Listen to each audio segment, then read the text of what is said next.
Cannot hear you, brother. Hang on. Let me try to.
Hey, bro. I don't know if you can hear me, but there's no audio on your side of things. No audio. Yeah, fuck. Can everybody in the chat? If you can hear, press 1. If you cannot hear, press 2 in the chat because I can't hear this guy at all. And I pulled it up on the screen here. I can't hear him either.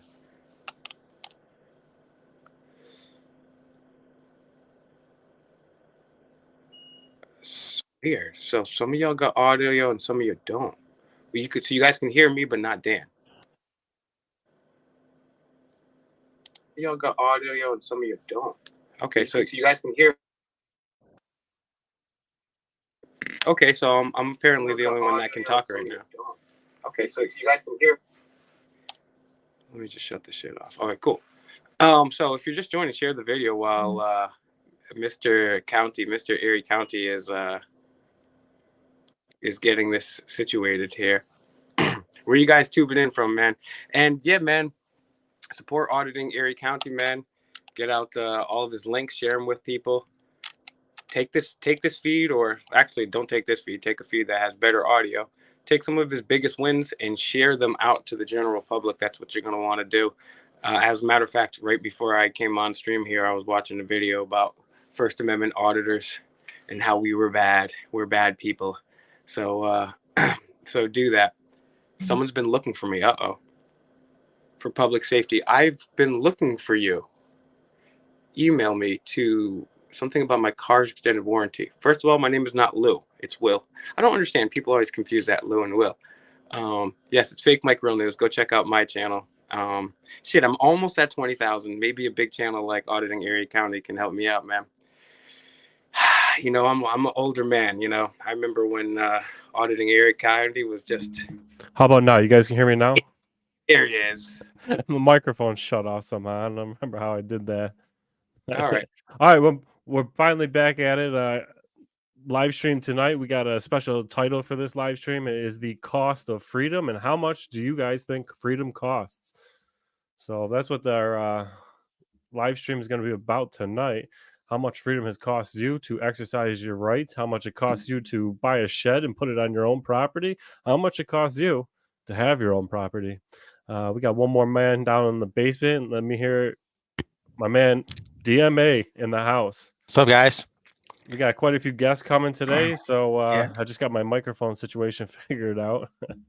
I'd like to just say, hey, Fake Mike Real News, dude. I'm actually a fan of yours, man, and I think that you and I might have some same ideals or same things to say because I actually saw you interview Adam Kokesh, and so that's kind of how I got started into this whole activism thing in the first place. So right on, man. I appreciate you, bro. Yeah, shout outs to Adam Kokesh, man. I mean, it's funny because I've been a truther for a really long time, even before I became an auditor. And I was just always under the impression that, government was one of those things. Like, you just didn't even realize that we didn't maybe not have to have a government. And I was a libertarian for many years. I was a Ron Paul libertarian. And then Adam Kokesh and a couple of my buddies came along and completely made me rethink the way I look at government. There's levels to libertarianism, man. Absolutely. Yeah, that word is a very general phrase. Mm-hmm. Funny because, there's so many people that consider themselves libertarian that are nothing like yourself or me, ideologically speaking. Yep. So I'm just waiting for a few guests to show up. We're gonna have a packed house tonight for sure. Just finishing sending out one more invitation. But everyone knows it's at 6, right?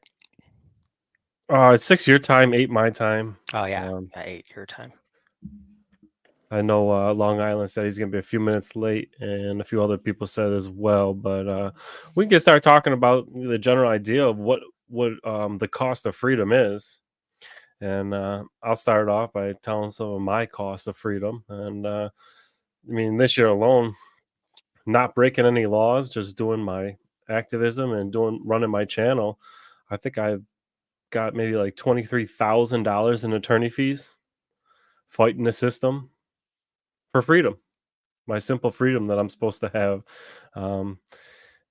And there's other things that you would think about when you think about freedom, as like like Freedom of Information Law or Freedom of Information Act.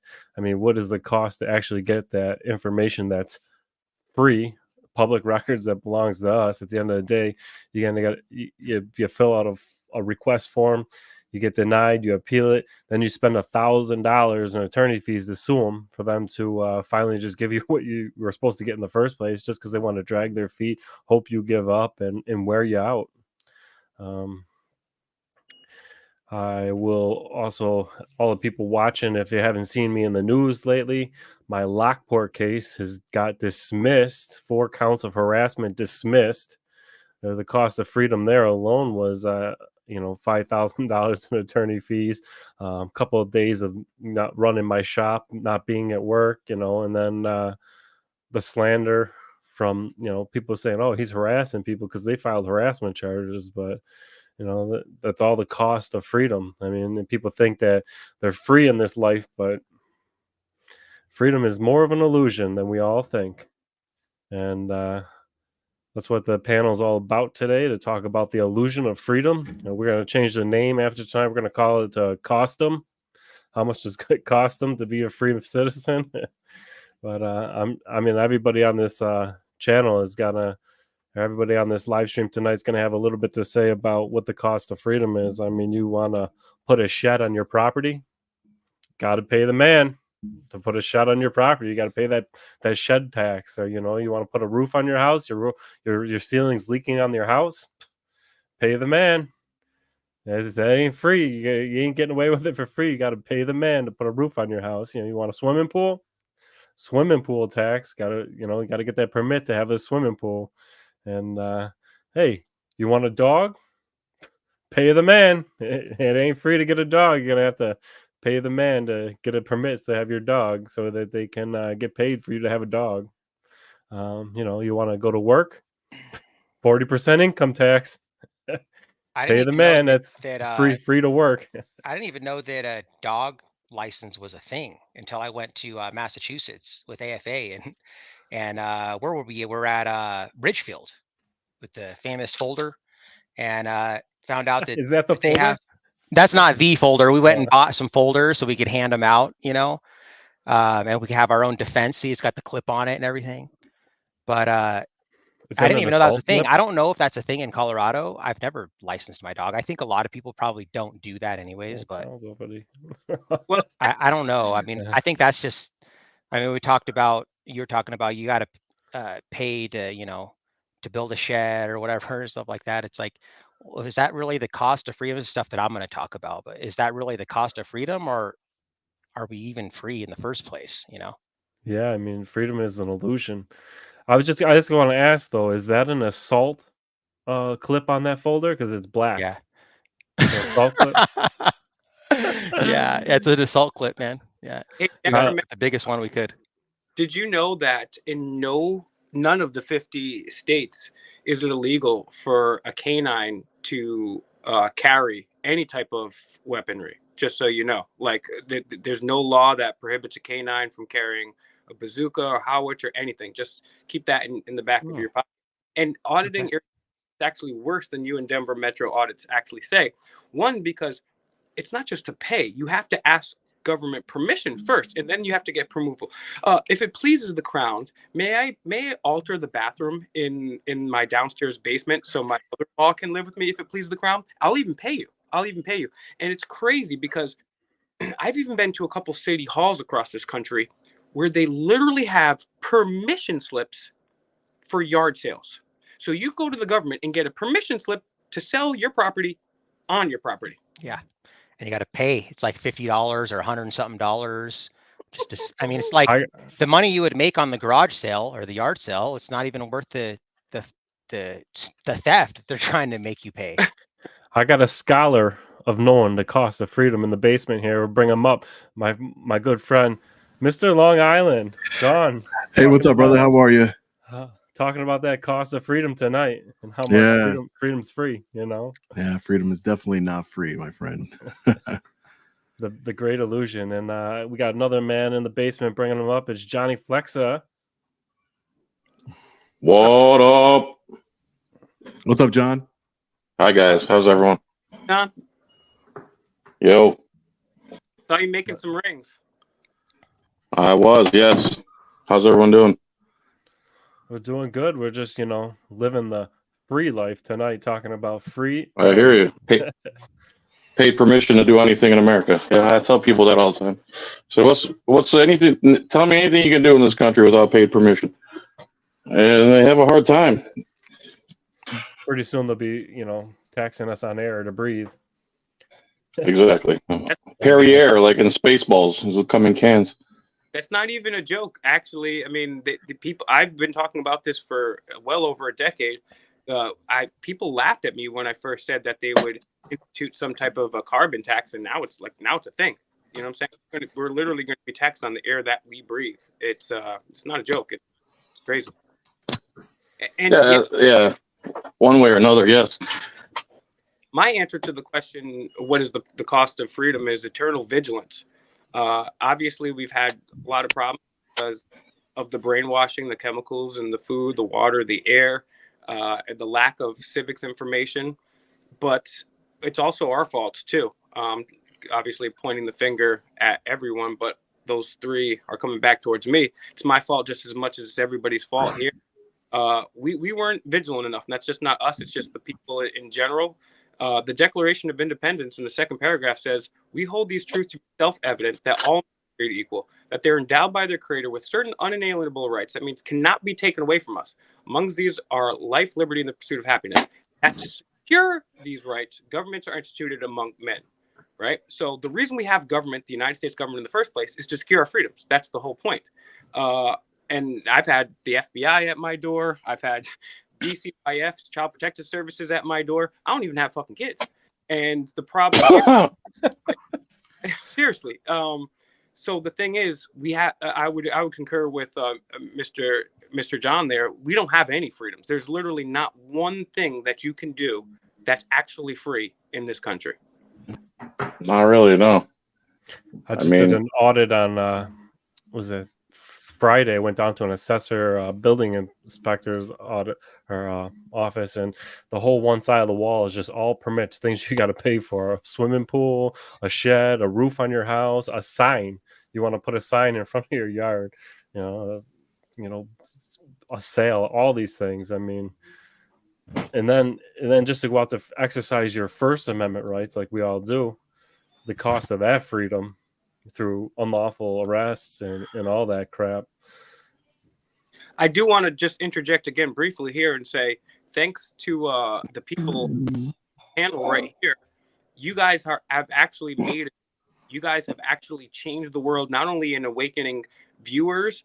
I mean, literally, I'm here at work, and the YouTube, when it's not signed in, has auditing videos up here. You guys have changed the world, not only changed policy. You guys have all done amazing things, and I really admire all of you gentlemen. So we need to keep this up. And if you guys are joining at home, make sure that, you know, auditing Erie County, John's work. I don't even see who's. I'm on my phone. I can't see who's in the bottom over here. Denver Metro Audits, Long Island Audit. Don't let them go in vain. They're out there putting their lives at risk every day. You know how trigger happy these cops are, and they're just itching to get one of these dudes. So please make their efforts worth the while and share the videos. And again, thank you, gentlemen, for what you're doing to change this, because we've been stuck in a rut for a long time. And I mean, I've been in a truth movement long before I become an auditor. And you guys have done more for the advancement of human freedom than most other groups combined over the last 20 years. So I just want to thank all you gentlemen from the bottom of my heart, sincerely. So I think we'll just take a chance, everybody that's up here, give an idea of how much freedom cost you this year, just in attorney fees for doing legal things. If you can give an example, like I'm down 2,500. I'm down about 23,000 this year in attorney fees, just to keep my civil rights, between, you know, probation hearings, from unlawful arrests, and you know, like filing freedom of information lawsuits to get the information that's supposed to be freedom of information. You know, you're supposed to get that for free, you know, and not have to sue the government to get it. So I'm probably around 23,000 this year in the hole. How do you recover any of that? I mean, that's the thing. People will be like, oh, well, you're going to file a lawsuit, you're going to get it. But, you know what I mean? Like, that's another thing these people don't understand is, you know, like, it's not that easy. Like that Wyoming video, people constantly asking, well, what's the update on? What's up the update? I'm like, dude, that happened a year and a half ago. Come back in like 3 more years. These things take 5 to 6 years to settle out. You know what I mean? We ain't recouping this money fast. And by the time we recoup it, it's not like, you know, the amount of money that we put in, we could have invested in something and made a lot more money than we're getting out of it. I mean, and the worst part about those lawsuits is, who's it costing? It's costing the taxpayer. All these people who violate our rights, they're not paying it. They don't care. They throw us through the system, and you know, that's the cost of freedom for the taxpayers, is that these guys run free and they got to pay. So I'm probably around 23,000 for the year so far. And I'm sure Sean's way up more than that. No, this year not so much, thankfully. I think I'm around, for my criminal cases, between 15 and 20. I don't know the exact number, but between 15 and 20 this year. But last year it was 25 just for one attorney. For the Danbury trial was 25 plus random attorneys. And I guess it's another thing people just don't understand is that, you know, lawsuits take so much time.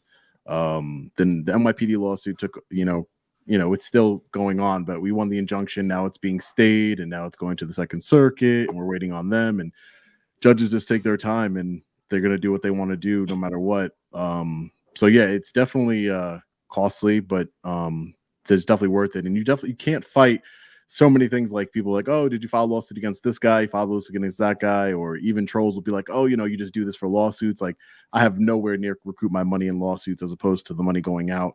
Lawsuits don't settle for that much, because the way they look at it is, oh, you were arrested for, 8 hours. That's nothing. That's you. What damages do you have? And it's like, my freedom was taken from me for 8 hours. That's what damages I have. And what is that worth to them? That's what is that usually worth? $2,000, a nuisance lawsuit, maybe $5,000-$10,000, maybe, if that. And Berwyn, Illinois, we're fighting them right now, and just finding attorneys. You all know that finding attorneys that will take these cases, even with the 1983 claim where they get attorneys fees, is almost impossible. In Baton Rouge, Louisiana, I can't find an attorney to take that case, and I had to go to the doctor, I had to go to urgent care for my ankle, and it's almost impossible to find attorneys that will step up. A lot of attorneys don't like to mess with the police, because now they're now they mess with the prosecutors, and because the prosecutors of the police have law enforcement's back, and then now it's hard for them to negotiate deals, and it's a big mess for sure. I'm nowhere near 20. I'm between 15 and 20,000 for this year. My attorney's doing pretty well though. Can I say a few ignorant things people say online? Yeah, I'd love to hear it. You if you don't take the arrest, you're not a good activist. BS.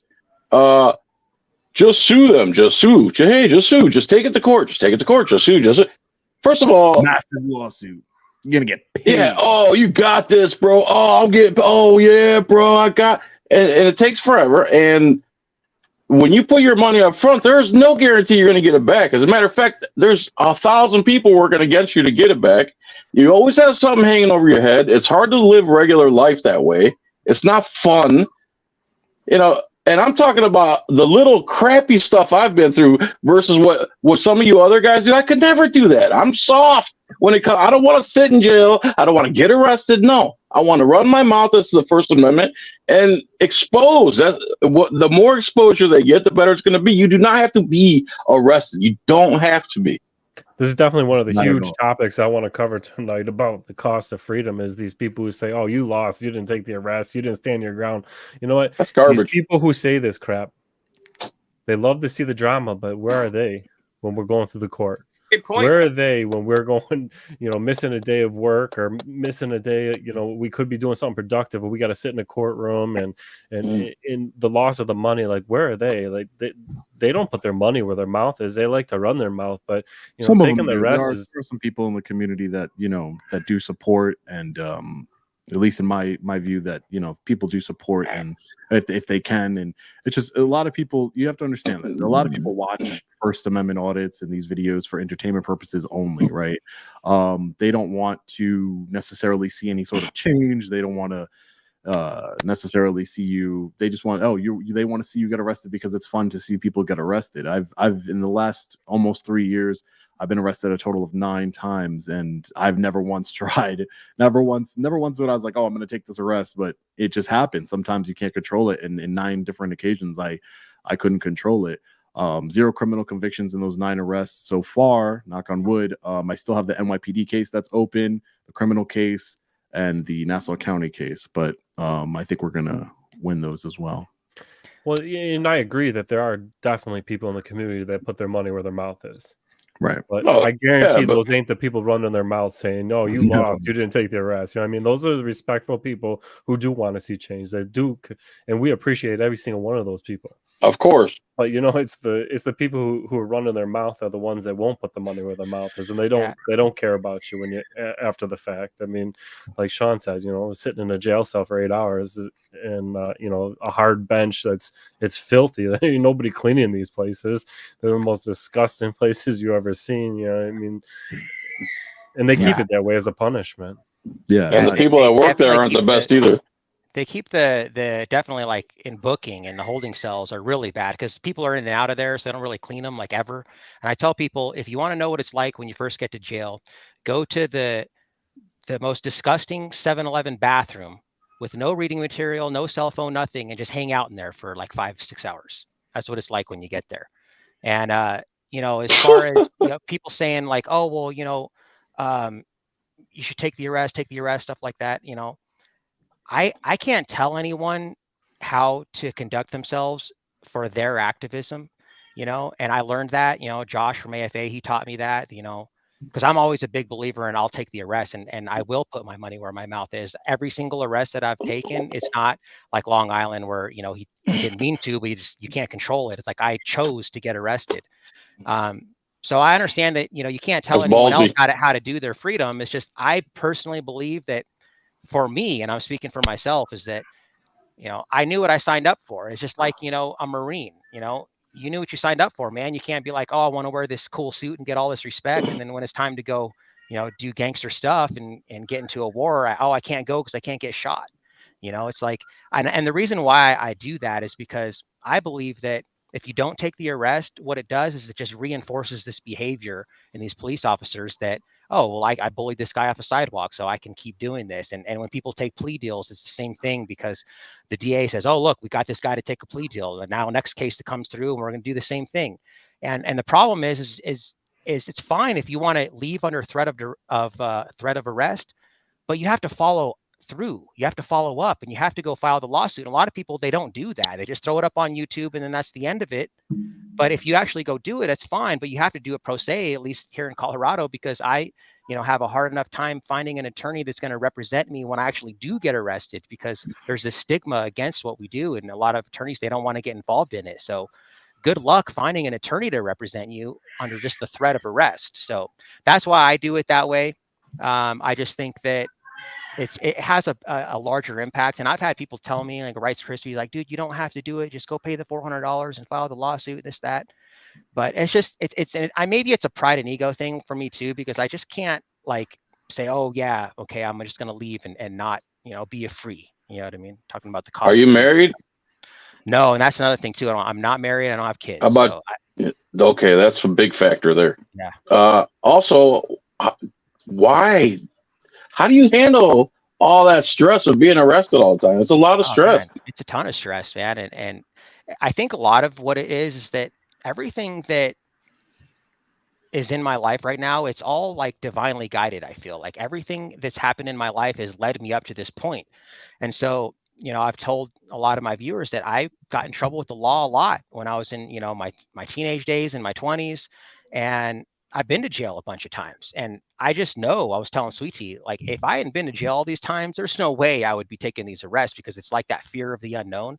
And so, yes, jail sucks. Just like Dan said, like, dude, I don't want to go to jail. It's terrible, but I will if I have to. And like, I know since I've been there that I can get through it. That's kind of where I go with it. You know what I mean? Yeah. And there's another thing that is part of the stress, is the fact that we generally have no faith in the system. I mean, you get arrested for something that you're innocent of. In the back of your mind, there's a highly likely chance that you're going to be found convicted, and you're going to have to appeal, and it's going to cost you even more money because you have absolutely no faith in the system. And I'm not going to lie, I was in court on Thursday for motions to dismiss on my lockboard case. It blew my mind when the judge dismissed the case. Legally, and the right thing to do for him was to dismiss the charges because there was nothing there.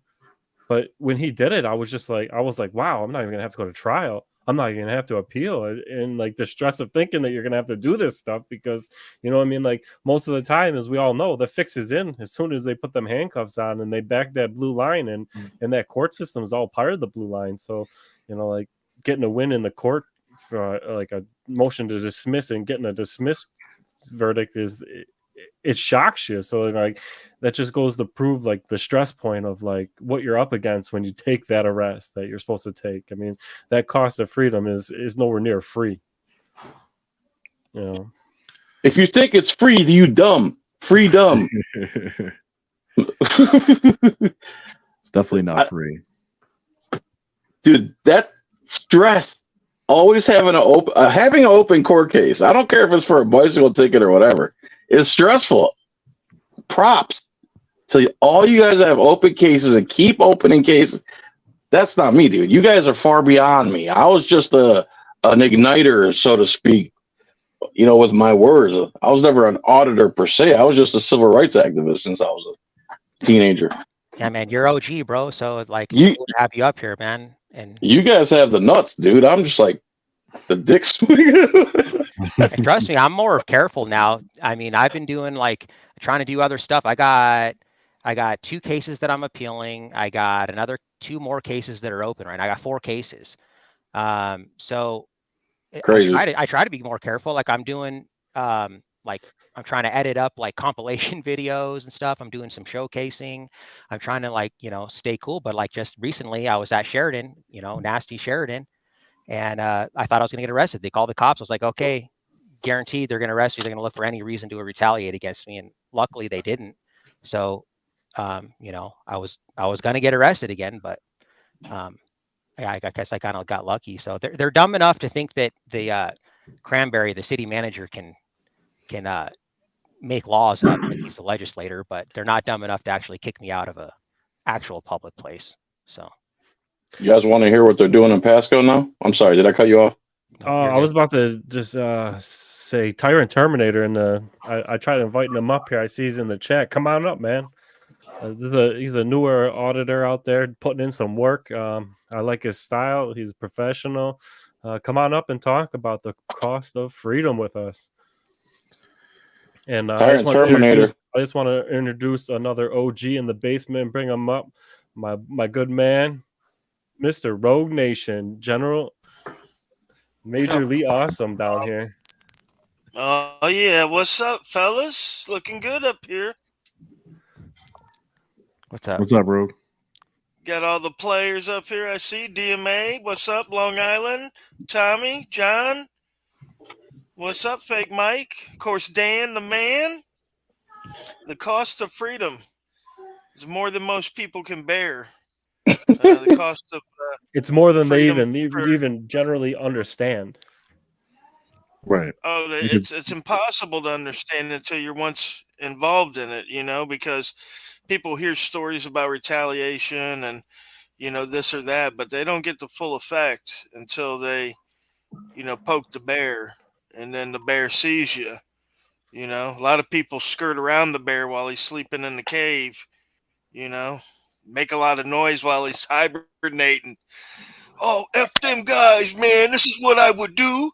And then when you see them on body cam video getting put in the back of the car, they're like, please, sir, you don't know what you're doing to my family. Tuck tail and run. That sounds familiar. Uh-oh. I think we've all seen it. Yeah, that's funny. I mean, again, I don't judge anybody based on, it's not a good place to be, obviously, and it's not, and obviously you're putting yourself doing this in that type of, harm's way, and you have to expect it, right? You can't just, you just got to man up and do it. I guess if you're going to get arrested, I try my best not to get arrested. And again, 9 times, I think that's a lot. In the last 2.5 years, that's a lot of arrests. A lot of it cost me a lot of money. A lot of them, I got a pro bono attorney from support from somebody who watched my video, and he happened to be an attorney in that jurisdiction. So I did get some help on pro bono attorneys, different organizations like the NYPD federal lawsuit, where we got the injunction. Now it's going to the Second Circuit. It's taking an unusually long time, according to my attorney, for them to review this case. But right now, the NYPD could still enforce their unconstitutional policy and unlawful policy they have there. But that's just the way it works. They have unlimited resources. They can appeal it and appeal it and appeal it, and they don't care because they have unlimited resources, our resources that they take from us without our permission. And it's just the way it is. And it's actually sad that you have to go up against we're filing a motion to dismiss in Nassau, and in my Nassau County cases, two cases, and I'm confident we're going to win, especially now because that judge recused herself, which never really happens. A judge recusing themselves. Apparently, I was told that she was scared or something. She didn't want to be in the public spotlight. I don't know. Exposed. Yeah, she didn't want to be in the public spotlight or something. I don't know, but she recused herself. Now I got some on Monday. I have court, and I'm going to see if I have a new what judge I have now. And it's crazy. It's definitely crazy. It's tens of thousands of dollars in attorney fees and lawsuits. It's not that simple. So I just want everybody. My main point of coming on here is to just let everybody know it's not that simple. It's not as simple as it makes it like, oh, he just unlawfully arrested you. You're about to get paid millions of dollars. Like, that's not how it works whatsoever. Not even a little bit. You're not getting, hundreds of thousands or even, not even hundreds of thousands of dollars for being arrested. That's just not going to happen. So. Yeah, and that's how government gets away with it too, is they know that they have unlimited resources, and that the vast majority of Americans don't. The vast majority of Americans are living paycheck to paycheck. And Dan, we were talking about this last night on Direct East panel, is that, people have bills to pay, man. They got to pay rent, and, they're one missed paycheck away from being homeless. Not going to take time off work to figure out how to file this lawsuit, and they're not going to be able to afford an attorney, stuff like that. And, I said last night, and I've said this a bunch of times, is that 99% of the human population has been in 50 to 100 people tribes. So we've only had this population explosion lately. So we're not evolved to live with 8 billion people. And in tribal times, it was advantageous to just submit to the alpha. And, in today's world, that's still the same thing, like in tribal times, if you don't submit to the alpha and you go against them, you're dead if you lose, and then your family's dead. So in today's world, it's like, well, I'm going to submit to the alpha. I got rent to pay. I'm not even going to mess with it. I'm just going to pay that speeding ticket. I'm not going to mess with it. I got to take a day off work. It's not that big a deal. And people just submit, and they're counting on that. But if every single person just fought all the speeding tickets, then they would they'd be flooded with a bunch of people. They don't have the resources for it at that point. You know what I mean? And they'd have to just start dismissing stuff. So I tell everyone, even if you're guilty, fight it.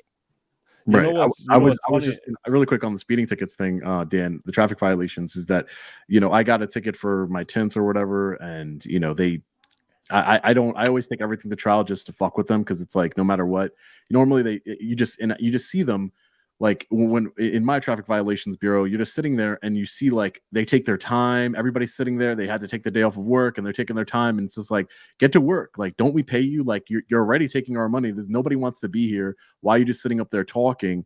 And then everybody's just taking deals. You just see one person after another taking a deal. And I don't blame them. Again, a lot of the times, people were speeding or whatever the case may be. But if everybody just took it to trial, they would be, when I said I want to take it to trial, they tried to get me not to take it to trial for like 20 minutes. And then I was like, no, I'm just going to take it to trial, because it is what it is. Because imagine the officer has to show up, all these different things. It's, it would overwhelm the system if everybody took it to trial.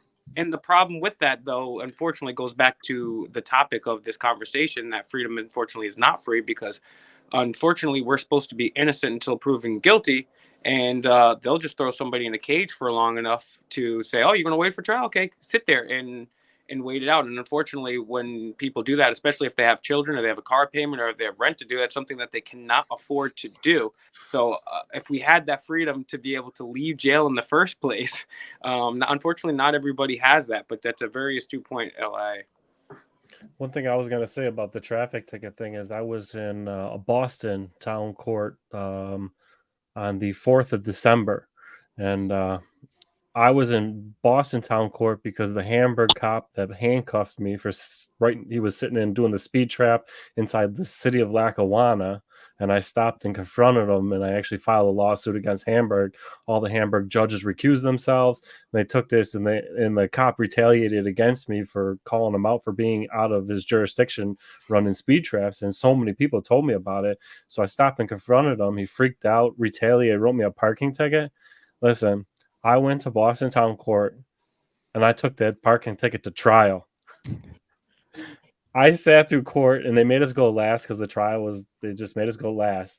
I sat there and watched everybody get their shit reduced to 2 parking tickets, 2 parking tickets, 2 parking tickets. And then I went to trial on a parking ticket. An hour and 10 minutes trial for a parking ticket. They want to fry me on this parking ticket, and I'm telling you what, I'm pretty sure we beat them in trial. Everybody needs to do that. That would slow them down so much it wouldn't be worth their time. And that's exactly it. I mean, the fact of the matter is the ticket for the parking ticket they gave me, and there were signs saying no parking on the road. Well, I pulled off the road on the other side of the white line, and the parking ticket just wasn't valid. All right. Would it be easier for me to take the parking ticket? Yeah, I probably would have got a less fine than I paid my attorney to fight it. But I'll tell you what, I wasted their time for an hour and 10 minutes, put that cop on the stand, got him lying on the stand about shit, and we're going to expose it. And you know what?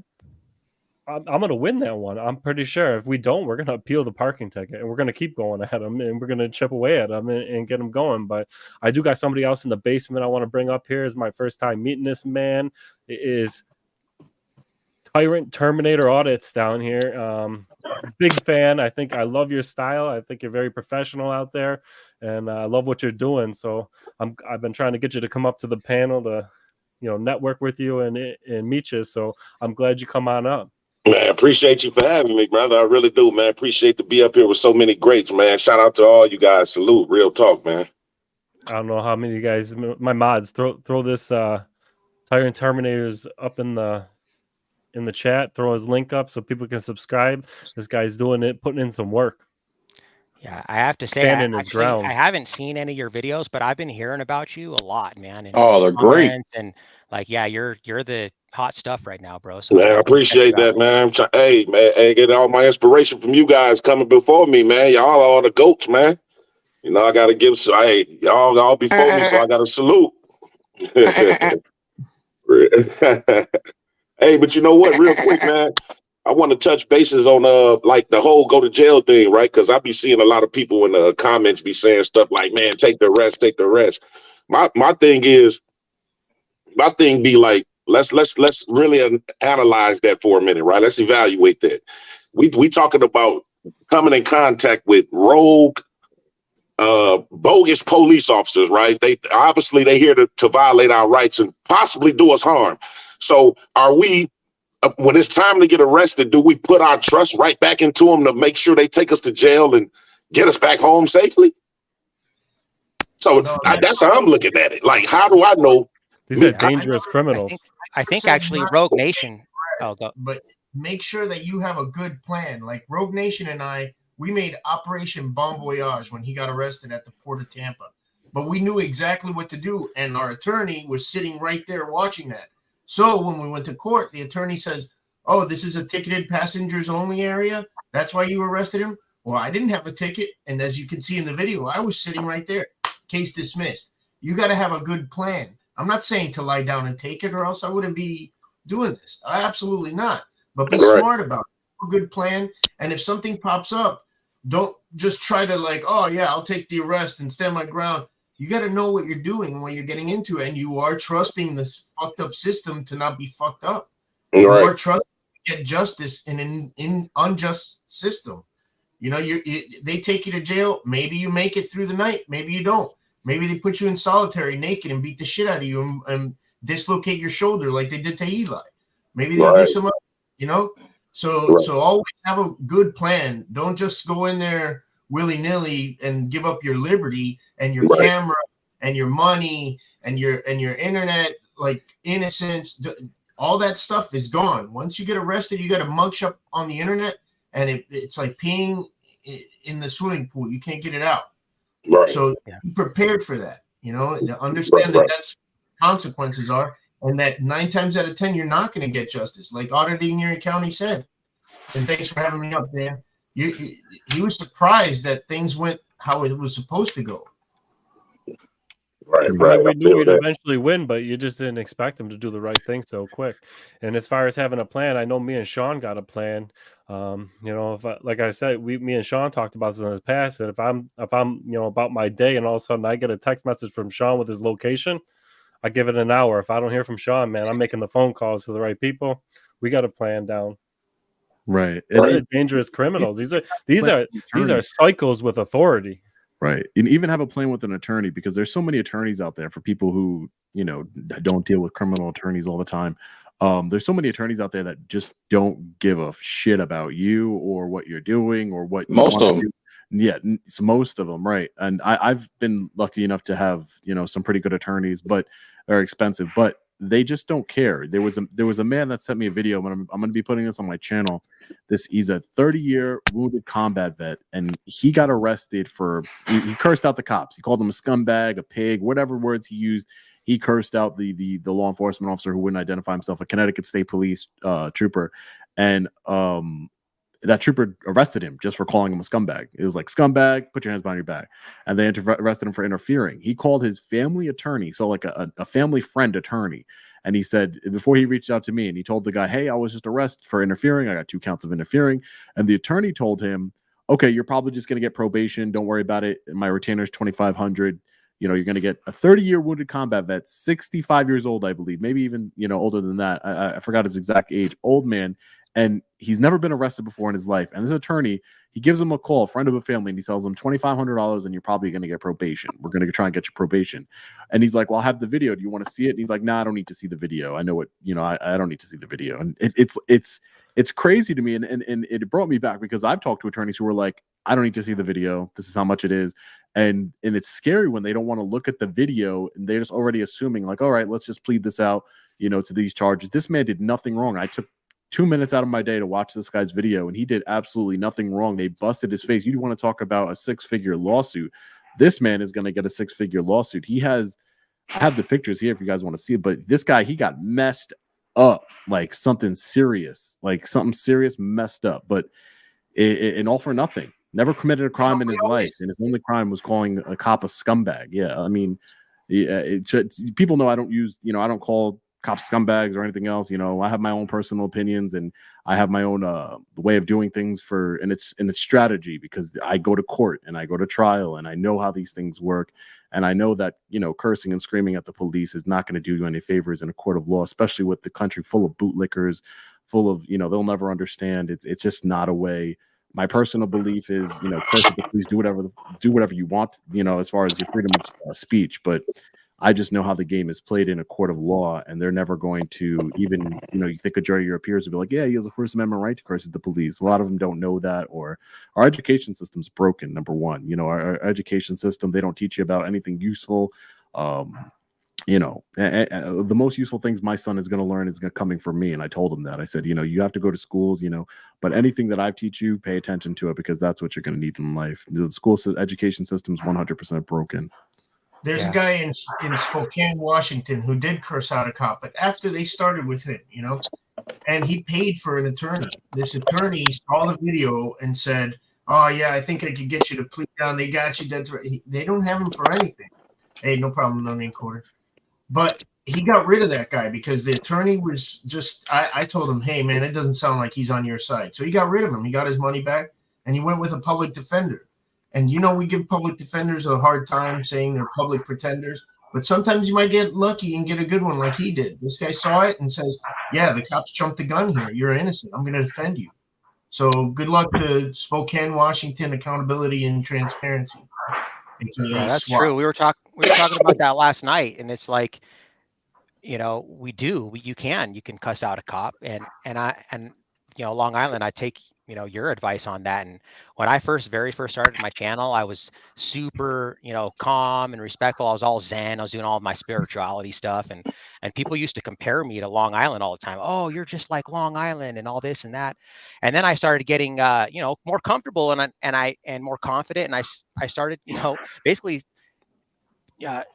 fed up with getting assaulted by women, right? Especially. And so, I started getting like that. And, I started hanging out with Regan Benson. You guys know how she is. And so, I started, becoming more kind of like that. And when I saw myself when you're actually there though in court and you're like watching yourself on the big screen and you're like, maybe I shouldn't have said that. You know what I mean? And it's true, because it doesn't matter really what the law is. What it matters is what the jury thinks.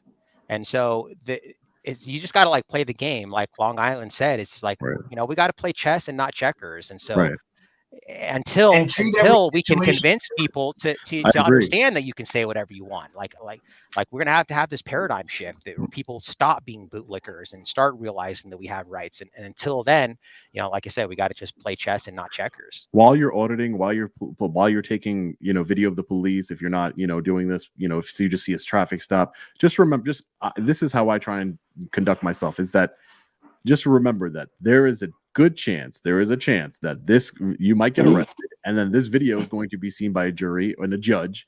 And a lot of times, if the charge isn't serious enough, you don't even get a right to a jury trial, right? So you don't even get, there's cases that I have right now that are open that I don't have a right to a jury trial. That's what Danbury did do. They downgraded it to get away or from they the can jury. do that as well. So Danbury, what they did is I had 6 charges, and they dropped all of them except the most minor ones, parking ticket level charges, no criminal conviction whatsoever. And I had no choice but to do a bench trial.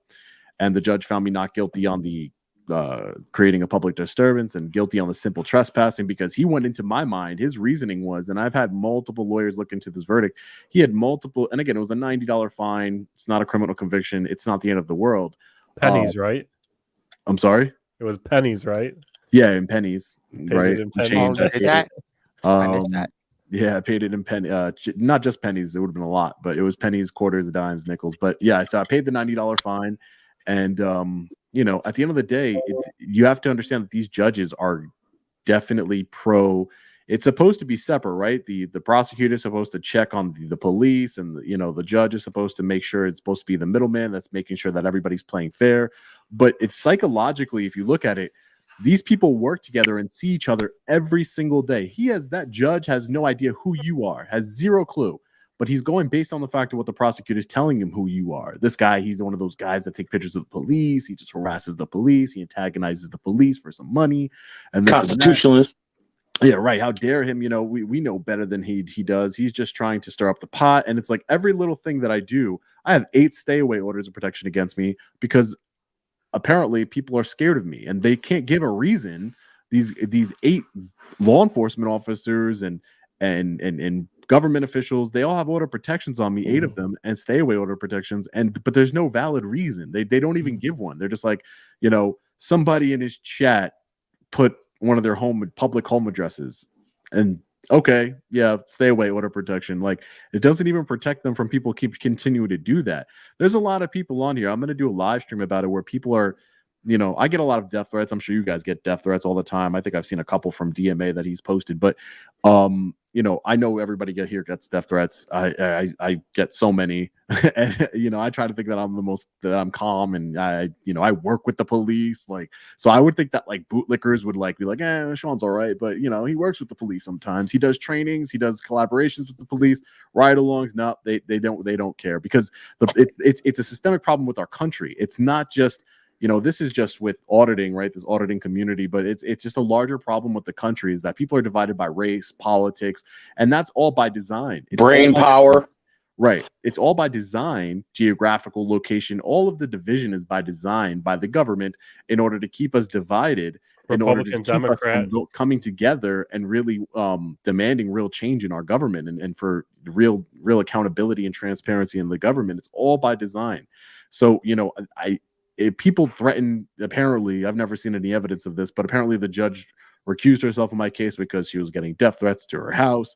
Again, they never show any proof of these things, but and they never contact me like, hey, do you know this person? If they were really serious about it, wouldn't they contact the person and be like, hey, I would help them? Like, at the end of the day, like, I don't believe in people. No one should have, these people are obviously regular people at the end of the day as well. Yes, they have an obligation, and I totally support people's right to petition their grievances to their government in a peaceful manner. And you don't even have to do it. You could be nasty, but death threats, I've received so many, and I'm numb to it at this point. People threaten my children, that they're going to essay my children, that they're going to I don't want to get this video taken down, but end my life on a live stream, all types of things. And I don't support it on either way. I don't support it against government officials. I don't support it because not only do I not support it on a moral level, but on a legal level. Look what they're doing for all of you out there that are allegedly death threats to the officers in our videos or the government officials. They're using that as ammunition against us. They're using it as ammunition against us to take away more of our liberty. So, I just want to make that clear, that I'm totally against any sort of, death threats or any sort of vile behavior like that. I know nothing I say is going to stop the crazy people from doing it. And just look at our country. It's just so divided right now. If we just came together and realized that we, 300 million of us over that, have the real power in this country, and we woke up and we realized that, we'd be in a better country for sure. Yeah. One thing I'll say about the death threats is I got called into my probation office one time, and having to do with that traffic stop in Hamburg with the parking ticket. And my probation officer, all serious, he pulls me in, he pulls out the tape recorder, and he starts playing the messages that the Hamburg Police Department's getting. And that's some vile shit. I'm gonna behead ex so and so's wife. I'm gonna bang the corpse, decapitated heads, like the stupid stuff they say. And he gets done, and he's like, "What do you think about that?" I'm like, I disagree with it, but how do we know that's not the cops doing that? How do we know that wasn't Sullivan himself calling that in to make me look bad? Yeah. And I'm looking at the probation officer, and he's thinking about it, and it's like, well, how do we know it's not him? Can we prove it's not him? Because we can't prove it is him. We can't prove it's not him. So I mean, like, I didn't make that message. It's not my voice. I'll get Flex Freedom's Uno Reversi card and play my messages that they leave for my wife. Right. Yeah. And again, and could there be officers and officers' families or somebody that's doing it in order to make us look bad? Sure, but we have to be real with ourselves here, that it's more likely than not just random people on the internet, right? Because people are crazy. We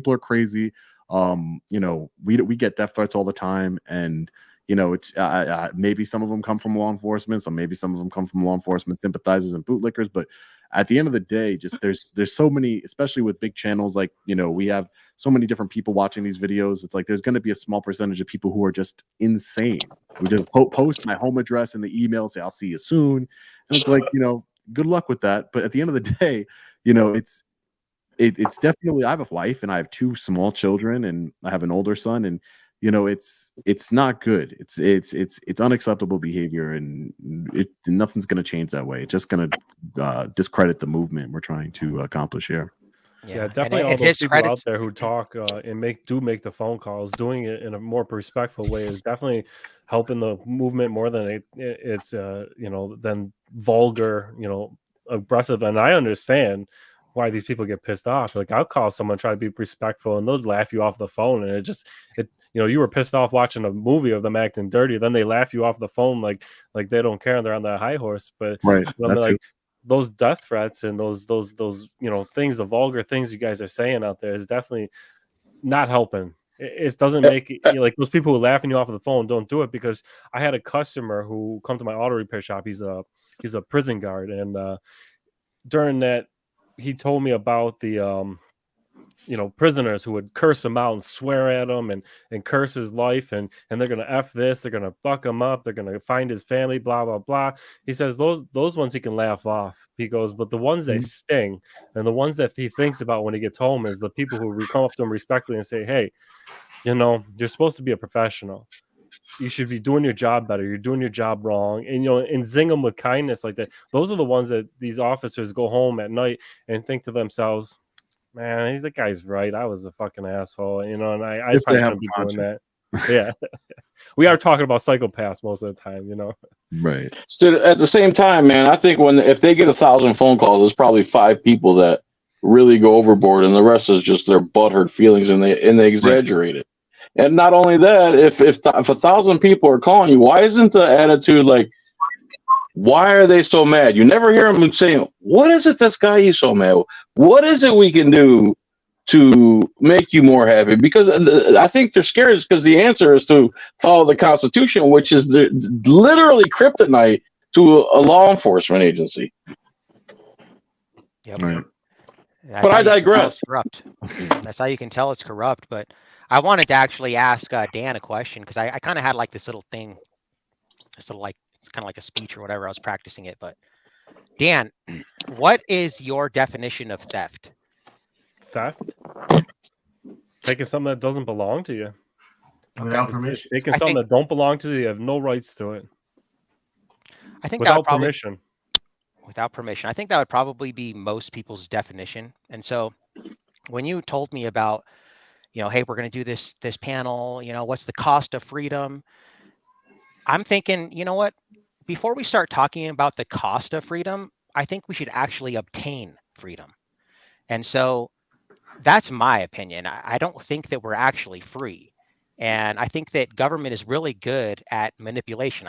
Like I've said many times, lots of government officials and cops are narcissists. I mean, you can read article after article after article of it. They're great at manipulating because they love power and control and adulation, right? So really what it boils down to with me is there's a lot of questions, but the main one is taxation theft? And if it is theft, well, then you're not free, right? But if it's not theft, then does the government own you? Yes. So if the government owns you, well, then you're also not free, right? And so I like to believe that it is theft, and that I own myself, and that, as a free, independent human being, if somebody's taking something from me by force, then that's theft. But I think the reality is that really we're just slaves, and the government does own you. In fact, we were talking about it last night on DirectE's panel, is that, if you have a social security number and a birth certificate, the United States is a corporation. They own you, and literally, we don't have money backed up by gold and silver anymore. Now you're the collateral. I mean, they're borrowing money from the Federal Reserve based on the fact that they believe that these people are going to pay this much in taxes, and your children and your grandchildren are going to pay this much. So I think that really that's what we need to come to, is that we're not actually free. I think that, we're less of slaves than most countries. That's true. But we're not actually free. And no country is free. There is no such thing as somebody that's free in this country as long as government exists. Because to govern, by definition, is to control by force. Right? They have a monopoly on the use of force. So what I think is, and people will say, oh, you're just an anarchist, and like, anarchy doesn't mean no rules. It means no rulers. And that's really the difference. So more of a voluntarist. It's a voluntary society. That's what Fake Mike Real News wants to come to. And, I get a lot of my ideals from Adam Kokesh. So this is kind of where I learned all this stuff. And I think that the very good first step into achieving freedom is to abolish the United States federal government. And then from there, you go down to the state level. And then from there, you go down to like the county and, city level. And then from there, that's pretty much it. It's just localizing government, right? And in order for this to work, though, so like we were talking about again last night with DirectD, is that DirectD was like, well, hey, you know what? If you abolish the federal government, there's so many power-hungry governors and like sheriffs and mayors, they're just dying for the federal government to be gone so they can take over, and we'll have battles between states. And I'm like, that actually struck a chord with me, and I was like, yeah, you know what? He's right. But the only way that this is going to work, guys, is that if we have this paradigm shift where people actually come to the understanding that maybe we don't need to have government in control of every single thing that we do, because, when we first started this country, when it was founded, it was a very limited constitutional republic, right? That's how people were like on board with it, right? But like, if people were like let's say the current state of government today was how George Washington was presenting it, people would be like, hell no, we're actually less free today than we were in 1776 by far. It's not even a comparison, man. And DirectD last night was talking about, remember, like, oh, the show Cops, they put that on there. It's a psyop so that, you see something over and over again. You see somebody getting slammed on the sidewalk enough times, you start to believe that this is like normal and this is how things are supposed to be. And that's true. That's how it is. Like in 1776, they wouldn't think this is normal. But after, literally hundreds of years of just a little bit by a little bit, right? And, the media involved in it, trying to persuade you, that's what happens. Now everyone thinks, hey, you know what? Working 6 months out of the year just to give all my money to the government, that's normal. It's the price you pay to live in a civilized society, right?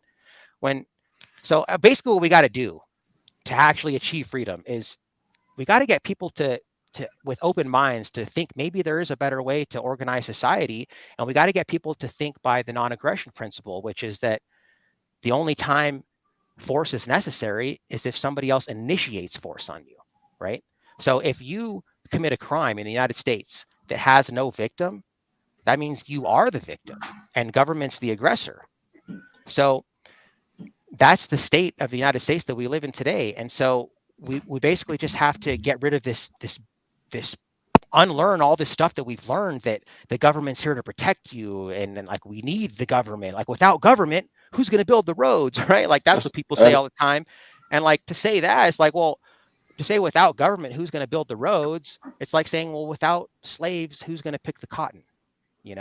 So that's basically what it is. I think that the cost, it's like like James Freeman says, it's like, I'm not free. I'm a free range slaveman. You know what I mean? Like that's really what we are today. And I think we need to just unlearn all this brainwashing that we're actually free, and maybe come to the conclusion that we can live in a voluntary society. And that, like Adam Kokesh says too, is like, people think like the government wants you to think that like the world is this really violent and scary place and we need a lot of cops and government to protect you, when to the contrary, we literally live in the most peaceful times in human history since we've been recording it.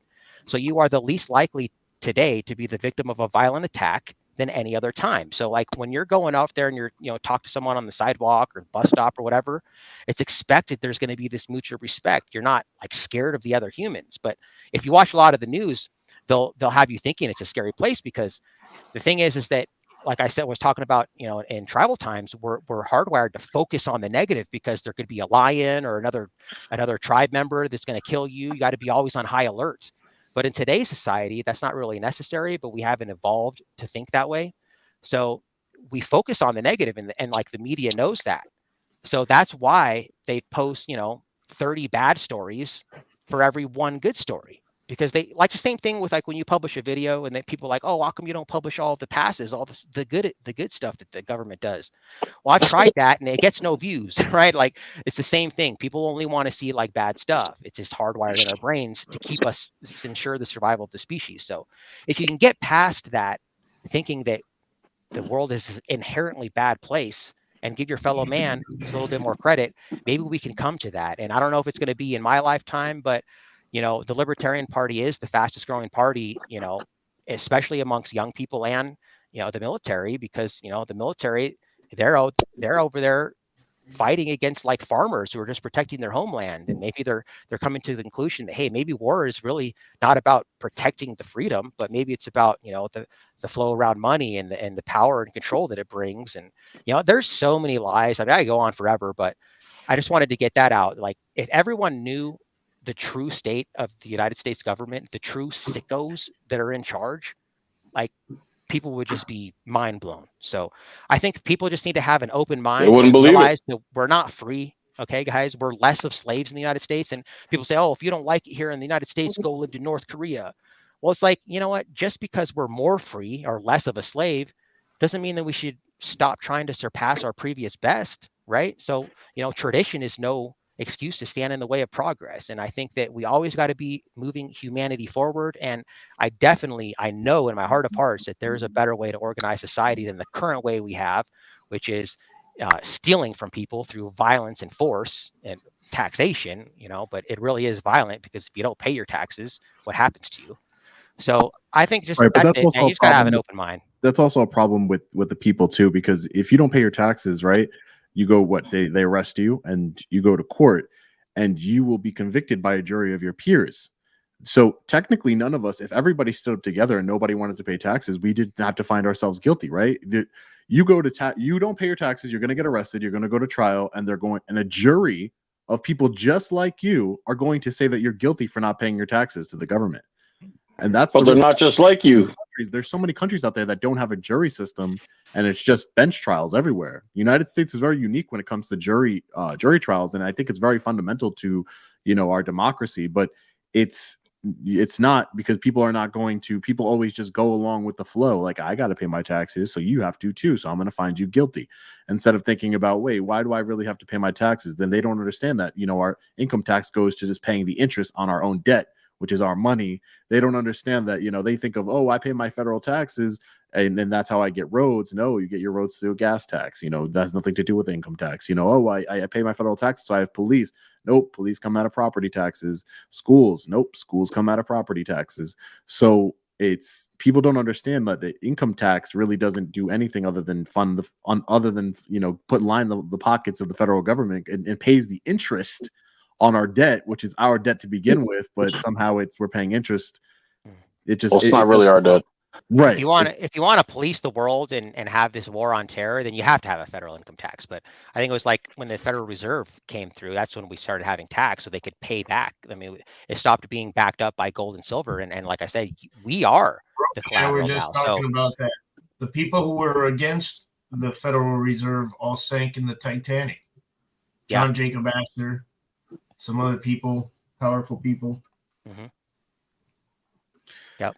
Yeah, but if we came together and really woke up and we said, you know what, this guy is being charged with federal tax evasion, and you just said, you know, I'm just not going to find him guilty, or any of these charges, any of these stupid charges, you know, jury nullification, you could just find anybody and the judge can't do anything, you know, like you jury just not guilty, and then it's over. But people don't understand how powerful a tool jury nullification is when it comes to, because you don't have to create law. You could just ignore their law. We can do that. It's possible, but it's just so many bootlickers out there, and so many people who are brainwashed by the system, and they're like, you know what, don't put me on a jury, because everybody's, you know, unless you hurt somebody, you're not guilty. You're not guilty all day. I don't even need to hear the case. So that's the message. No victim, no damages, no trespass, no endangerment, no crime, and do not convict otherwise. But how are we going to get, like he's saying, to abolish the federal government? That you might as well say, let's fly to the sun. That's such a tall order. Like I said, there's got to be the paradigm shift, and we're already seeing that happen. That's it. It's got to be an idea. Right, yeah. And it, like I said, it doesn't mean no rules. It means no rulers. So, like, you know, if it gets down to the city level, what that would mean is that, you know, everyone has these same ideals that, you know, in a voluntary society, like you said, no victim, no crime. The only laws that we really need are those with victims, like private property. You hurt another person, but, like, you know, you didn't stop all the way at a stop sign, or, you know, you were going 10 over, like all that stuff. If you're not hurting anyone, just let people live their lives. I don't need government to control every aspect of my life like I'm a child. I'm a full-grown man. If I want to go, and it's the middle of the night and I'm driving and, like, I'm slowing down and I don't stop all the way, but I can see there's not a car, and I go. I put on my big boy pants, and I made a decision, and I sleep fine at night. And like people just think, oh, you got to just do it because it's law. Like, the law is the law, you know. Well, we have to understand here, folks, that it's a lot harder than it's, you know, people think, because everybody has their hopes and their dreams tied to the system as it is today. You know, everybody knows what they want to buy. Everybody knows what college they want their kid to go to. You know, everybody in college knows what kind of career they want.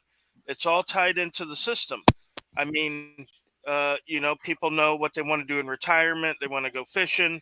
You know, they want to play golf down here in the villages and catch an STD.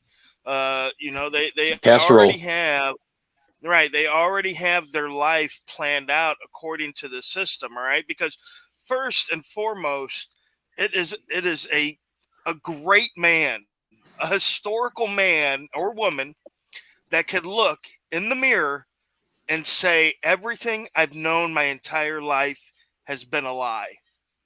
Right. It takes I someone think we've with all done that, though. incredible willpower. Right. But Break a the lot of people cognitive haven't. dissonance. Right. A lot of people The majority of people haven't. Exactly. So they don't, you know, they don't want to be woken up. And you can equate it to the guy in the Matrix when he's sitting there eating that steak and he says, you know, I know this isn't steak, but damn, does it taste good? You know, and then he's like, put me back in the Matrix as somebody important. I've woken people up. They've seen the situation and they said, I'm still going to be a citizen. Yeah. Yep. I'm still going to go by this because this is the beast I know. Whereas unknown things frighten people, right?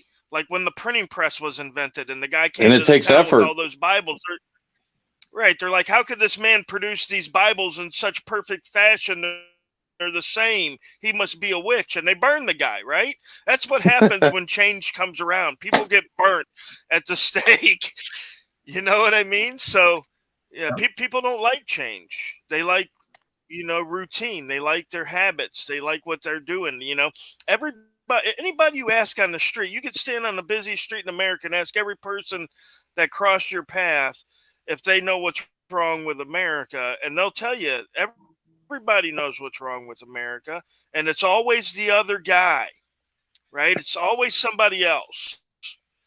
So these guys, you know, I didn't vote for these guys. These guys are the one that's messing up the country. You know, my guys don't mess up the country. You know, me as a free thinker sitting back and watching the political process every 4 years, and when one party gets voted in, the other parties like, oh, they're the Antichrist and this is the end of America, and you know, and the government's corrupt, and then all of a sudden their guy gets in office and all of a sudden it's birds and unicorns. No, we don't need to watch the government. The government's not corrupt. My guy's in now. Chicken right? fries. Yeah, I mean, your guy here So, could always I be mean, the part people of the just problem love too. living in that fantasy land.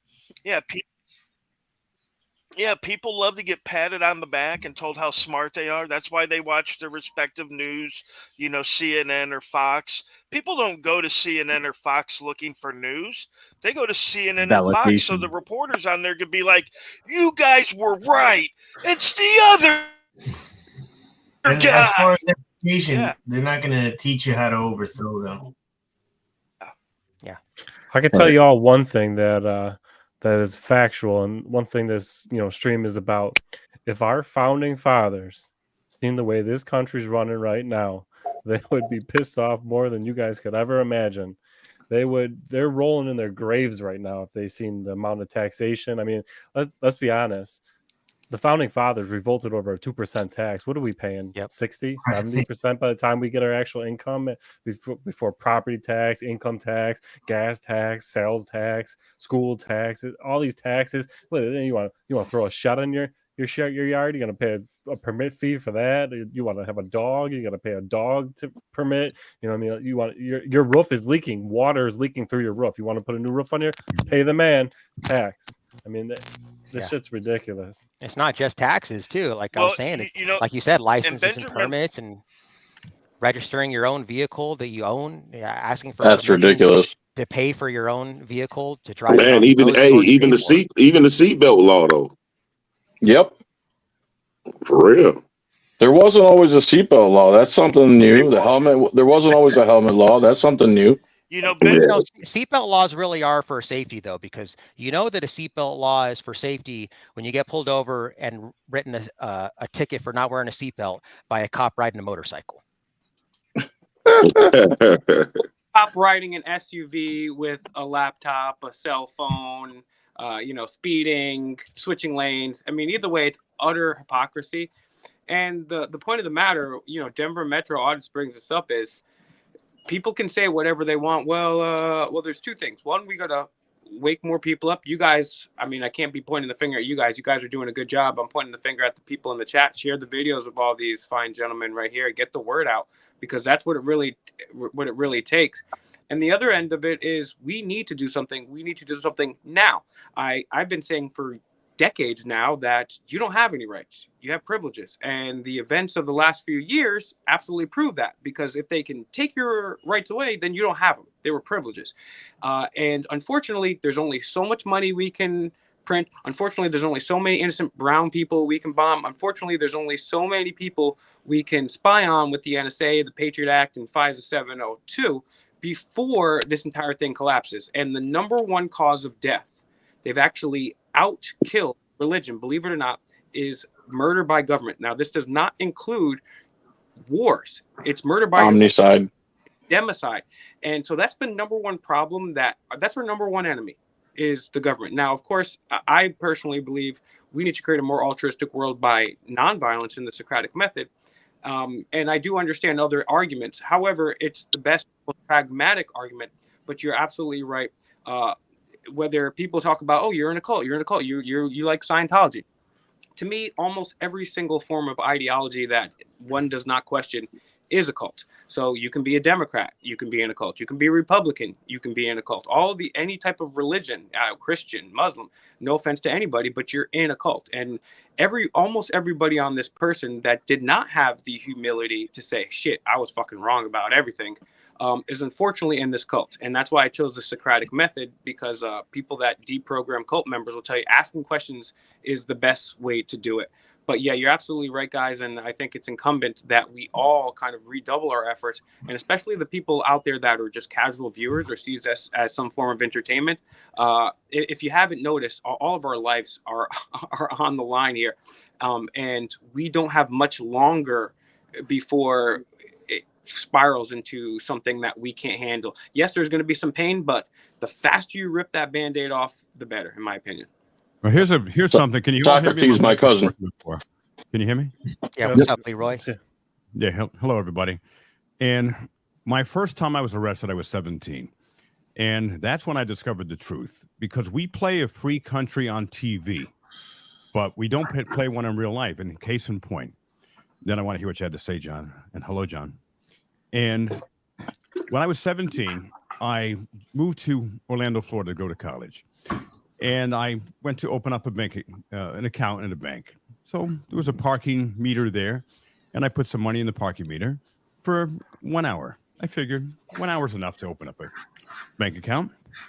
However, it took a long freaking time. They just took so long.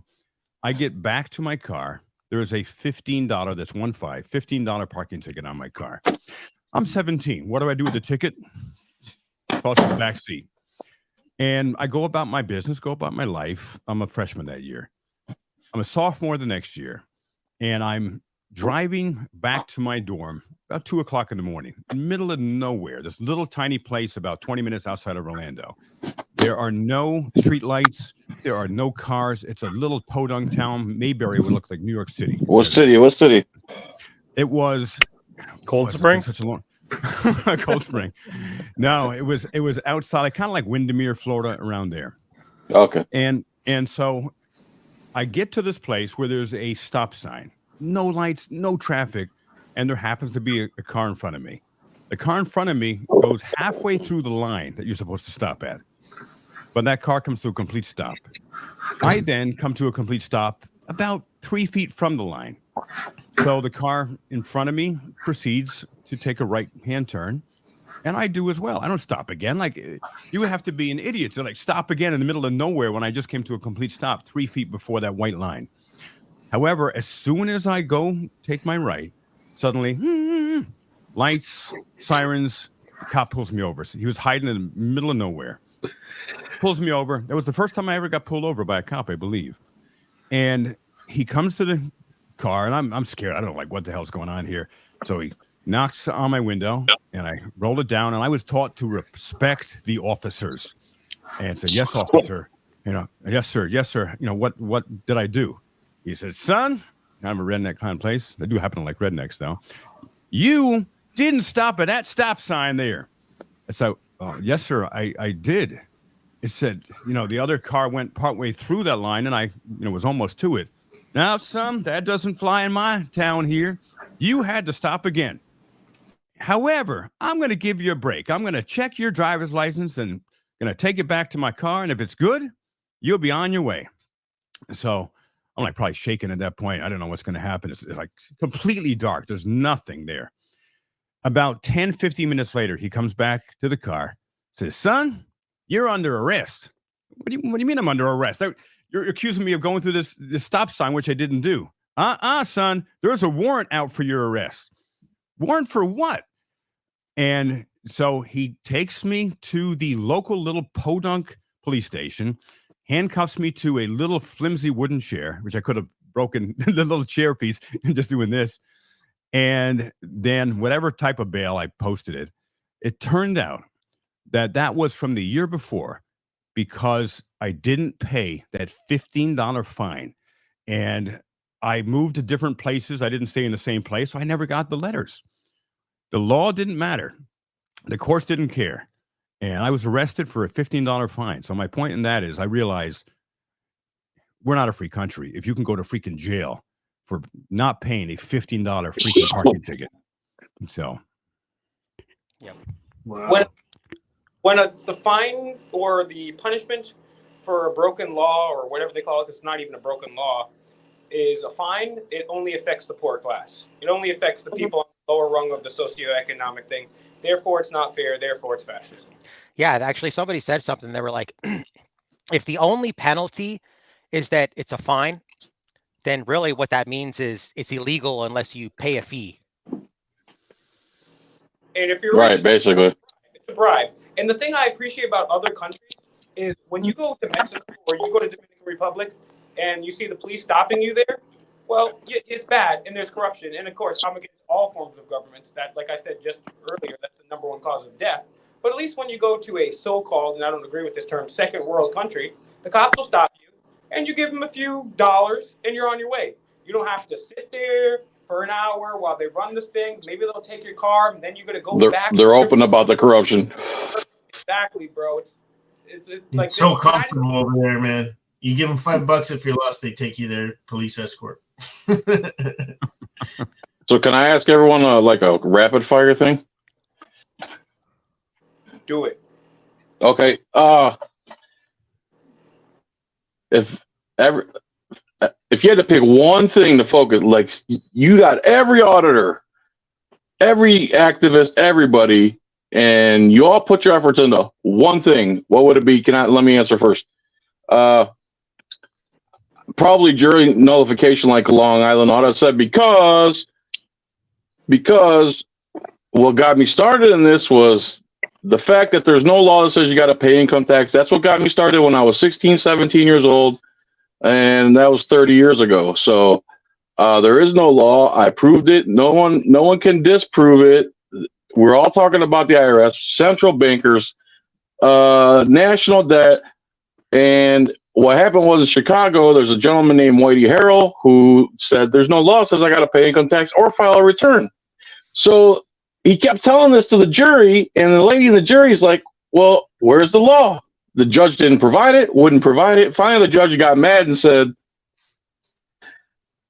you have everything you need. So they did not provide the law. So the jury nullified Whitey Harrell's case, and he got set free because there was no law. The court didn't show the law because there is no law. So for me, it's jury nullification. for me personally, it's the jury nullification is incredible. That would literally change everything. That's one of my higher points. Me personally, I think it's all stems from fractional reserve in the United States, the Federal Reserve banking system. Without the Federal Reserve, you can't have the CIA. You can't have all these other spying. You can't have the NSA. You can't have that. However, me personally, I don't really think it makes a difference what we choose to focus on, but we all need to focus on it because there's a number of examples. If we all just decide, if right now, if all 9 of us decided to stop paying our income tax, men with guns will come and put us in a cage. However, if we all combined our subscribers and all of our subscribers together didn't pay our income tax, then they're going to have a bigger problem. And then if we got the general public, they're going to have a bigger problem. But that goes with jury nullification. That goes with any law or anything that they're doing. Our problem now isn't. I do appreciate the question. That's a very good question. What we still need to work on now is getting the numbers. We need to get more people awake because then we can just pick something and attack. But I do think jury nullification and the Federal Reserve banking system are probably the 2 things. Because like you said, if you get these people to, just imagine all the people, take all the protests from Occupy to Black Lives Matter to Trump people storming the Capitol. If all of those people would have peacefully surrounded the sidewalk around the Federal Reserve system and said, we're not going anywhere until this unconstitutional monstrosity is gone, we'd have change in this country. But so what would that look like logistically, though? How many millions of people for how long? Well, that's and then we have another problem, right? Because we all know from the FBI's declassified program, counterintelligence program, or COINTELPRO, that no matter what you have, there's bad actors in there. No matter, and Long Island said it out. He says, "Hey, I want to be polite. I always say I want to be nonviolent, but that's not going to stop anybody from acting a fool or acting stupid." Logistically, what that looks like is something like an Occupy Wall Street, and we need to get there, and we need to be able to stand together. We need to identify and kick out bad actors. We need to have a code of conduct to do that. But that's always a problem too, because especially now after January the 6th, things can get very crazy. But at the end of the day, we also have really only a couple roads to travel down, because thankfully auditing is not censored here yet, because like I said, I came from truthing for a long time, and I've had many channels and things taken down because of things you cannot say. But when that happens to auditing, and myself, I've had to increasingly become somebody that operates in the public sphere in 3D reality, because the shit I want to talk about, I can't talk about it on YouTube. My answer to that question is, if we all turn around and focus on one thing specific, it would be the court no recording laws.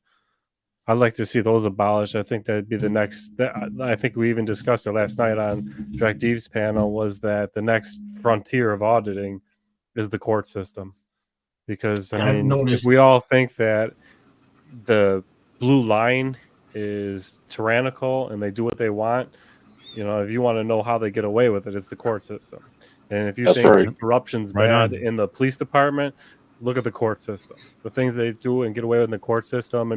Just right down to all these people here, even talking today, saying, "Oh, I hired a lawyer," or Long Island was talking about this war veteran who's the guy's like, "Oh, we'll get you probation for that, no problem." And it's like, "Well, did you want to look at the video? He's not guilty."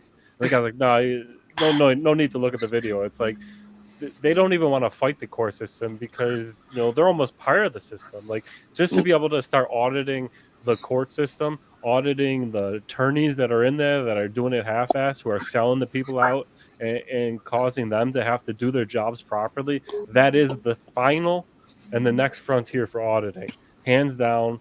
No matter what anybody says, it's taking on the court system and getting rid of the court recording and the no recording in court systems.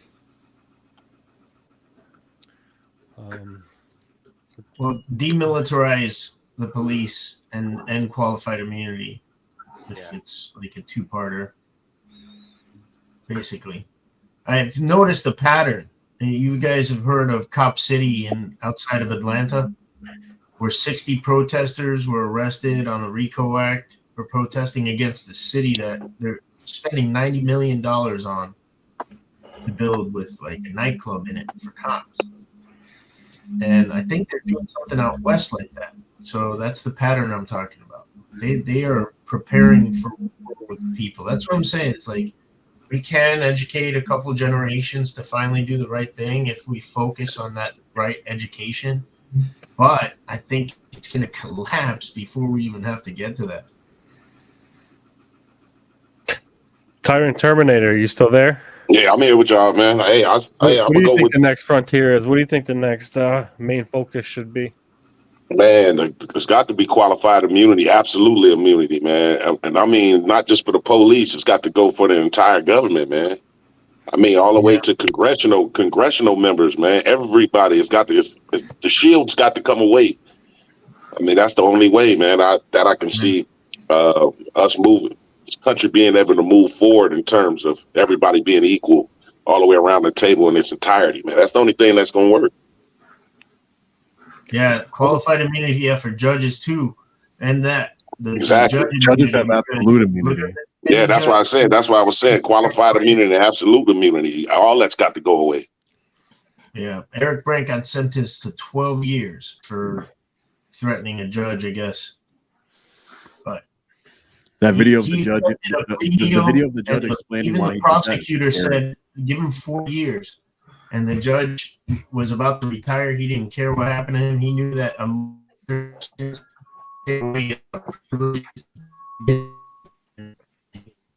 Your Elon internet's killing you, bro. They're blocking the signal. He's got Star. He's using I Starlink. think he's in New York City right now. and it's Elon. Yeah, fuck Elon. Well, yeah, man, that's Eric Brandt's judge was very petty in how he sentenced him. 12 years. There's a guy in there doing 10 years. That's doing sick. The way he explained it was so scary. The way he explained why he was doing what he was doing, how he had the real power and all this other thing. That was crazy. I guess for me, really quick, I'll go quickly. The number one is jury nullification. I truly believe in that. I truly believe that's a game changer. It's the one power that it's enshrined in the Constitution, and taking away a right, as far as in a legal sense, right? Because everything else is up for interpretation according to judges, right? And but jury nullification isn't. It's just, it is what it is, and you can do that without anybody interpreting it or anything else. And it just takes one person in a jury of 12 or 6, depending on the type of court, to just say, yeah, not guilty. We could show him committing this egregious offense of trespassing or not paying his taxes or things of that nature, and it's like just not guilty. And then another thing is, what Dan said, is the transparency in the courtroom. That's also important. It's also important to have transparency in the courtroom. I tell people all the time that disagree with me, and I like to have good conversations with people about healthy conversations about people who are skeptical of what I do or what we do, and who think the government is all in the up and up. I told them, just go take a day off and go sit in a courtroom all day long, and you tell me if that's justice, right? My attorney called me the other day, and he told me, he told me, listen, I broke down in court the other day because I saw this guy.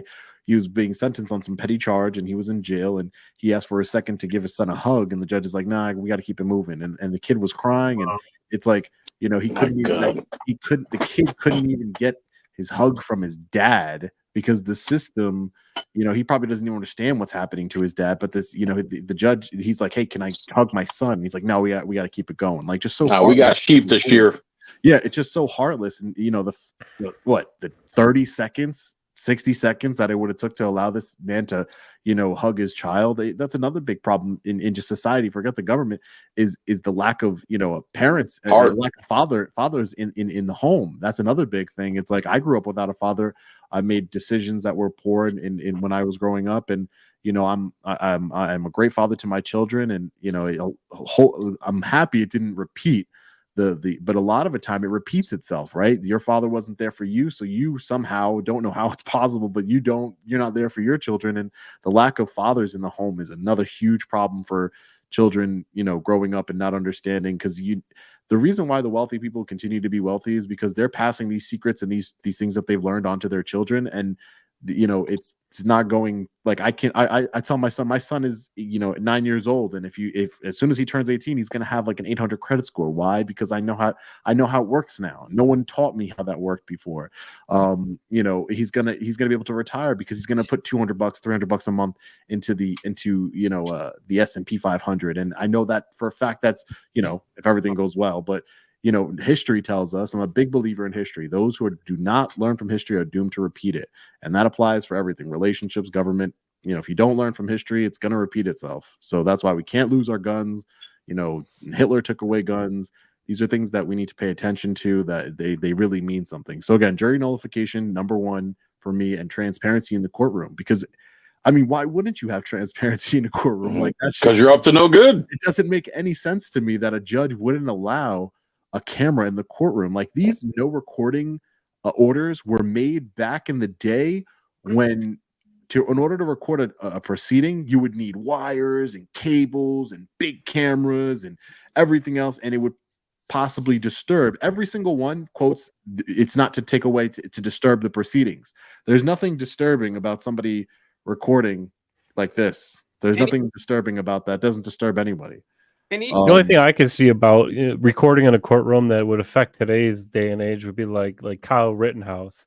If the people could find out who those jurors were, the death threats, and they could affect a jury trial.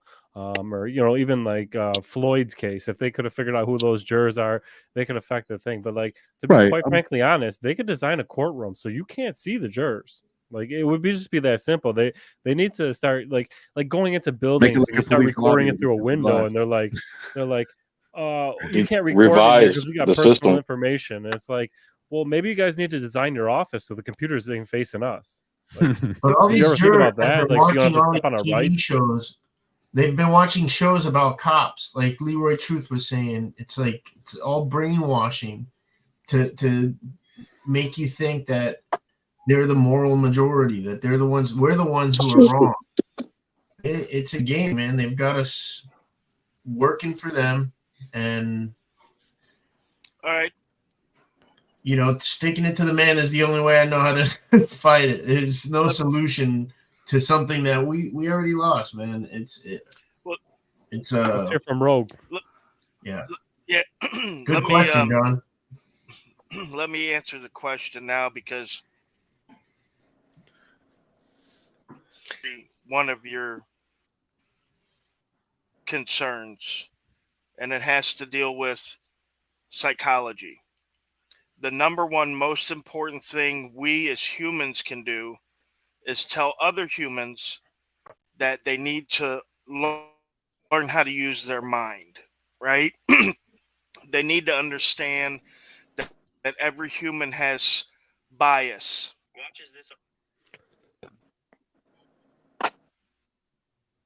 Right? Everybody has. You circumvent them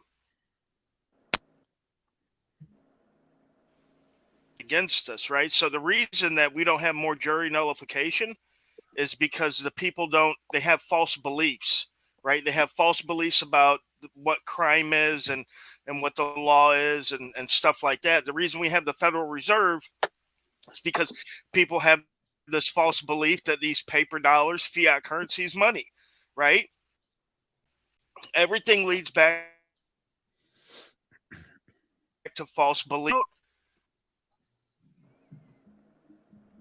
It's called TV programming, right? Because they're programming your brain, because your brain is a computer. Hey, and if you don't program that computer, the government is going to. And that's exactly why public school, I don't know how many people in the chat or on the panel know that I've always homeschooled my kids, and I'll live in a box before I send them to public school. But public school was actually set up by Rockefeller, the General Education Board, circuit riders, and their goal was to produce people that could pull a freaking lever, right? It wasn't set up for people to think, right? That's incidental. And if you can really think, they'll snatch you up quick and put you in one of the brainwashing camps they call the Ivy League, right? And this has always been the plan, and they're not hiding it, right? You can read Woodrow Wilson's speech to the New York Teachers Association, where he tells you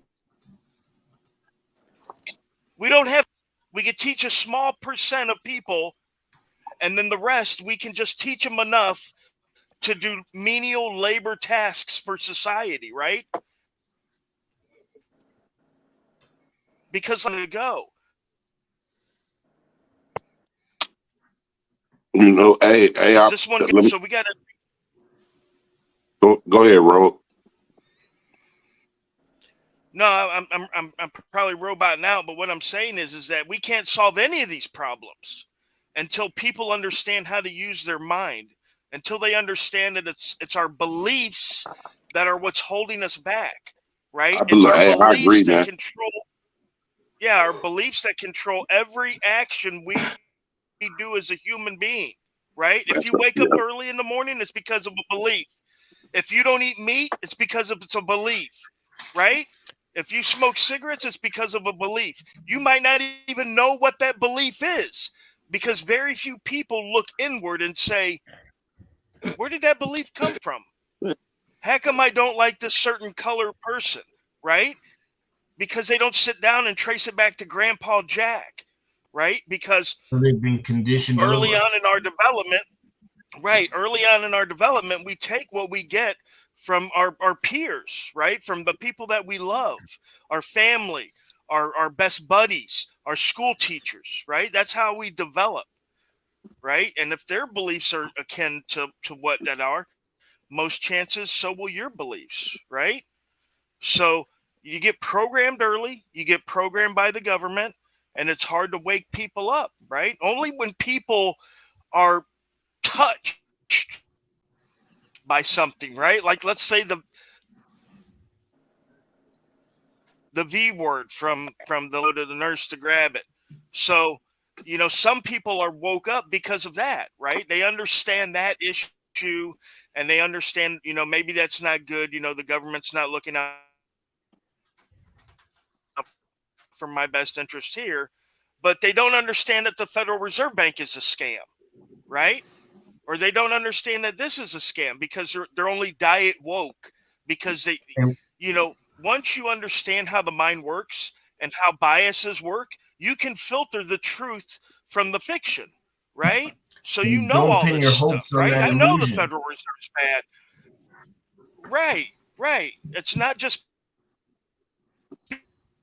because I'm touched by it personally. It's because now, just like Keanu Reeves, I can see the digits. I'm not through all this bullshit that's coming at me, because otherwise, I mean, you know, all you're doing is adhering to a belief system. You're adhering to what somebody else taught you was good and righteous or whatever, and that's what I'm going to go by, right? Because man, they don't. You know, Hey, I gotta hey, cut let, you guys let me. in for a second. Just give me 1 second. So real Rogue quick. says They don't teach you education. nothing about psychology, right?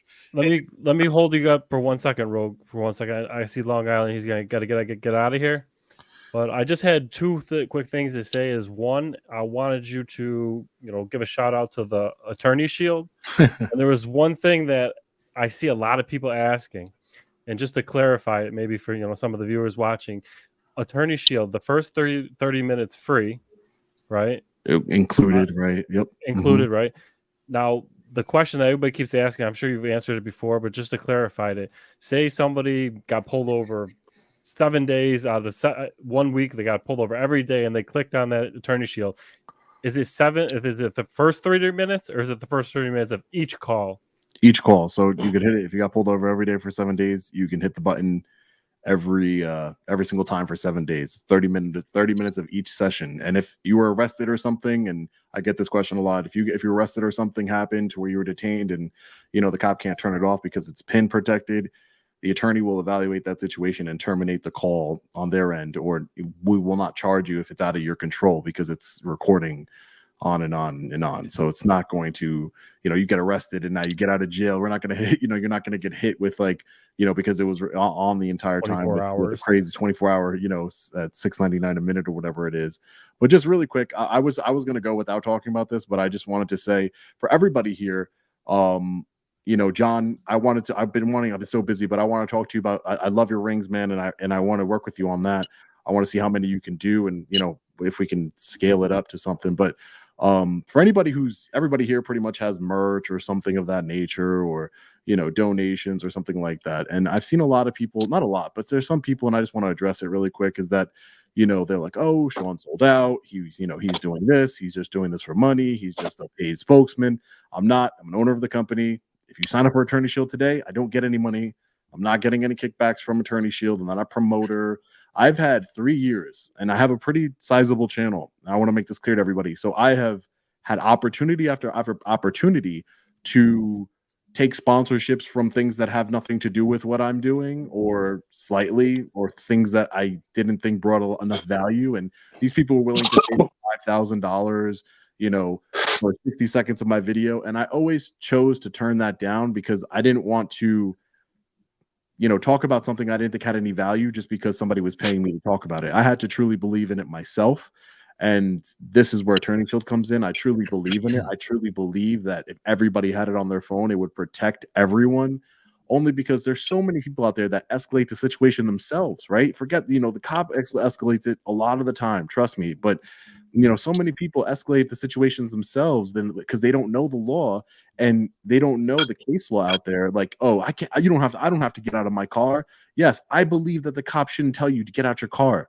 But for whatever reason, some stupid judge out there said that he, for officer safety reasons, said you can come out of your car. But if you don't know that, you're going to go to jail, or possibly worse, get your life ended by one of these thugs, and you're going to die. So, whether you believe, and again, I'm right there with you. I don't believe that cops should be able to tell you to get out the car. There's a lot of things I believe that cops shouldn't be able to do, but that doesn't mean they're not going to do it, and you're not going to lose in court. And it's going to cost you so much money. So if you have an intermediary there, people are like, oh, I could just be quiet by myself. Yeah, but you have a spokesperson there for you that is going to know the law. For example, identifying passengers. A lot of cops are like, let me see your ID. A lot of cops, witness. Yeah, or witness, or a lot of people have, let me see your ID to your passengers, and they have no right to the passenger's ID. And a lot of passengers don't know that. They get scared, but the attorney would know that, and the attorney would know. Listen, Mr. Felix, you got to step out of the vehicle, right? Because that could save your life, right? Whether we agree with he can do it or not, just you stepping out of that vehicle could save your life. Because that cop's going to come in there no matter what, because he has the legal authority to do so, and he's going to rip you out that vehicle, and he could use force, and he could use his taser and whatever else. And I don't want that. I'm tired of people I get so many videos of people having their rights violated. I get my rights violated all the time. I've seen every single person on here have their rights violated. John, with the that flashlight thing was crazy.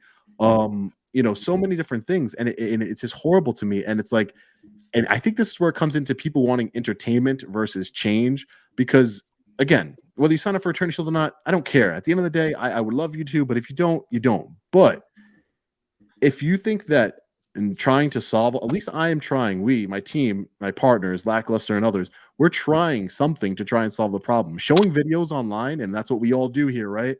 That's not solving any problems. It's bringing awareness to a problem, right?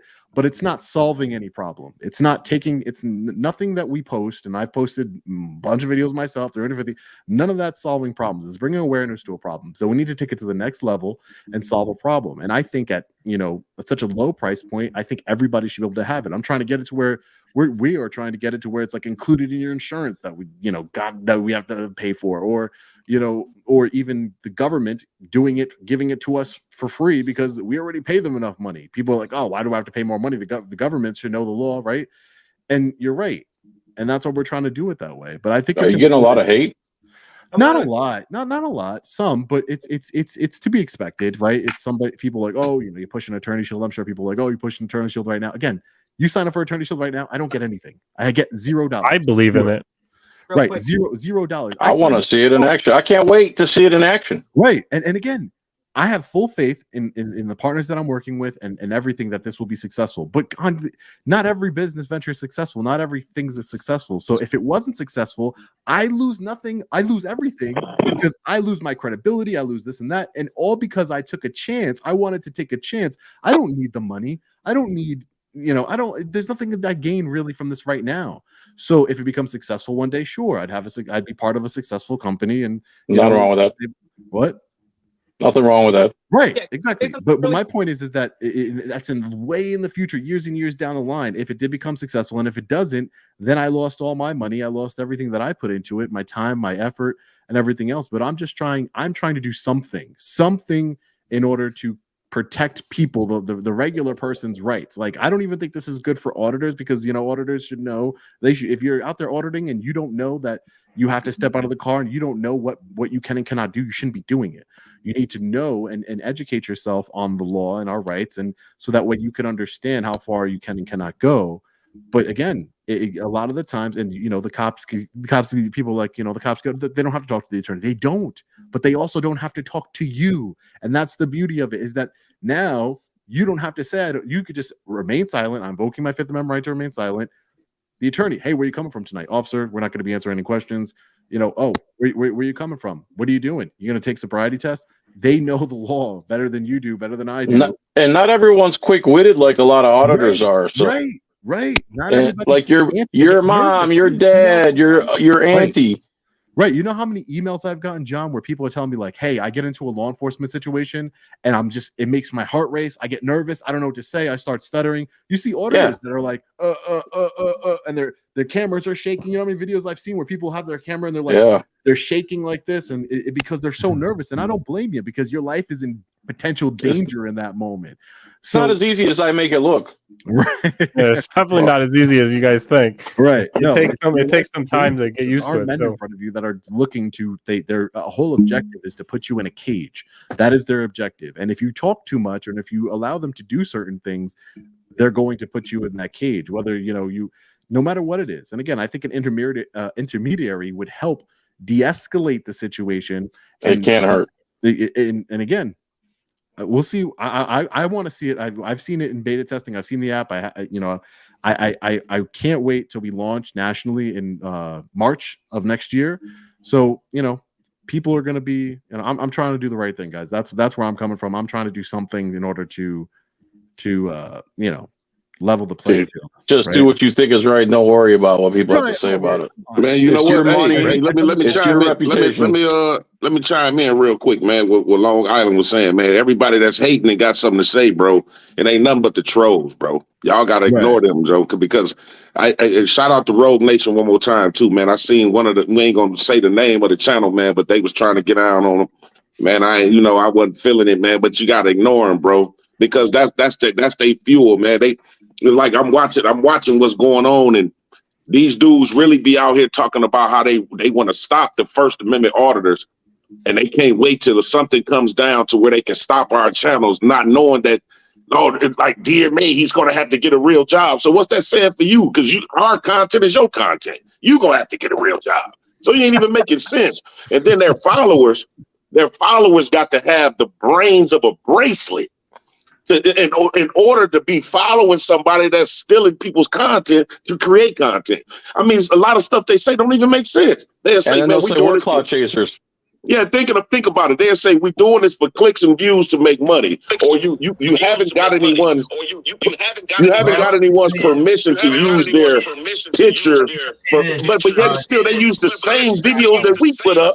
So did you get their permission as well? Like, I just be ignoring them, man, because no way. You got your in the background. Terminator. I agree with what you're saying, and I don't know why there's an echo. Who's that? Is that me? Someone's got YouTube playing. Yeah, it sounds like an echo. I don't. Can everybody mute it? Maybe. I still hear echo. Yeah, I hear echo too. No, nope, not me. So whoever. I never muted it. Definitely no echo here. Yeah, man. So, man, y'all gotta ignore them, bro. Man, ignore the trolls, man. Right. No, I just wanted to answer those concerns. Failure is trying to please everyone. Right. No. I never try and please everyone. I know I can't. I know there's some people that are that's the problem with the country, is that we're so divided and nobody's reasonable. Nobody can have a reasonable conversation. But again, that's all I have to say about it. What we need to understand is that we all need money. The reason why the people that are sounds like someone has the speaker on in addition to the StreamYard. Someone put on a Bluetooth. I just muted just to check. Just mute your mic if you ain't talking. just briefly, I just wanted to say this to Long Island's point. It went away with John's. Nope, it's still back. Can you guys hear me? For many years, I didn't accept donations. I didn't ask for donations. My first channel was immediately, as soon as I got it monetized, demonetized, and they shut my channel down.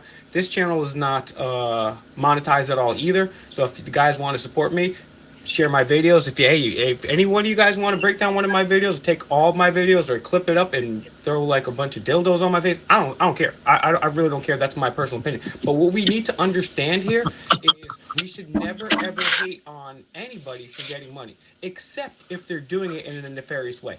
The reason why the world is shaped the way it is because the Federal Reserve banksters and the Bilderberg Group, they have unlimited funds and they're able to make moves. If we all had money here, let's just say the auditors all got really rich off of anything.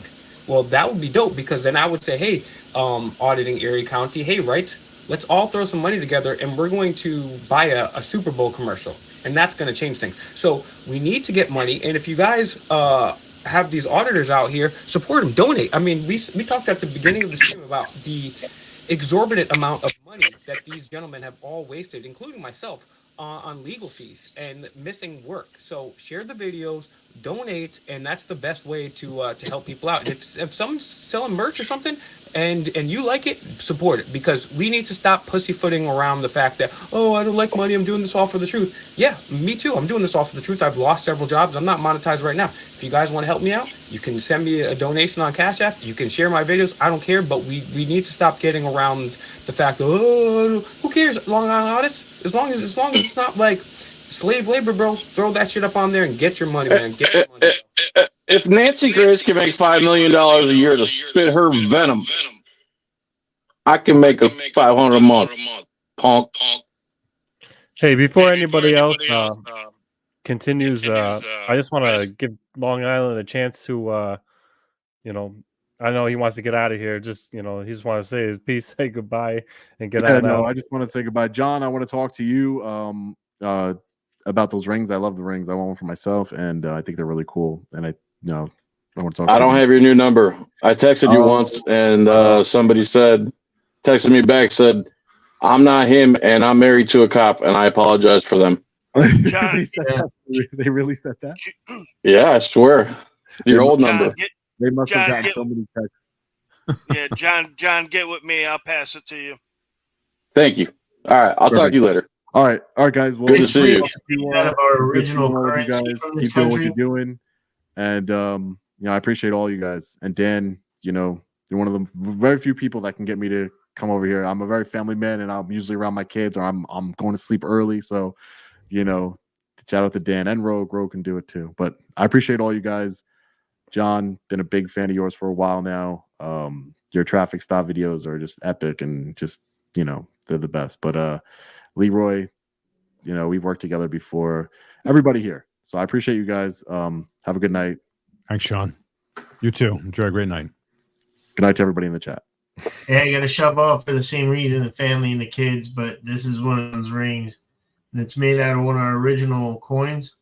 In the middle, the thing that got punched out, unfortunately, was the motto on the coin back then that said, mind your business.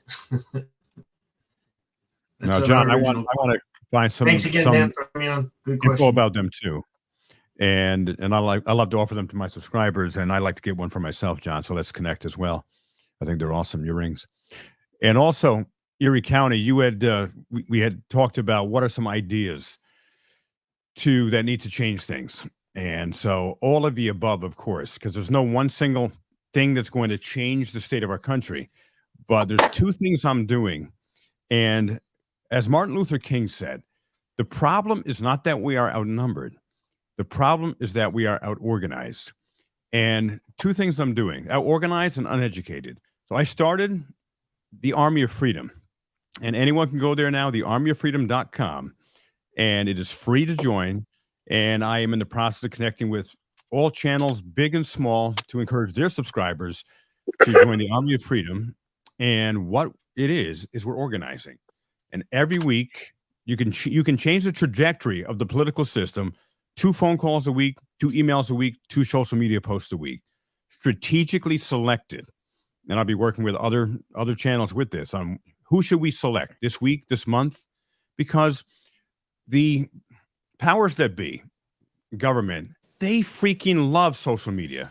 They love YouTube. They love Facebook, Twitter, TikTok, because we have collectively who watch our videos anywhere probably, I don't know, 20, 30 million people. And I'm, this is anecdotal, but 20 to 30 million people perhaps in America and then beyond in the world. And people get angry. People who are watching this now, we all get angry. We comment. We're letting our, anger, a rage out. We want this stop. We want end the qualified immunity. We want no muting and turning off of body cams. We want supervisors culpable of people who work under them for their crimes. And the list goes on. But it's the ultimate pacification of the masses, social media, because so many times, and I used to do this for years on Facebook. I thought because I posted, I had a whole bunch of followers on Facebook for 10 years. And I thought, man, I'm making change.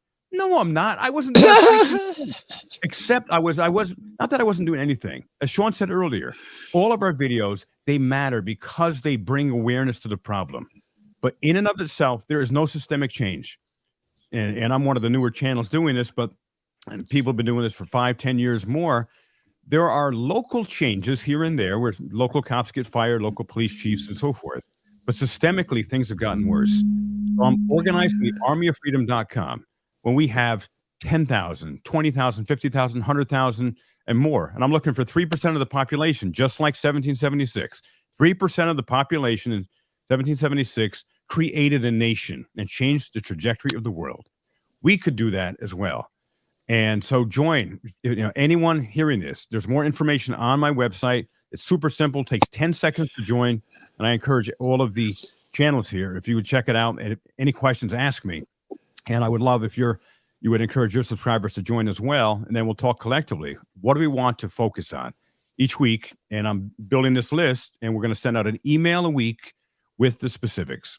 And that's part one. So we need to organize, because when you suddenly have politicians not just getting, 5, 10, 15, 20 calls a week, but thousands of calls demanding a specific change, then they will listen to us. And if they don't listen to us, because we are organized, we can literally change the trajectory of elections. Now, no, we're not going to have this incumbent come in here because they completely support the police, the thick blue line. Well, guess what? A year, 2 years, we're going to organize, and we will not basically allow them to get elected, any longer.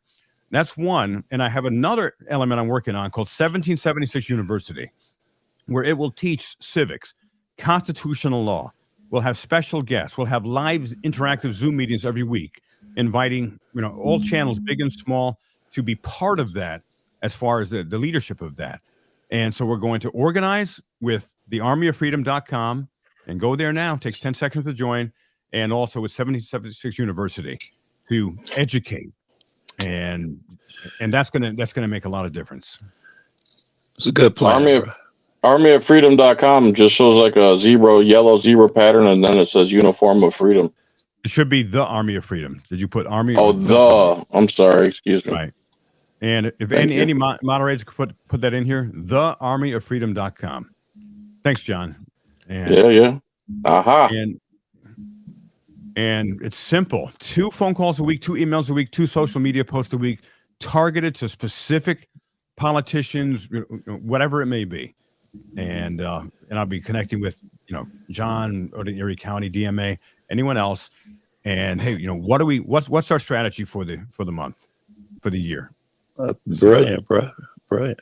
Thank you. So before I cut Rogue Nation off there to let Sean say his goodbyes and give a little plug and talk about the Attorney Shield for a few questions, I've seen a lot of people. I want to see if I can give the floor back to Rogue if he had anything to say. More where I cut him off. I don't know if you lost your train of thought or... I didn't think it was going to take that long, but I know I cut you off. So you there, Rogue? It was a good thought, Harry. He's changing the oil in a Starlink router. What's up? No, I cut you off, and I just wanted to give you the floor back if you still had your train of thought in hand. You know what I mean? I know I didn't expect long. I figured Long Island would say goodbye, answer a question, and it would have been quicker, but I just want to give you the floor back if you had more to say what you were saying there to talk. No, I had to change my blinker fluid. I'm good now. How'd that go? Okay. We got to rotate our winter air out of here.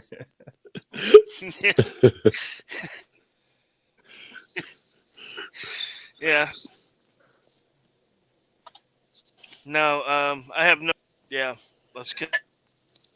That was like on 3 with what we're sandwiches talking ago. about now, we haven't heard from Generally Specific yet, have we? I just brought Have him we up heard here. from I'm Generally not Specific? Let's hear what he has to say. I'm not familiar with Generally Pacific. You have a YouTube channel to do auditing, or is this thing working? yeah, we hear you. Testing. All right, it's We not hear my you. normal sound setup. All right, so yeah, I do have a channel. You might not know me, but I know almost every single one of you guys. John Filax, are you NorCal?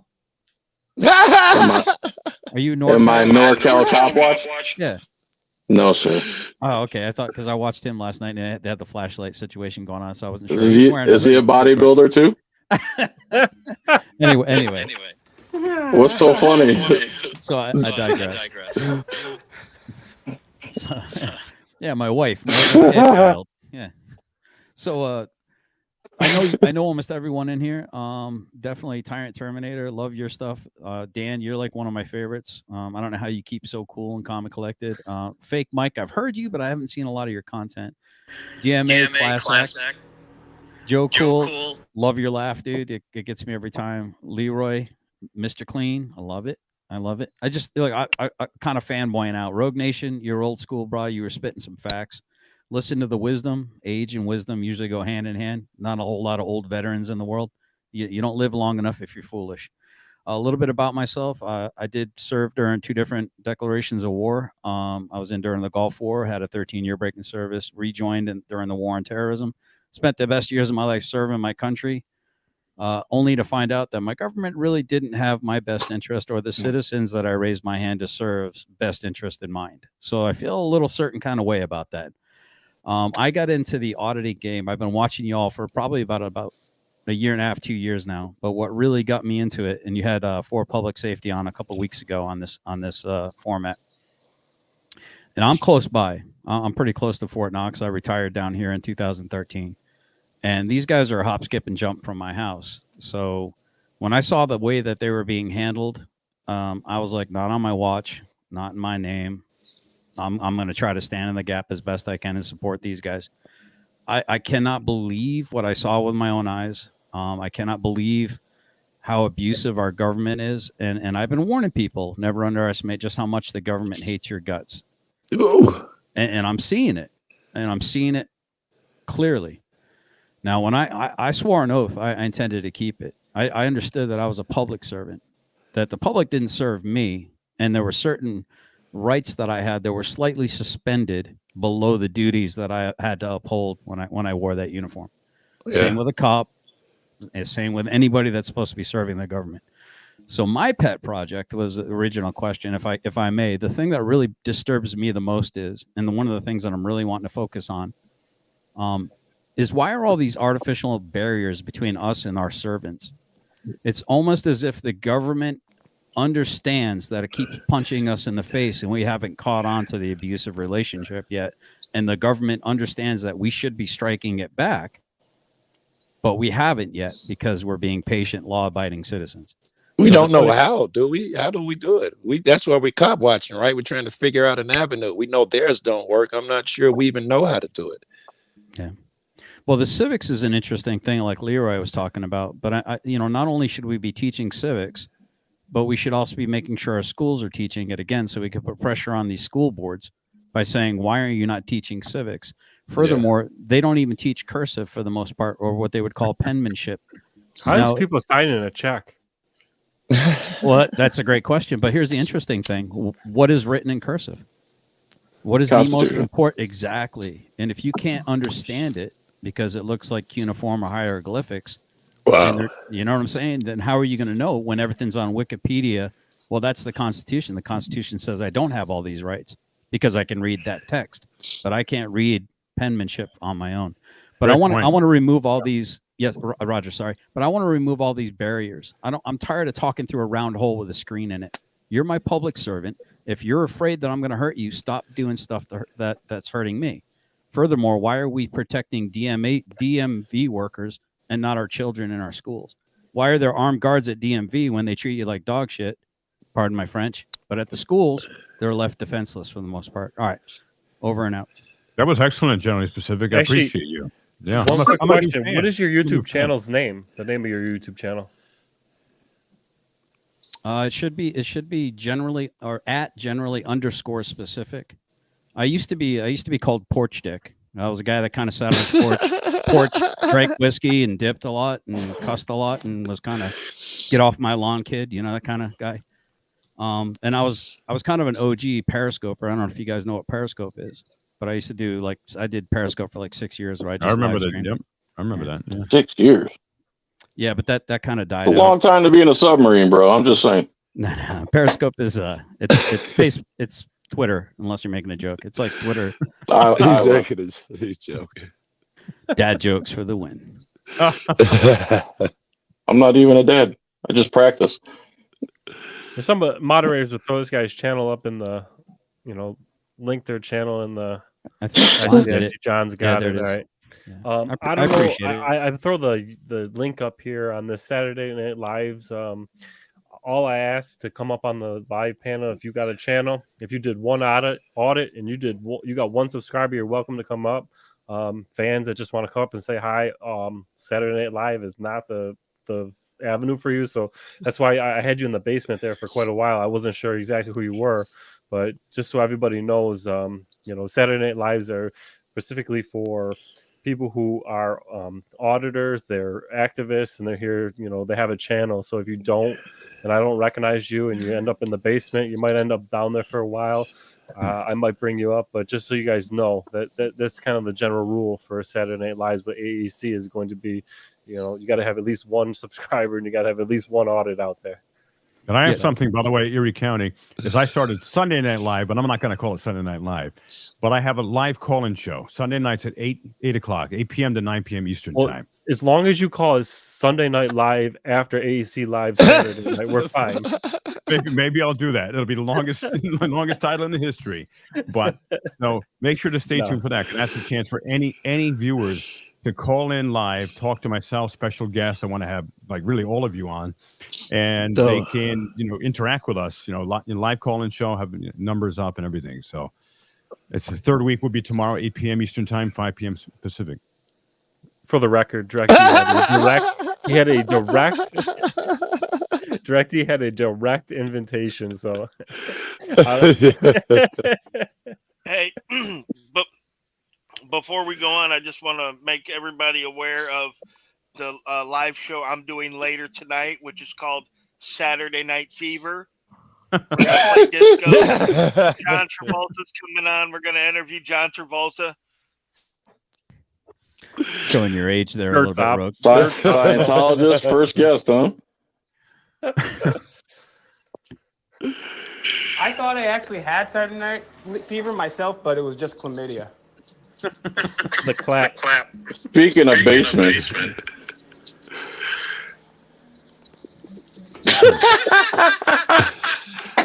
Who's got the echo? That's Mike. That's fake Mike. Kill your Mike. Mike. Mike's got the echo. Just I did do an audit. Mike. Sorry, Echo Joe. Mike. I did do an audit with for public safety and official misconduct. I went with them at one point in time. Got some pretty interesting stuff. Got some funny requests. I requested that the officer, if I signed a waiver, would I'd run away and look over my shoulder and say, "You'll never catch me, copper," and he has to tase me. But I want to do it on grass because I'm not that hardcore, But it's just fun, and these were good cops. You know what I mean? These were decent cops. I don't, but I'll listen. But the other cops were horrible, man. And I'm like, to see the way that they're treating the public, man. It's like I said, it's like our government has declared war on the people, and the people haven't caught on. They have. And it's like they're cry bullies. They cry out as they punch you in the face because you bruised their knuckles. Yeah. Right. Playing the victim nonsense, right? Right. You made me punch you in the face. Why are you doing this? Whatever your abuser says, you made me do it. You made me do this. I would even take it a step further there, generally specific. I do think that there are good human beings who are cops, but I don't think there's a such thing as a good cop, man. I mean, that job is inherently immoral. It's inherently violent. There are good people that become cops, but the occupation of a cop or any government so-called official or public servant is an inherently violent thing. I mean, the definition of terrorism is using violence for political aims. So therefore, every government on the face of this planet is inherently a terrorist organization. Right. What I was thinking. What do you call a good cop? Oh, you're echoing, Mike. What do you call a good cop? Unemployed. Unemployed. Culture doesn't support him. That's a fact. That's a fact too. Yeah. We might be making a difference, man, because it seems like the sheep and the trolls are trying to kick it into high gear like they're desperate or something. The cops are even going back in videos. They're desperate, man. We must be getting under their skin, doing something. Yeah, fake Mike. I knew that we were going to agree on a lot of stuff, dude. Like everything that you say is like, I'm right there with you, man. And I've said it like dozens of times on my channel that there's no such thing as a good cop. They might be good people. Like I always say, my cousin, he's a cop and I love my cousin. I'd like him better if he quit his job. And they do immoral stuff. Because of the fact that immoral stuff, like John, like, you know, there's, first of all, there's immoral laws that, you know, I was talking about, locking people in a cage for being in possession of a plant or, you know, all this. They just follow orders, man. They just do whatever. And people, what we're talking about last night, Dan, with DirectD, it's like, people like, oh, you know, how did Nazi Germany end up like that? Man, with the way that people just follow orders without question, right, we could end up in the exact same way. I think, Dan, you said, well, if you didn't get the vaccination and they decide they're going to take all the people that didn't get a vaccine and they're going to take them to some camp, dude, these police officers would just be like, okay, they're telling me to do it. I got to do it. And they would just take them. But not only that, it's not only the immoral laws, it's the unconstitutional ones, man. There's so many. And like the government is so far out of the bounds of the Constitution. It's like ridiculous, man. And there's no repercussions for it. Like if a doctor, you know, like public officials, they can swear an oath to the Constitution and they don't actually have to know the Constitution. It's like crazy. That's ridiculous. Man. That's and a fact. And like the doctors, to get a license, you have to prove you know what you're doing, right? And if you commit malpractice, you lose your license. Someone's echoing. That's Mike. No, I'm not. I just unmuted. But I was just gonna say real quick, if you know, if a doctor commits malpractice, they lose their license. But if, you know, a government official doesn't honor their oath, nothing happens. Or if a police officer violates your rights, they have qualified immunity. It's like, because the government governs themselves. Well, lawyers write laws that help lawyers. It's kind of like a snake eating its own tail. It's a self-serving system. It's very interesting. A lot of the stuff that y'all are saying, it's very prudent and germane to the situation of the Constitution is a piece of paper. It's only as effective as those who are willing to, that have raised their right hand to actually do the duty of carrying out the protection of the rights of the people that they're swearing that Constitution protects. Now, if you think about it, our government only has one mandate, one true legitimate mandate for its own existence. And that is to protect the borders of the nation that it exists within and to protect the rights of the citizens therein. That's the only mandate and only purpose for our government to even exist. Everything else is gravy. And I think we're drowning in gravy. Yeah. No, that sounds like heaven. Hold up. I got a professional and knowing the truth and speaking the truth on the cost of freedom. My man, back the blue, baby. Back the blue. Bootlegger, boo. He looks more handsome in real life. Number one bootlegger in the States here. Nobody licks the boot quite like this guy here. Is this the guy that calls the police department and always congratulates them? Yeah, that's This is him. That's it. What's up, James? I don't think his mic's working. He's having technical difficulties. When he get them worked out, he can call Fake Mike and teach him how to do it. You and James go to the same barber, huh? Dan? Yeah. Generally specific, too, I guess. You look like a bunch of Merlins. I've been Look at cutting this my guy own with hair the for Nice almost a shirt. decade now. AC's jealous. Redneck is this the magicians. guy that calls the police station and thanks the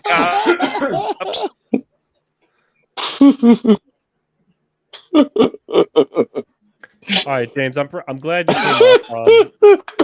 I think that if one person out there that I enjoy listening to and talking to has the greatest insights on the price of freedom, it's James Freeman here. Free range. James, I don't know if he still got it. This one time at band camp, ADT. Thanks. I stuck James Freeman's mic in my backpack. Sorry, His voice can't get thanks, through the Dan, I beard. appreciate it. Oh God, he's even sexier live. That's not. Oh my God. I'm hoping his setup don't work because it's getting funny at this point. Why are my pants getting tight? I don't know what's going on. Hey, Want to ride a toboggan down his beard. Yo.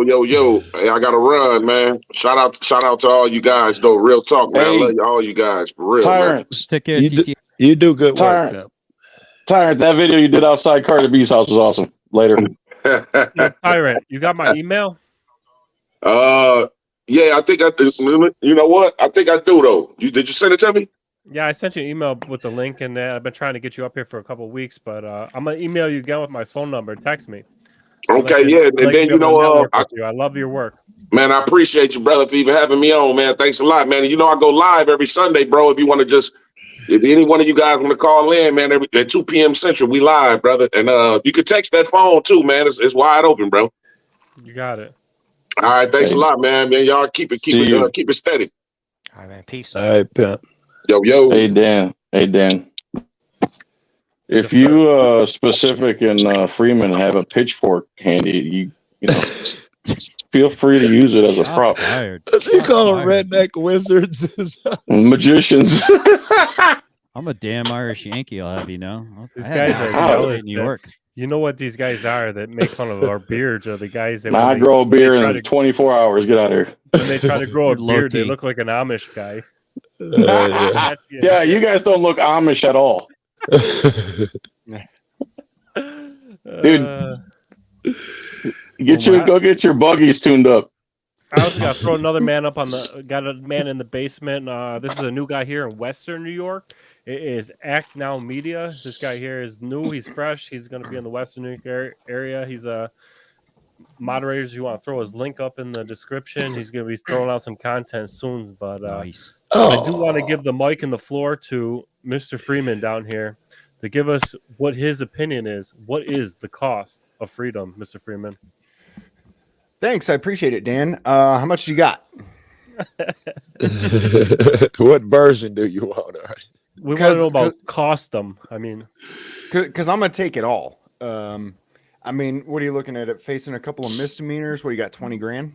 I'll take 20 grand from you. As far as dollar amount, honestly, it costs whatever I can weasel out of you, bro. As far as other things that it may cost you. Well, the truth is, the people who are in charge of you don't want you to have freedom, so they'll take anything away from you to try to keep you from obtaining it. I don't care. Your kids, your wife, your mother, your family. Your I don't livelihood. know, but yeah, I mean, there's no limit. There is no limit, and if you push it too far and you try too hard to be free, they will kill you, Dan. They will kill you. I promise you that. So there you go, man. That's the cost of freedom. That's high. There's a lot of people. I know it's funny. It is a little bit, but I mean, is it? I mean, we all know it's true. Like Joe Yeah, it's Cool. not You remember funny. that chick that got pulled over? Like, there's nothing so small and so petty that they will not freaking murder you over it. There's that woman who got pulled over for, and this was probably like 9 or 10 years ago, before a lot of this got popular. Pulled over for not You're using her talking turn about signal. She was Texas, right? I don't remember if it was Texas. Wasn't It it like was so Lisa long ago. It was one Bland? of the cases that I heard Wasn't about it like- before I started any of this. Wasn't it like Lisa Bland or something like that? Yeah, Lisa I think Bland. not Sandra Bland. Sandra Bland.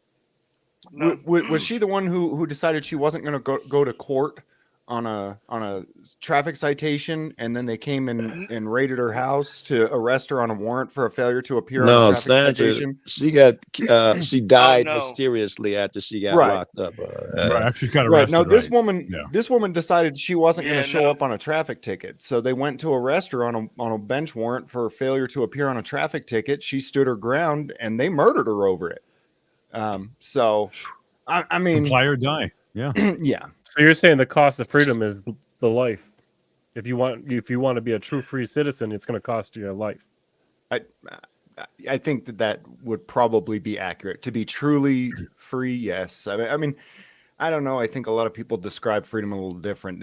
Have you heard that you can't truly take freedom away from a free man? You could take away his money, you could take away his home, you can take away his life. But truly, if in your mind you can't be controlled by other men and their actions and their manipulations, then that's what freedom is. It's more of a deeper, I guess, philosophical, but.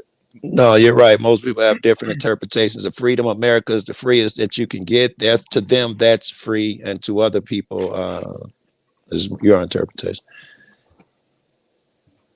Guys, I'm gonna be gone for like 2 seconds. I gotta go use the men's room. I'll be right You're back. useless anyway, bro. Turn that mic off. Totally. Turn that mic off. Turn the mic off. I don't want to hear that. Come Use on. the ladies' I gotta- room. I Identify gotta go. Right back. Yeah, sit down when you go. All right. Enjoy a great night, everyone. I gotta run. Good to see you. Hey, Generally good to see you, Leroy, you Thank do you, good Leroy. work as well, bro. Rogue, John, everyone. Thank you. Yeah, it's kind of interesting. Act now. Does he want to talk at all? Yeah. Hi guys. How you guys doing today? Thanks for having me on. I can talk a little bit. I'm in Western New York with AEC too.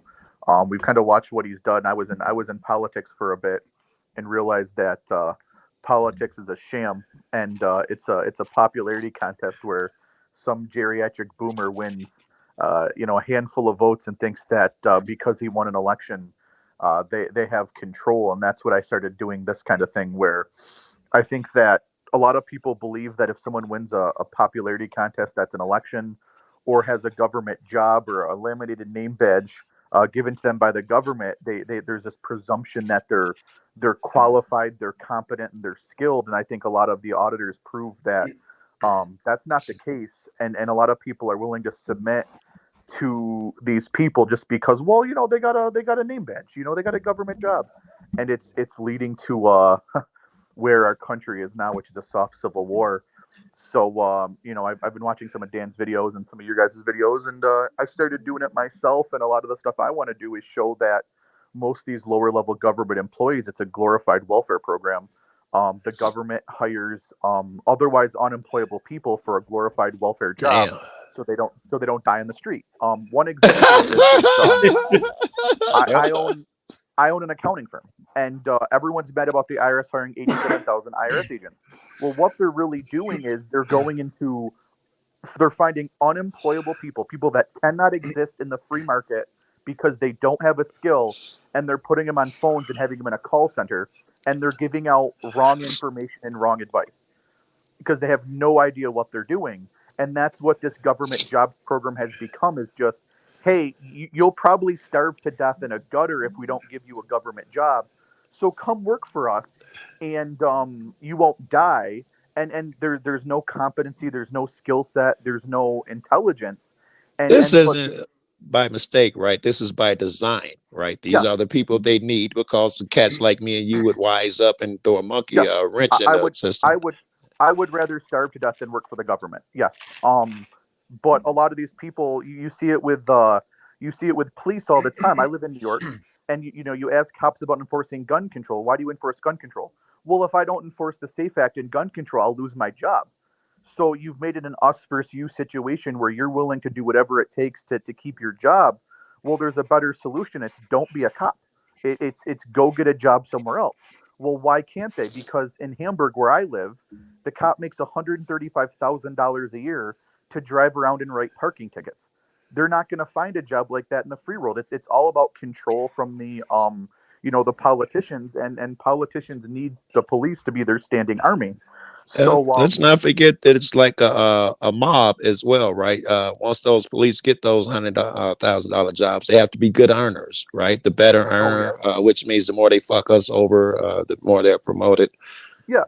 protect and serve. They protect the political class by serving us petty fines. And one thing I like to point out to police and everyone, that it always pisses them off, but every police stop is implied gun violence because the cops have the Of gun. And course. like someone just said, there's nothing that's so small they will not kill you over. I actually, a stupid win I got in Hamburg was during COVID. Hamburg wanted to implement a bonfire permit. So if you wanted to have a fire in your yard, you had to go pay $25 to ask permission from the crown to light some sticks on fire in your backyard. So I went and spoke out against it, and I said, These people are gods, bro. I actually made a I'm drawing a blank. Was it the Gonzales flag, the come and take it flag with a bonfire on it? I hung it up there. I thought it was really funny. They got all pissed about that. But I said, here's my question for you. Let's war game and let's really talk about what you guys are doing here. You're going to pass a law that you need people to have a bonfire permit. Well, I'm not going to do it. I'm going to have a bonfire at my house every Friday. I'm going to tell everyone to come, and I'm not going to get a permit. And when the police show up, I'm going to take the ticket they give me, and I'm going to use it to start my bonfire.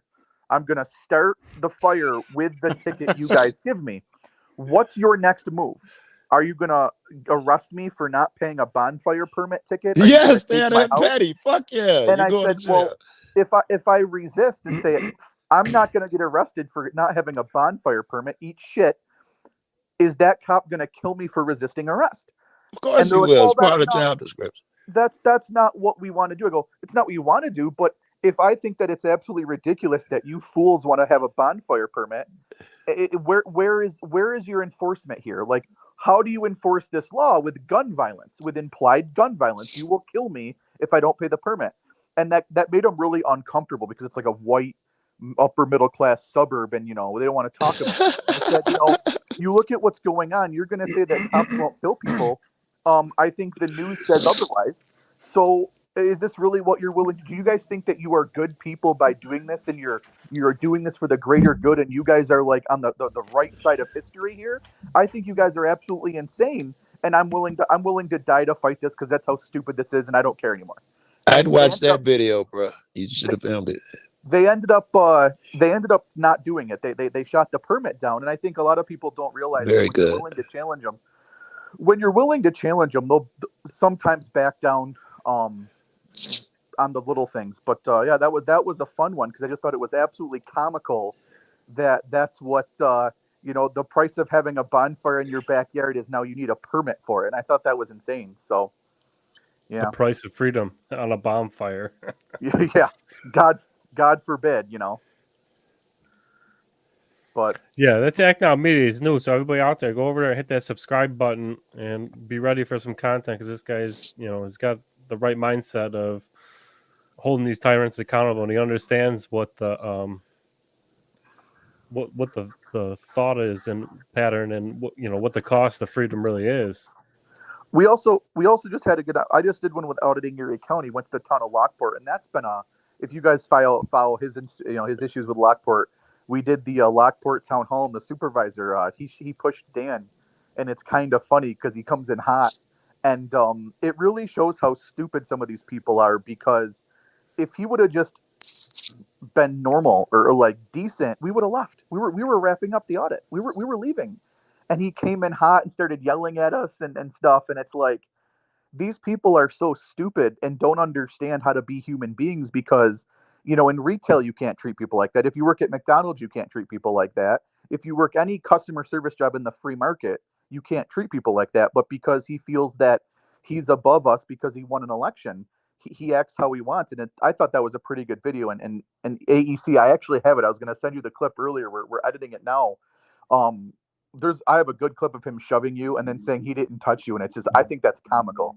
But I'll send it over to you later. But yeah. I had a question for you, James.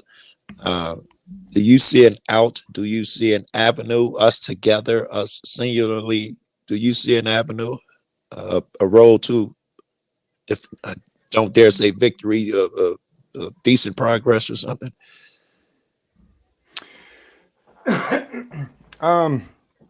Gosh, I don't know. That's a tough question because I go back and You've forth been between pondering that shit all for years. I'm sure you've been throwing it around in my your head. whole life, man. I've had a problem with unjust authority since I was a child, man. I got kicked out of 2 preschools, bro.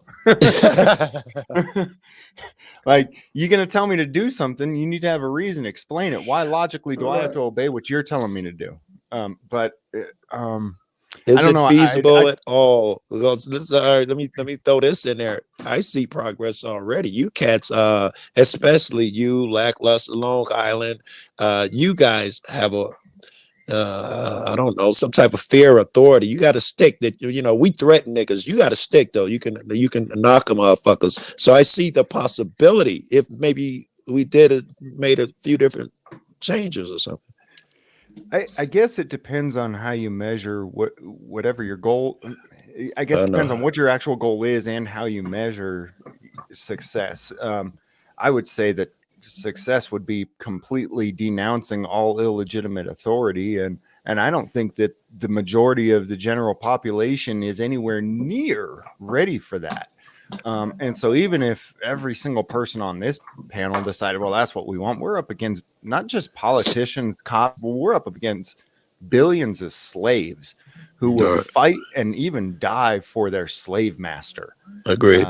And that's, to me, that's the biggest thing that I'm trying to fight, is just trying to change a couple minds at a time, you know, The deprogramming, yeah, just by showing them every single day, day after day, that their system is illegitimate, that, you know, hey, we've got this set of rules, and that allegedly we got this set of rules that we're all going to follow so we can have a peaceful society. But there seems to be this group of people over here that never follow any of the rules. And so I guess when I set back and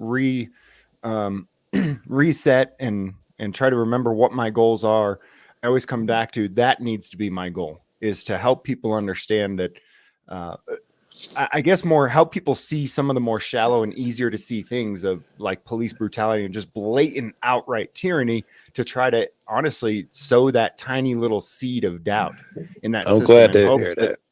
in hopes that they'll start digging deeper and go, wait a minute, this thing's not legitimate either. Or wait a second, you know, and then they start seeing, well, it's who gets to decide I need to have a permit to have a fire? And they just start questioning more and more and more things that way. And the government always wants to control people.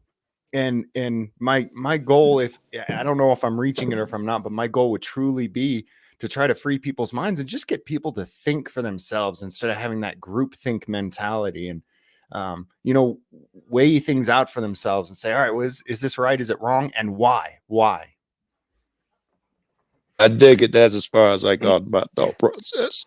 One of the things I've noticed, James Freeman would say to these cops when he used to be in the field, still doing the activism, is when they'd be like, well, if you go back on, we're going to arrest him. And James would hit him with the truth of what they're really saying. He's like, so you're saying if I go back on there, you're going to use violence against me? He does that now. And I think that's like an eye opener, because, you know, like, I'm going to arrest you. A lot of people don't think that's a violent thing, but try to resist an unlawful arrest and watch how violent that gets. Just something simple as them calling a cop on you. There's calling armed men with guns. They think it's a simple thing. That's dangerous as fuck. I mean, they're just calling that out to open eyes, and I think more auditors need to use that term. Is, you know, I'm going to start doing it and calling that out and be like, so you're saying if I don't leave, you're going to use violence against me? And they're like, no, I'm like, well, that's violence. Like, so if I don't do what you say, and I don't agree with you, you're going to use any violence necessary to remove me from this building. That's what you're saying, and just calling them out on that, I think that will help with the eye-opening experience of the people, because, you know, people out there, like, I got a video of just a short, and I cannot comprehend and understand the amount of bootlickers that, you know, me walking up to a cop and asking, what are the 5 elements of the First Amendment? And none of them, and the guy's like, I'm not talking to you, I'm not answering your questions, how about that? And it's just like, people are like, oh, you're harassing that guy. Why are you bothering him? I'm like, really? I mean, these guys cost us $1.5 billion a year in civil rights violations that they swore an oath to protect our rights, and I'm harassing him? I think the harassment is the $1.5 million coming out of the taxpayers' dollar bottom line. Erie, before you go too far, Erie, I want to cement that shit that you said about explaining what they do in different terms. You know, you're going to commit violence. I got to remember that, right? Because they use these code words to desensitize us, right? If we can uncover those code words, not just whatever they are, the million of them that they have, you know, you're detained. No, it's worse than that. You know, I don't know, I'm too high or something. But I think you get the idea, and I locked it in my head. That was my intention. It's possible. He was sucking on his flower vase a second ago. He's like, Joe Cool was like, I was gonna finish my thought, but then I got high. John Felix in the chat said Joe is higher than a giraffe's vagina. Dan, I'd really love to pick your brain about something, man. I saw one of your videos that really impacted me as a person that had worn a uniform, had served my country. You a politician? Wait, who's talking? No, it's generally specific. Okay. I'm about to say you're a politician. I'm sorry. So, as someone that had served his country and wore the uniform, matter of fact, this was my subdued flag that I wore in Afghanistan. I feel like a sucker, like I said, at having served my country. I feel like a fool now. Right on. But I went in for the right reasons, and I sure as shit wouldn't have followed any unconstitutional, unlawful orders because I've got this thing called character and principle. All right. Now, not everyone has it. I understand that, and there is a lack of morals and virtues in some people, and some people get into some things for the right reasons, some in the wrong reason. But you put out you put out a video that really impacted me when you were checking out that hotel that was housing all those illegal immigrants, and they had National Guard people wearing my fucking uniform with my fucking flag on the shoulder, and my fucking name had sworn an oath to the same Constitution that I swore an oath to. They're aiding and abetting illegal activity of illegals housed in our hotels. And I'm just sitting there going, wait a minute. So you're giving these people like all these benefits. We got homeless people all over the streets in our own country. You're aiding and abetting the breaking of our constitutional laws, and you're hassling and pressing a man who's sitting where he can in public and recording it. You're the criminal, Dan. You're the criminal. That moment to me is mind-boggling. We got the U.S. military. I mean, it's actually New York State National Guard, but we got military violating a citizen's rights to protect illegal immigrants. You catch, bro. And the thing that's crazy about it, and somebody else brought this to my attention, is that I'm like, well, why don't we have state troopers there? Because you can sue the state troopers a lot easier than you can sue the National Guard if things go south. You know what I mean? Like, it's just astonishing that, you know, like, even bringing that up, it's astonishing that's the way it was. And this guy's like, this is a New York sanctuary site. You can't take pictures. I'm like, what are you talking about? You can eat a big I'm in public, bro. Dicks, man. I'm like, you swore an oath to this Constitution. You should know my rights. You know, Why do they all think that we can't record? It's the most craziest thing ever. It's necessary to achieve what they're trying to achieve. And I'm going to shortly say that the morals and principles you were talking about, bro, I think we're believing magic. That guy, that immigrant, he's been tricked. Whatever got him over here, he's still my brother. Let's figure a way out. We don't want to hurt that cat, right? All right.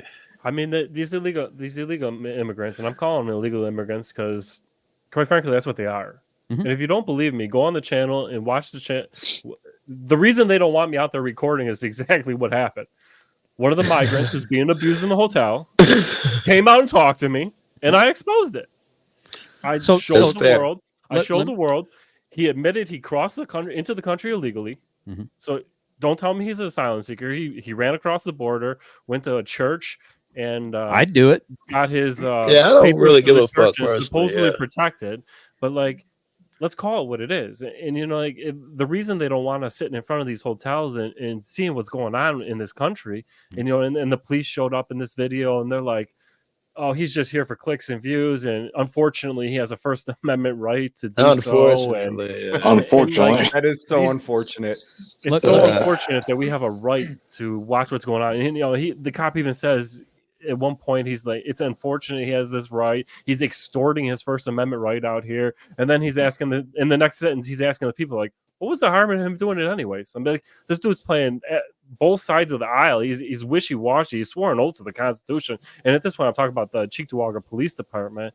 And I got a friend inside the police department. I talked to him. He's like, dude, you got a really way of talking to people because you got influence, man. Our phones are fucked today.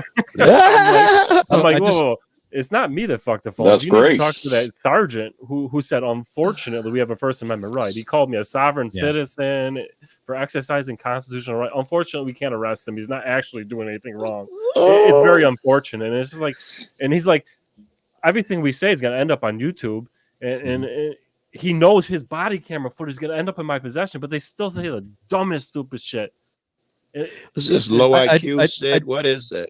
That's who takes those jobs. Yep. I didn't mean to spin you guys off or anger you guys. I just want to flesh out my position on this. I don't blame someone for wanting to come to America to want a better life. I mean, I would too, right? So that said, why are you pissing us off? Here's the issue. Here's the issue, right? Why do they house them in these sanctuary cities all summer? I'm sorry, all spring, all summer, all fall, and then suddenly the winter comes, and if you look what's going on in Chicago right now. They're kicking them out in the middle of winter in Chicago and New York, saying fend for yourself. So what happens when it was political as fuck, right? But what happens when someone from a warm climate is now in the bitter winter of Chicago or upstate New York or New York, and suddenly they need to seek shelter? These guys are it's going to cause conflict. Just talking to them, they're walking around here in the fall, and in the fall, here in the fall, we're talking anywhere from 30 degrees to 40 degrees. These guys are walking around in shorts and flip flops. They have no freaking clue what is coming for them in the winter. No, not in Chicago. They haven't experienced. They're totally like me and Mac Media now, or Mac Media actually, talked about starting a fundraiser and like shoving it back in their face because these people don't want us there recording them and they think we're there for what if we did a little fundraiser and started giving them long pants and shoes to wear for the winter because that's what they're going to need. And then what are they going to say? We're here for clicks and views. And at the same time, like the state attorney general sanctioned the company that is housing these immigrants because they were told them they can't talk to the press. Yeah. These people are coming out telling me you can't speak to these people, and we brought the paperwork. We're like, you guys were sanctioned by the state attorney general to stop telling them they can't speak to the press. Are you violating that right now? Very good. And they just like they don't know what to do. They're like, oh shit, yeah, we did get that, but like we're still doing it, and these guys are calling us out on it, and that's exactly what they don't want. They don't want us to expose that what they're doing there is human trafficking. This company is getting something like, I'm not totally clear whether it's $1,000 a month or $1,000 a week per person. And I'm talking to these immigrants. I'm like, give me your papers. Let me see if I can help you guys get a job. Because these hotels are telling them you got to stay with us in the hotel for a year before you can get working papers or get a job. I'm like, wait a minute. Are they saying that so they get a year's worth of $1,000 a week, $1,000 a month per person before they get them the immigrant papers? So I was like, I'm going to get one of these guys immigrant papers. I'm going to get him his immigrant papers. I'm going to get him a job and watch these freaking people squirm and lose all this government money. Because you know what? I have the same concept of these people. Like, yeah, they're illegal immigrants. But you know what? I think anybody that wants to come to America, welcome. You're welcome. But I expect you to be able to work. I expect you to produce for yourself. I don't want you living off the taxpayers' dime. Produce for yourself. I don't give a fuck if you work, motherfucker. Exactly. Produce for yourself. But this is America. I'm not against immigration. Difficult. You want to immigrate here, you better be able to support yourself. That's all I ask for. You want to be a Dan, productive think part of about society? Let's do it. Think about this, man. Listen, If there wasn't a welfare, people wouldn't come for free stuff. If it was just an open free market, then it naturally attracts people who want to work. If you have to produce something to get something, you're only going to attract people that want to be productive. So see, and I agree. I liked open borders, but the problem is open borders and a welfare state. If you're handing out free shit and your front door is open, you're gonna have a whole lot of people in your house, man. And the other way you bring in the ones. The other way you bring in the ones who want to compete, because this is a competitive place. I want to go there. I think I'm good. They're going to come in here, like you said, with not just work. We're going to crush it, as opposed to we're going to benefit off of. I Yeah. think Joe's looking to get a cheaper sack of weed, is what. Let them all in. I gotta have Rogue, what is your finger over the picture? mute. I gotta have my finger over the mute button on Joe here. He just goes. Dan, I Rogue, think you what hit is the your nail on picture? I think you hit the My nail on the head picture too is, with the funding, because that's the same reason that DCF traffics children. It's the same reason they pull children out of, excuse me, I'm sorry, perfectly good homes and put them into foster care, because they get monthly money out of it, and it comes from the federal government. So on the state Trafficking level, again. they traffic children for money. That's James, That's absolute trafficking. Absolutely. They're doing it and with the 80 welfare 80% system too. 80% I of dig it. sex Yes. trafficked children come from the foster care system. Yep. If you got rid of CPS and the foster care system, you'd completely ruin the stock, I guess you could call it. And 8 foster homes, 1 group home got adopted. And CPS is tough. My friend got Who arrested. said that? That's That's me, generally Johnny. specific. I was 8 foster homes, 1 group home got adopted finally at the age of 8.5. Good, brother. So I was lucky. I was in it for a escaped. month or two. Yeah, I escaped, man. I was lucky. I was one of the lucky ones. You escaped like with Candy Burris and them? I mean, look at how handsome I am. You think Epstein wouldn't want to snatch my ass up in a heartbeat and drag me off to an island? you didn't make the cut, huh? Well, sickies would love that beard between their Turn my legs. mic off. Oh, did you throw up? Sorry, man. Rogue, what is your picture? I do have a question here, and this is to all those that have done or are doing KKK cop, John. Post office. Have you guys been noticing that there's somebody was mentioning it? Who was mentioning it? That I think it was Act Now was saying that they're putting like really unqualified people in these government positions. And a lot of these people have no clue about the Constitution, have no clue about the rights of Americans. Some of them barely even speak English. And I'm not harshing on that. Don't hear me the wrong way. But it's like these are the first people that are shitting all over your rights to do what you want to do in a public environment. So I think it was ACT that said that they're hiring these people that are kind of desperate, that'll actually do anything, to include throw your ass in jail for a paycheck. Anyone else having that weirdness of like all these, like, it seems like foreigners or like in our US? I'll give you a foreigner story. I was at Walmart the other day, and I asked this clerk about opening a cabinet to get something out of the cabinet that's locked. She looks at me. She speaks some fucking different language into her phone. Then her phone competes to what she's thinking. I'm like, Wow. oh, hell no. I'm the fuck out of here. Nope. We're drawing the line right there. Was that Miami? It was here in Western New York. I can't even tell you what Walmart. It was crazy. I was like, I think oh, hell no, DeSantis we ain't sent doing them that. up there. Have you guys been Rogue Nation? For everybody who's asking, Rogue Nation's logo there is a cop who, obviously the wind's blowing like up Marilyn the skirt Monroe? underneath. Yeah, blowing up the skirt of the KKK, and it's Revealing exposing that it's he's a a cop cop. underneath. I mean, Yeah. that's what it is. Got it. Hey, man, I got it after 3 hours. Maybe you ought to hang out with Joe. It's time. I just said if I wish I was his neighbor, I'd make a copy of his house key when he ain't looking. So question for you gentlemen here. So this is a deep thinking kind of tinfoil hat kind of thing, and you might kick me out after I say this, but I really want you to think about it. Just take one more hit, Joe Cool. One more hit. Down. Don't twist my arm, bro. Threaten me with a good time. But when I was illustrating how they're kicking out all these immigrants into the coldest parts of the year, right? And it's going to cause conflict. I don't know if you all have been tracking a lot of these council meetings in Chicago. You got a lot of the indigenous, like Black and Asian people are getting upset because they're getting displaced, and all their tax dollars are going towards these immigrants and not towards the taxpayers. You know what I'm saying? So it's causing this division. And what I'm thinking is they're purposely doing this to cause conflict so that we're not looking at the government, that we're looking at people who have been lured into our country, have been promised things into our country.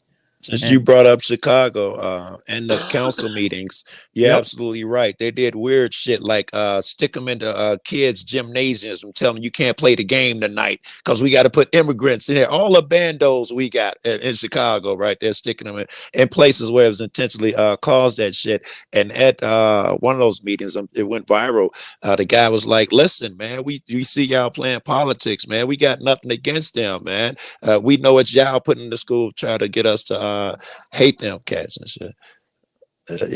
Of course, it's all fucking political. It's not like they love and care for some damn immigrant and want to give him $1,000. It's so you get mad and I get mad at him. Okay, so we're vibing. Yeah. So what happens when all these sanctuary cities have all this influx of people that they've promised things to that they can't complete? Now these people are looking for a way to support themselves and their family. And if I have to choose between my family and your family, I feel bad for your family because I'm going to do what I have to do to take care of my family. Otherwise, I'm not worthy of being a man. So what happens when all this conflict happens in all these sanctuary cities? Then it gives them justification and plausible deniability to go in and declare martial law. So it's problem, reaction, solution. It's Hegelian dialectic. They create the problem by mass immigrating people and promising them things that they're not going to ever give them. It's going to cause division. So there's going to be, and they're waiting for the reaction from the people in order to put the solution that they've already developed. The solution is martial law. Then they're going to come, they're going to have excuses to take away your weapons because look at all the violence that's going on. So there's another. So if I don't think they can get that done, man. Well, they're going to try. If you look at the video of like the they can. hotels that I've hit, the immigrant hotels. These are all young Fighting military age age men. men. These ain't really families. So what are they going to do? Arm them against us? Yeah, they're all being pawns. They actually said that they can't meet the I asked these recruitment. guys straight up. I said, what do they offer you to get you here? Nothing. They just I just want a better life. I just want to make more money. There's more money to be made in America. Have you not heard that they've been short on the recruitment goals of the military? So now they're considering taking all these immigrants. So now they want to train them in our weapon systems. They want to put them in our Most of them vehicles. don't even speak English. And they're gonna be used against us. There's a resolution in Congress about it. You're right. Congress is trying to pass that resolution. That would be bloody. Yeah, it's crazy. They're all just pawns for the illegitimate corporate government's evil deeds. We're all pawns. They're all pawns. It's all done on purpose. The people in this room have become inconvenient for the government and need to be replaced. On the list of people. Damn, bro. Planning something? It is a great replacement. It is true. There's a fed in the room. At least one, right? Hey, gun confiscation is super easy too. People think that they'll never give in to door-to-door gun confiscation. Did you guys see the videos of what happened after Hurricane Katrina? And we're talking about deep south, far right, come and take it type of mother effers. And as soon as the police went live on the news and said nobody will be able to be armed, we're going to confiscate all the guns. All these law-abiding little bitches said, "Oh, okay, Ossifer," and turned them all in. Wow. Until there's a flashpoint. Until there's a flashpoint. I don't think this country has enough balls to have a flashpoint, to be quite frankly honest. If they start rounding up guns, I don't think there's enough we'll call them sheepdogs versus sheep. I don't think there's enough sheepdogs to stop. What about the Bundy Ranch? Bundy Ranch, they came from all over the place to protect them. John, that was kind of a revolution. That was about 90% feds, John. Dead serious. At Bundy Ranch? Yeah. On the good guy side? Yes. So why did the feds back off then? Or BLM? Just a show. So that whole thing was a show. Yeah. Well, when it went to court, no, the Bundys were real. They still are. Bundys are. And there was a small handful of people that were encouraged to come out there out of the goodness of their heart. But no, when they got to court, it turned out that the FBI had pretty much planned almost everything. The FBI was the ones who said, "Hey, let's put snipers up on these hills, on the bridges and everything." Yep. And it turned out that Ammon Bundy never even carried a firearm, and the whole reason he didn't is because he knew what was going on. He knew they had been infiltrated, and as long as he didn't have a firearm on him, he could plausible deniability. Hey, I never had any intention of having a violent altercation. I just wanted to leave. When they got to court, it turned out the Dan Love guy with the BLM, and that's Bureau of Land Management, had basically fabricated almost every piece of evidence against him. It turned out that all the illegal acts that had been done, for the most part, they were feds. Yep. So I got a question for Dan. January 6th, man. Listen, man, if we can talk about It's it, another Fed direction. But here's for me. I had plans. I had a hotel picked out. I was intending to go. And about 8 days before it, I woke up. I got on Periscope and I warned everyone that I could in my channel. I said, do not go. It's a trap for every day up until that event. And then I sat there and I showed video of Jason Goodman and Charles Ortel walking around, and they were live streaming it. And I saw there's a dude in a hat with a megaphone. He's a Fed. I said, that guy's an operator. That guy's an operator. An operator can recognize an operator. Unless you're like super secret squirrel, Mossad, deep state, like undercover. It's easy. You can tell by the way that you could tell by the way they walk. You could tell by the way they talk. All that. You can tell by the mannerisms, the vernacular. And I sat there and I'm pointing this out. I'm going, that guy's a Fed, that guy's a Fed, that guy's a Fed. And they don't release these videotapes for almost 2 years, showing cops literally pulling people in on one side or pushing people in on the other side. And on the other side, they have this quote unquote Fed apocalypse going on, where all these paid agitators are quote unquote fighting each other, doing patty cake contest shit to make it look like what it really wasn't. But meanwhile, like 6-7 months earlier, President Trump had to go into the bunker. I don't care how you feel about Trump. That's not the point. But when a president has to flee to a bunker and they make fun of it, they about burn down a church and they injure like hundreds of Secret Service agents, and they don't say anything about that. But a bunch of meemaws and pawpaws being invited in and staying inside the ropes, doing a tour of the inside of the Capitol. They're public enemy number one. What was the purpose of that then? To what end did they orchestrate that? To what end? They wanted to show narrative. everybody this is what we narrative. do to people. What narrative were they trying to present? So who say that They again? wanted to impeach Donald Trump. They wanted to blame it on him, in my Well, opinion. they did. They also wanted to show the world what we do to people that Stop him from running again. and want to fight and say no. I think it was a good way to round up anybody who they thought might be willing to stand up. That too. Renditioned. Exactly. They got renditioned to what is a Guantanamo Bay in America, which is Washington, D.C., which is extrajudicial, just like Guantanamo Bay or Vatican City.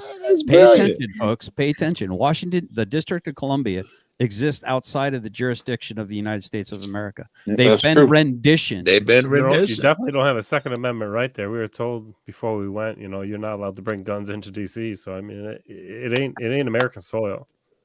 No, it's not. It's the headquarters for the illegitimate corporate government. And they only have jurisdictions 20 miles outside of their radius. But then they stole the state's sovereign, the state sovereignness of each state through federal grants and monies and trying to blackmail them into giving up their state rights so they could get federal money. Trying or succeeding? Because it looks pretty successful to me. Read the Act of 1871 shows we became a corporation and we no longer are a government, and it just goes so deep down the rabbit hole. But yeah, January 6th was a honeypot. I was only about 2.5 hour ride from DC, and I didn't go down. I knew better. No way was I going to go down. I'd go today, and you knowing what was going to happen, I would go today, and you couldn't stop me, bro. Yeah, I was going to go, man, but I just figured it's going to get real bad. And I guarantee you'll never see that amount of people coming together again to stand up for the government pulling their shenanigans. This was yeah. Oh, we don't want to fight up here, do we? Because them niggas. All right, shut up. All right, go ahead. Well, man, say it. It just shows what they do. Them niggas with no heroes, man. Listen. Which ones? I'm not saying heroes or not heroes. I'm just saying that you'll never see that amount of people getting together again. I would have liked to see They showed the world what we do. That was some one-sided nonsense. That was some one-sided political goofies believing some one-sided nonsense. I can't get behind that shit that they did. It was a Trojan horse. I'm not political at all. It was a Trojan horse. No, what did they do? What did they do though, other than except for the few that actually hurt some people? What did they do? What did who do? The people outside of the very few people who actually injured or damaged property or injured other people, what did anybody else do really other than show up and? I'll tell you what on a guided tour. I'll tell you what my dumbass did. I took pictures of the statues. I took pictures of the paintings. He acted like he's auditing the place. I took pictures of the architect. You're a dangerous terrorist. And, Yes, you are. I left. All right, I was a total. You should still be locked up. I agree. When you walked into that building, there were areas that were clearly off limits to the public because there was guards standing there. You'd have to push your way past them, and those guards would point you. Oh, you can go down there. You can go over here. You can go over here. Like the normal tourist areas. Yeah. And you believed them. I tell you what I did. I took pictures of my fucking Capitol like a damn tourist. But my dumb ass didn't even take pictures of what was going on, who was doing what fucking actor was doing this, how the cops were letting us in. I was a total dumbass tourist. I get all my. You were NPC in the bigger picture.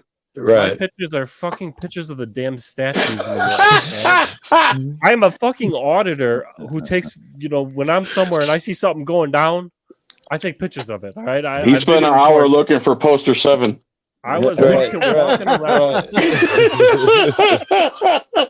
He said he's looking for poster 7. Admiring how beautiful the building was. Yeah, but a whole hour building. A whole hour looking for poster 15 7. minutes. So the most people were in there. Yeah, it was a 20-minute tour before the time they let them in to the time they kicked everybody out. And they had no problem. It took 20 minutes. All right, this insurrection, this horrible event that I've been the worst protest. Was worse than 9/11 and worse than Pearl Harbor. I've been to protests that were worse than that. 20 bro. minutes, of course. And they opened up the doors. 20 minutes. Everybody was out. They told you, you got to leave. It's like I said, time to leave. We walked out. They needed. It was a narrative. publicity stunt. They needed a narrative. Dan, somebody's in the basement. Dan, is that OFC? That's why I like going down there and trolling the Capitol Police. They're such fucking fools. So why do we have some would say a great wall around our White House, yet our borders don't have a wall? Why is there a wall around our people's house? Why are we sending hundreds of billions of dollars to Ukraine to secure their there's border? another great question. Okay, I mean, come on, man. It's all done on purpose. They hate Americans. They want everybody dead and suffering. It's that simple. And if you don't see it by now, you're blind. So why don't we just learn to say the most powerful 2-letter word? Such a pessimist. Known to man. You know me, John. No. Blow me. Just say no. That's a 2-word word. That's it. 2 words. It's hyphenated. I'm a realist. I like where your head's at, though. I get it. Blow me a kiss as you're leaving. You know I'm a realist, John. I can't help myself. Telling the truth. Yes, sir. I got you. I need to follow you though, Southeast. If somebody can, Hey. if you can link it in the thing, man. Everyone. I like. I'm leaving. Yeah, thanks, Dan. And James, man. All right, John. I love you because of your astute, sharp, witty mind. I've always loved you, man. I'm telling you, you are beyond any human being out there that I know. You're just so good, man. Definitely sharper than a marble. As long as we got that blow John moment. Remember when I got here, I didn't know about freedom and all of that shit. James, fucking here's the deal. Very few motherfuckers, man, changed my mind and got me on this fucking path. And James is one of them motherfuckers. I'm not the same guy, right? I'm not the same guy. He's all right. James got a cool mind, a good attitude, keeps it cool, doesn't get riled up when they come at him. I mean, that's so hard. And not always. Not always. Yeah. You didn't see me with my local sheriff when he got in my face, did you? I did. I saw it. Unlike me, who just tells him the way to get the fucking coward, and just rip him up and down. I thought James was gonna hit him, yo. He was hot. I wanted to headbutt him, and by New Mexico law, I had a right to defend myself already at that point. That was considered assault by New Mexico law. But I gave him a beard lashing. I was going, man, if I lay a finger on this 72-year-old dude, he's probably going to die. And you saw him back up, right? His body language backed down. When you went that high, he backed his body language and his energy down. James makes a good point when he makes these calls and asks the people what would happen if I actually defended myself against illegal arrest. The flashlight call was my favorite. Dude, I lost over 10 minutes of that call. There was so much way better stuff to that call, but I had been recording. I wasn't recording it right, and I lost it. Oh, it was. I was so pissed when I been there. You guys would have loved it. I mean, the guy said he already said stupid things on what I did catch. Yep. But he said so much other stupid shit. It was incredible. I mean, stuff. Sorry. Well, Dan, Hey guys, I love you. I'm leaving. I love you. Thanks for having me on. See you, Thanks, Easy, John. John. It was fun. See you. Yeah, John. Thanks for stopping by. Always good seeing you, man. Yeah, Dan, I Good to see you, appreciate man. your service with this. One love. Stuff, and you're only a state away from me, man. We got to get together someday. Yeah, I mean, like this whole panel is about exposing some truth and getting some channels together to network and talk about some things. And yeah, but that was what was the guy here earlier? I'm really blown, but y'all already know that Johnny Truth, whatever that cat. I don't know. I can't think of I his know name. you're talking about Leroy Truth. Leroy, yes, and he was onto something. I don't know if that's the way to go about it, but get motherfuckers together at a spot and focus on the idea in that way instead of getting 100 motherfucking calls. Motherfucker get 20,000 calls. That's brilliant. It's got to be a way to step that shit up. I've been trying for 6-7 years now to make a change, and I've realized in the last couple of years that I don't think there's going to be a change. There's going to be small change here and there, but the big picture, it's over, man. They've got such a control on everything: school, media, social media, government, police. They'll do anything. They'll kill their mother for a fucking counterfeit fiat currency. Okay, just because they're told to do it. And the cops. So you're saying impossibility? Is that where you're going with this shit? Nothing's impossible. Nothing's impossible. But I'm going to give it a 99.9% chance. Wow.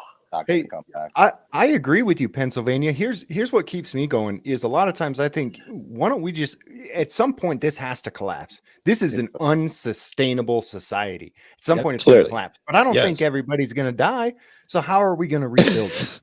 And so to me, that's why it's so important to try to continue to educate people, and at least I say educate, everyone's got a different, at least try to get people to think about, okay, how do we want to rebuild our society? What worked and what didn't? Well, you're on the right path by having a homestead with chickens and all that shit, man. That's the key, is being self-sufficient. That's it. Okay. That. Without that, you're done.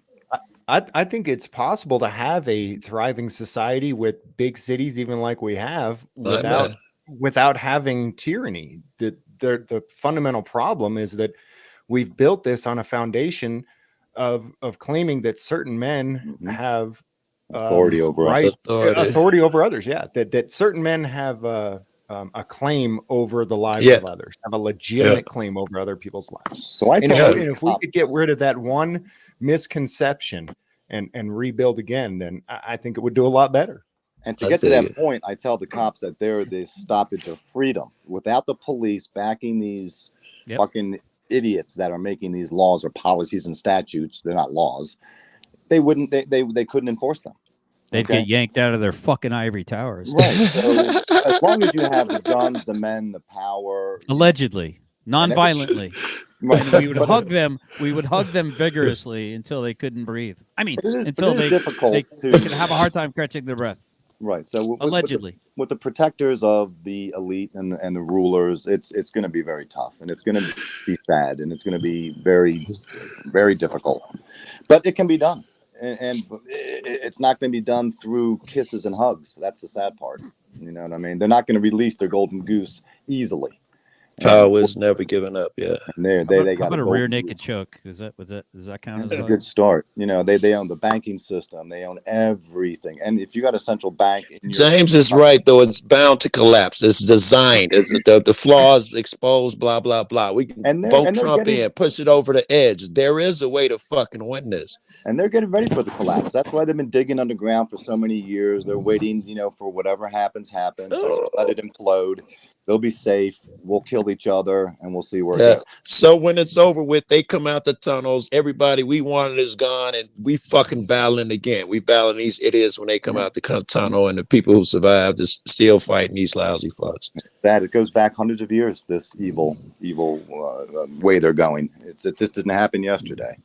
It goes back thousands of years, I would argue. But I agree, James. Really. I think the same thing has reoccurred over and over again. Kind of slight differences. Mm-hmm. Brooklyn's in the house. Let's see if we can hear you, Mike. Brooklyn. You guys can hear me? No, say something. We can't hear you. You can't hear me right now? No, we can't. No, hear you. say something. We cannot hear you. No, I am talking. We couldn't hear you say that I am talking. You didn't hear that at all. Nope. I'm talking right now. You don't hear me? That Let me was fix No, my good, we don't mic. hear man. you Come on, saying that stop you're playing talking right around. now. We Stop. fucking Forget with you. We about it. fucking I know with you are. I you. know you are. Forget about Listen, man, guys, I want to come up here. I want to make my peace. All right, listen, I want to make my peace. Listen, I know I did some things. We all hate Allegedly. me for that. Stealing Yeah, we oranges, don't like you're that all right. gay I shit, want to bro. hold. I'm not with that gang shit.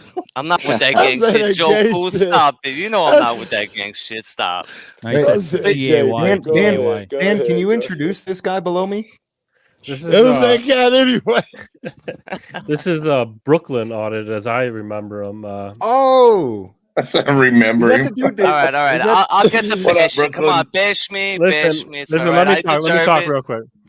This I is deserve Brooklyn it. audit, the one who got called out for fruit theft Yep. on a Oh, I was live gonna say something else. Okay. back then. But I wouldn't listen, attack you. I'm all about putting shit behind us. In the Attack past, me. I we've deserve talked. it. We listen. We're not attacking nobody here today. In the past, Brooklyn was not able to, man up or fess up and grow up. In my opinion, all right. I'm giving him a shot here. He's been in the basement for like 20 minutes, 30 minutes, an hour, and I'm giving him a shot. That's messed up. If, I know. if I he's, don't if see he, it. like, Let's fight in the I've basement had that him on long. lives. I've had him on lives before. He talks over people, but like, All right. here we are. This is who he is. Let's hear what he has to say. He wants to be part of the community. I'm not opposed to it. I just expect, a little more dignity. You can't be out like just think about it. I mean, if we filmed a cop stealing fruit off a fruit stand and then we're out fucking frying a cop for doing that, and then we're gonna do it. We can't be part of I that. get it. And I'm not opposed to Brooklyn Audit being part of the community. I'm not gonna hold a grudge against it forever, but here you are. Speak your piece. Say what you want to say. Hold on, let me kick We in can move before on. Brooklyn. We can move Before on. you kick in your piece, Brooklyn, I want to We don't say judge. that I say I'm with dude that you do stupid shit and all of that shit, but it's not my decision whether you're part of the community and all that. You don't beholden to me. I don't bear your burden, nigga. You the one looking crazy, doing crazy shit. Keep fight these motherfuckers, man, and do better next time. Yeah, I love when you go after the Jews, man, in New York. I'm actually gonna dress up like a Jewish guy. I ordered the costume to go to the Jewish. I love when you police. troll those motherfuckers, man. But I'm gonna be honest. Listen, I came up here to make my peace because listen, we're going into a new year. I'm gonna hold myself accountable for the fucking orange. I get it. We all make mistakes. Listen, we're not perfect. I have my camera open right now. Let the people want to record it. Yeah, I'm here. I apologize. Listen, I made a I don't stupid judge. mistake. You know what I'm saying? I was hanging out. I was actually helping a homeless guy that was high on drugs to get home Boy, safe if you that try night to make too. this feel good, I'm gonna roast your ass if you So about to go there. That's Just so so you cool. know. Let him talk. But- let a lad in talk. All right, But let listen, me shut up. listen. I'm gonna hold myself accountable. Yeah, what I did was wrong. I know it was wrong. It's stupid. It makes us look bad. I get it. Totally. Who's I us? totally get it. Makes the whole All, community all look of us bad. black Makes it folks, you 1A. mean? Or what are you talking about? Us blacks? Us Jews? Us gingers? Blacks. Who's Hey, us? you people. you You. people. Come on now. Us Stop. queers? Talking about the community. You know what I'm Oh, talking about. Come on, bro. It makes the community look bad. It does. I go out there, I take a fucking orange, it looks stupid. I get it. So I kept saying this over for the months. I apologize. I even went back to the store. I gave the guy $50. I tried to buy 100 oranges, give it back to the store, give it back to the community. All right, so I get it. My ordinance is a little different. I like to throw some comedy in there, like to make some jokes. But you know what? The new year's coming. Let's just move on. All right. If you guys can accept it, then it is what it is. I got to take it that way. But at the end of the day, if I hear one of you guys got arrested for fighting with the government or going against the cops, I would have your back. I would be there. I would actually, if I had the opportunity to get on the plane and go audit and have your back, I would be there for you guys. I would. I'll even share your channel. I'll share your video. So, it hurts to not be part of the community because I love this community. I really do. Oh, that, You know, was nice and I'm to being hear, sincere. I'm being real sincere. Like you know, I'm trying not to like fucking tear up. And It's all people in the good, brother. chats, you can make fun of me We all don't you judge. want. We don't I judge. actually, it hurts to not be part of it. It hurts to be like almost the enemy of the community when I'm really out there and I'm fighting the worst. I'm fighting the worst cops in the country. The NYPD. These guys are fucking brutal. Horrible. They're That's why you brutal, got to be more dude. professional. And one thing I got to say about it is, this is the first time, Brooklyn, I've heard a legitimate, And sincere I'm actually apology. Yeah, A exactly. legitimate, sincere apology. And all the community was looking for was just one up front. And until this date, right now, you never did. And for me, I tried doing it on my live stream. As far as auditing Erie County is concerned, and I'm concerned, I accept your apology, and we can move on. Yeah, I don't judge. All right, cool. Whether the other guys on the Whoever panel have said something to that, say, right. they got some I've never disowned Brooklyn Audit. He's always been cool with me. But I guess he if was you hungry that day.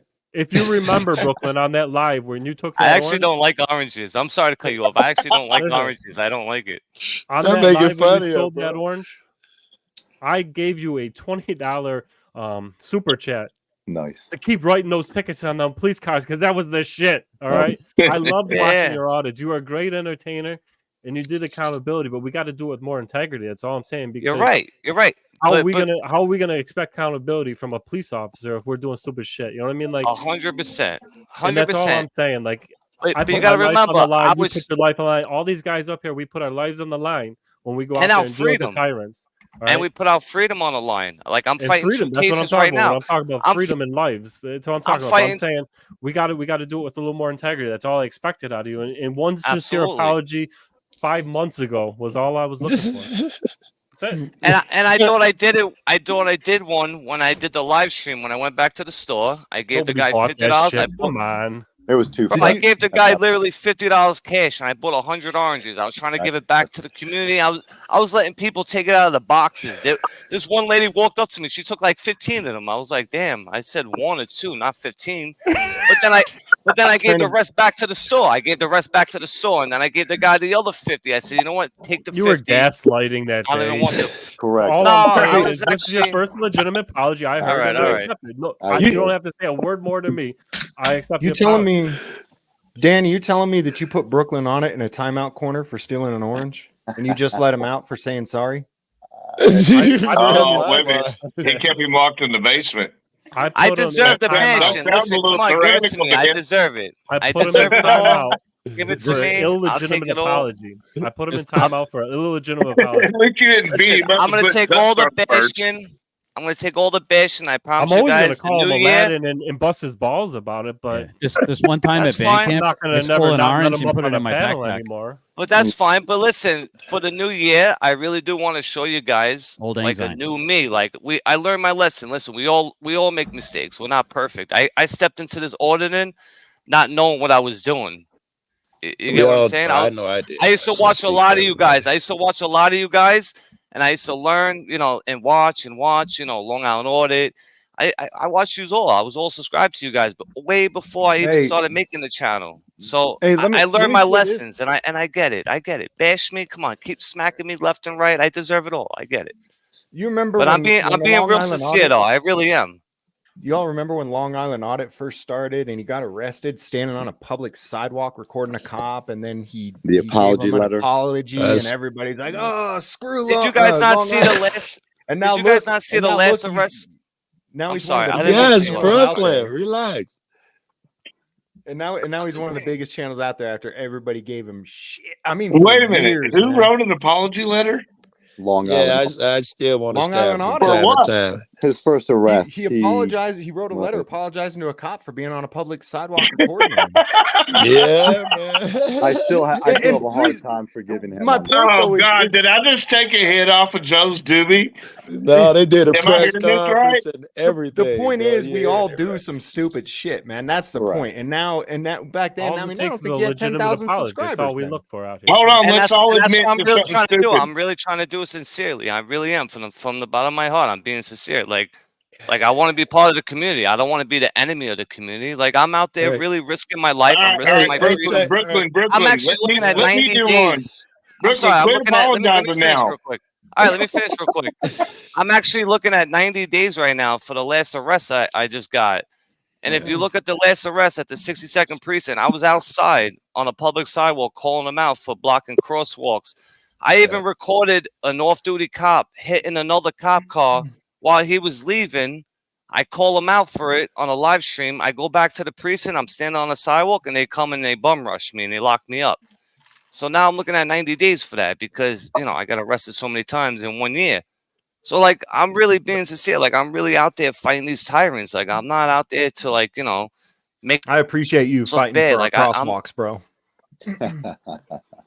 Well, yeah. I mean, come on. It's a big deal for the disability. You don't think it is? I mean, people that are walking with their kids. I got kids. I don't know if you have kids, but I have kids. I got don't you want 5 your and 1 kids on the crossing way, the bro. street? That's what I mean. Don't you want your kids? Well, Can't do you stop. live in a city? Do you live like in the city part, like New Oh, York? fuck no. I mean, live in it's the very, woods, bro. yeah, it's busy as hell out here, dude. They can't be blocking crosswalks, and you know, sometimes people get hit by a who's car. above you right now? What? Rogue Nation, yeah. What's up to Rogue Nation? No, I'm And saying the guy Black. directly above you. You Oh, don't know back to Back to Blue. You don't know Oh, who he's that probably is? a cop, right? He's probably a cop. Back to Oh wow, this is Yeah. good. Who You I is would would that think think guy? that. that. Where is he? I can't. Back to Blue? Who backs the Blue? I ain't backing the Blue. That's I'm not That's backing the Blue. that's Look, sarcasm man. out of the most sarcasm man you'll ever meet in your life. If you don't know who that is, You're Well, not nice to meet you, right. bro. You're not Nice to in meet you, bro. the group if you don't know who that is. people are gonna tell you who you were talking to just now. and you're gonna be Everybody like, oh. knows that beard. Yeah, I remember the competition you had, James, years ago. I forget who it was with. You were having a beard growing contest. Who the hell was that with, James? He's a I don't grower, know. not It a used shower. to be long. I got an awesome barber now that he but when my beard was long, it didn't look like Dan's. It wasn't clean and neat. It Put was him on the big screen. Let's see if it's Ugh. clean. Can we see if it's clean enough? Let's put it on the big screen. Remember that contest you had years ago, James, where you were growing a beard for like a month?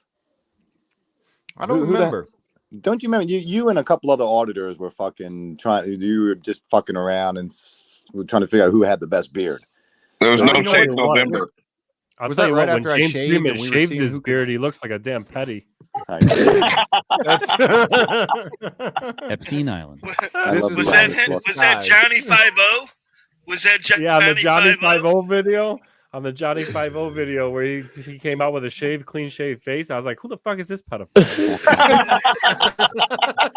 Hey James, didn't they have pictures up in that sheriff's office of you clean shaven and with a beard? Yeah. And your Social Wow. Security number? And I didn't recognize myself, and I was talking shit about that. Who's I was that like, dude? "Who's this faggot, dude?" Oh, that's me, bro. Who's that fucking pedo? Shots fired. I do miss the old days with Bow. You guys made a great team, man. Oh, Hell yeah. Yo, Brooklyn, you should go subscribe to James Freeman. I am subscribed to him. I'm You're subscribed to him. fucking talking to him. He's above you. Fucking I'm nuts. No, I Yikes. can't tell. I can't see on this little ass computer. Like I'm on a little tiny We got laptop. Windows I can't tell. 3.1. 3.1. I had to come up here and You do a don't know by the confession, voice guys. alone. Would y'all let me do a confession real quick? I need to write a letter. absolutely. Yeah, we want to hear a Yes. confession. Another apology. For public safety, man. Good to see you, bro. Hey, Another, what's up, another brother? apology? Come on. What do you want me I to do? Get gotta on my do an fucking. apology, guys. The first What do you time want me I to ever do? You, Brooklyn, Joe. it's Nah, not about Brooklyn, you. quit apologizing. Let somebody you else want me to have the dance floor, like damn. Spider? You want me to dance like Spider around now? Do you want me to? I'm muting Brooklyn so he doesn't I keep see why you apologizing. kept that no? cat in All the right, basement. let me do this. I need to write a letter to the community. The first time that Tiffany and I ever put a camera on a government official, we gave ID. Okay.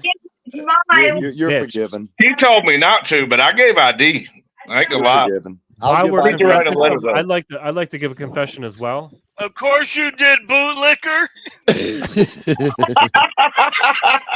I'd like to confess and apologize for something too. I fell for the Fed's setup on January 6th, guys. I'm sorry. Yeah, I you fell for did. that. You weren't alone, so don't worry about it. You were not I alone. heard about you taking pictures of monuments and statues instead of auditing, though. You were clearly Okay. going to blow up those pictures and statues, bro. And by blow Dude, up, you mean first- copy them and make them bigger. Right. Yeah. Yeah, Don't And it worry, the wasn't Feds the- are watching. We're not blowing anything up physically. No. dude. It wasn't the Dan. That wasn't the feds that set you up. It was that old guy in the commercial with the $1 on a fishing pole. You got to be quicker than You that. almost got it. Yeah, Ray up. You gotta be quicker than that, Dan. Oh, you gotta be quicker than that. Good old Hey, Ray Brooklyn, Epps held the door for you. If you want to So be I guess- successful in this, though, Brooklyn, you're going to have to be like for public safety and get yourself a badass female bodyguard. There you to look go. out for you. Yeah, chick's a beast, Yeah, bro. yeah. It He'll sounds like fight a any good. motherfucker with a badge. You guys know And James Freeman, man, I appreciate you, man. I like your work. I love your work. I really do. I watch some of your videos. I do. I love it. You guys guys know- inspire me. You guys inspire me to do this kind of stuff. Like I actually grabbed the camera and started going against the NYPD from watching the 1A community. Well, we didn't inspire you to steal an orange, so be careful.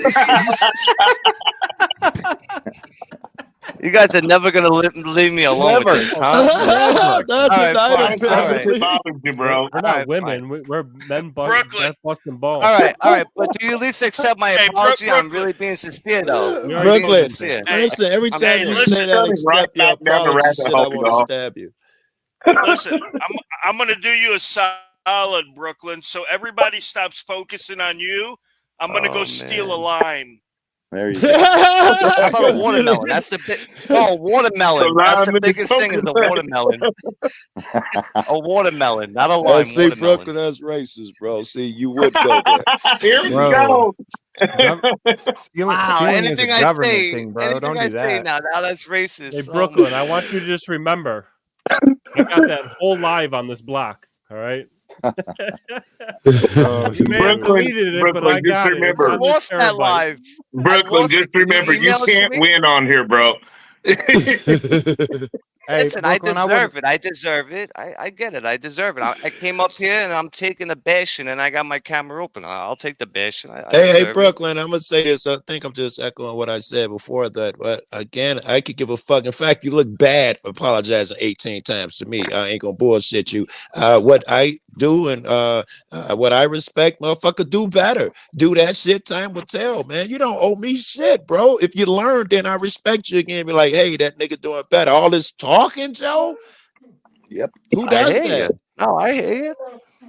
It's only Yep. a mistake if you don't keep repeating it. After that, it's a choice. But I haven't stole a fruit in 6 months already, so I think I did better. Not even just a grape. Not just a Nothing. grape. No, I man. haven't took a fucking nothing. Not even a bottle Right. of water, grape, nothing. Come on, give me a break. Can you bend over, Look at my spread your balls. Can you bend over, spread your cheeks, and cough just to make sure you're not hiding anything in your prison wallet? Oh, man. Never put your hands on another man's fruit, Brooklyn. Exactly. Fuck that. That's my fruit. That's my fruit. That's my orange. OMC's over here asking about pickles. Anybody heard about that? Oh yeah. Pickles is a person. Who's Pickles? What? She told the deputy before he laid hands on her he was going to be in a pickle. Oh, I did see that. Yeah. Oh, so that's You're where not that all good. came You will from. be All in the a pickles pickle. from the. Hey, Hey, for what are you public smoking safety, there, are you Joe? Is that still, is that dabs or flour? It's flour. Yeah, let me see what it is. flour's the only way to go. Sorry. I'm old But- school, being in my By the way, 60s. for public safety is the reason why I Garden couldn't get into the glue. auditing. He was him in official misconduct situation. And we appreciate you generally. Hey, General Lee, I like that. It kind of sounds like I'm a general, right? Yeah. So for public safety, you still got charges against you? Yeah. Do Yep. you really? They didn't drop Yeah, that we're shit? looking at I think disorderly conduct, 4th degree, and resisting arrest, 3rd degree. Wow. Resisting Yeah. beat down. And they Don't and they ever still haven't resist dismissed the bullshit 1998 case yet either. I'm waiting on that. Stop. For the reason you went in there to get that cleared up, they still haven't cleared that fuck up. Wow. Yeah. Welcome to More Kentucky. charges. Here's something else to keep you busy. Oh, dude, not this guy. His mic is fake, bro. Wow. His mic ain't even real.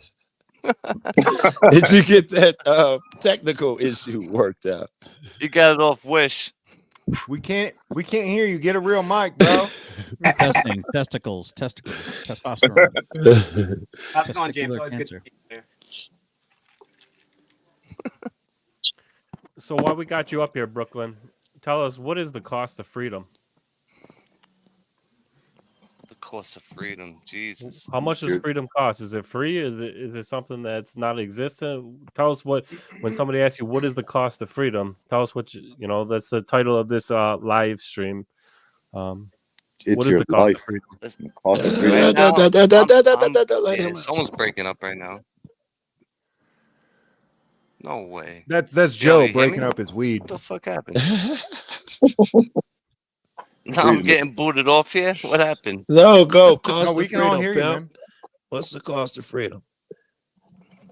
Somebody came up and like fucked up the whole thing. Listen, I'm risking my freedom right now. I told you again, I'm looking at 90 days right now. I got to go to court in 3 more weeks, and I don't know. I think if I'm found guilty, but freedom is not free no more. It's not. It doesn't seem like it's free in New York. They're taking our freedom away. So Cost of my freedom is is a big life. thing to me. It's my life right there. My freedom is my life. Like, I'm willing to fight for my freedom. I don't care if I have to go to jail. And I actually I put my life in danger doing this. I put my freedom in danger doing this. I just I'm buy a not lot. doing this for fun. Like this. I just buy a lot more ammo. That's my freedom. Aaron Queen in the chat says, "What's I don't know y'all's why I'm mission roboting. Am I other than making-" roboting right now? Let me fix my mic. No, It sounds you're like I'm groovy, roboting. baby. What are you doing? Dan, you need to change the name to Freedom's as Free as Oranges. Sounds like I'm roboting. Sorry, Brooklyn. I had to. Well, one of our founding fathers, I believe it was Now I Jefferson, hear said that the cost of that the tree of liberty needs to be watered with the blood of patriots and tyrants alike from time to time, and he opined or speculated that it'd be about every 50 years. And it seems that the tree of liberty has a mighty thirst because we're about 150 years overdue. So that's the Yeah. cost of freedom, bro. Yep. But I'm being serious. I'm risking my freedom to do this kind of work. I'm not going out there for clicks and views and for the money. I'm not doing it for that. Yeah, I would like the views to go out there so people see what we're doing, but I'm not doing it for the YouTube. Like, oh yeah, please give me 10,000 Well, views. No, I'm well, literally risking my freedom, and I'm looking at Hold time on right for a now. second. Hold on for a second. James read a question from the chat from Aaron Queen, who seems to be a detractor of the First Amendment movement. He doesn't seem like he has much freedom in his mind, but he asked, you know, what are we doing besides making content for money? And I want to say that I think that the money is incidental, right? Because, you know, for me, myself, when I worked 2 jobs, I made double what I make from auditing, right? Plus, I didn't have the stress of court cases, right? I didn't have the stress of my wife, you know, looking at, hey, the only provider for my family might go to jail for, you know, 2 or 3 years. You know what I mean? So there's a cost associated with it. But, you know, myself specifically, what I'm trying to do is trying to just wake up more people, right? Because James is right. There's no stopping. The collapse is on its way, right? The only time I think that we'll be able to recapture freedom is after the collapse, when the government comes out from the bunkers and says, oh, well, that was the old way, and we have a new way here for you, right? There's only going to be 2 kinds of people left after the collapse. That's going to be people that, for whatever reason, you know, maybe God, maybe luck, whatever, made it through the collapse. And then there's going to be the people like James and me and Generally Specific and all these other guys that prepped for the collapse, knew the collapse was coming, and knew that after the collapse, when the government pops its head out, that's when we whack the mole. Yeah, right? and you're the only guys left. That's fucked up for the government, right? The last remaining motherfuckers are absolutely vicious, and understand if we let you fucking get a foothold, you're gonna doom society. So yeah, I think right, the answer right now, My- if you do anything, they're gonna Montana you, you know, the Montana Freeman or the Ruby Ridge, and the masses are gonna applaud. They're gonna cheer your demise. Of course. Right? So there's no time Aaron's gonna lead the then. pack. Yeah. Of course he is. Anybody who thinks that people would do this for I don't know, to be popular, or I mean, look, you may be popular among this tiny little niche group of people, but I'll tell you what, the rest of the world is most of the world is gonna hate the hell out of you. But also, Aaron Queen comes in here all the time on all of our chats, and he's the biggest effing troll there is. But I've met him personally in Arizona. From what I see, he just tries, once we get into where we've got a whole bunch of people and everybody's agreeing with each other and it's kind of a circle jerk, he starts throwing wrenches in it just to make people think. I mean, I don't know exactly why he does it, but he's a good dude. But his trolling gets annoying as hell sometimes, but I would have appreciate it. guessed troll too, but I look at that when people are doing that, not just throwing a monkey wrench in it. He wants to learn, right? He comes back to learn, whether he going to admit it or not, show it or not. Yeah, I ain't got no problems with him. He just need to learn how to fucking grow up and learn how to communicate like adults do and just say what's on your fucking mind. Or you could, do the nonsense that you're doing, Chad.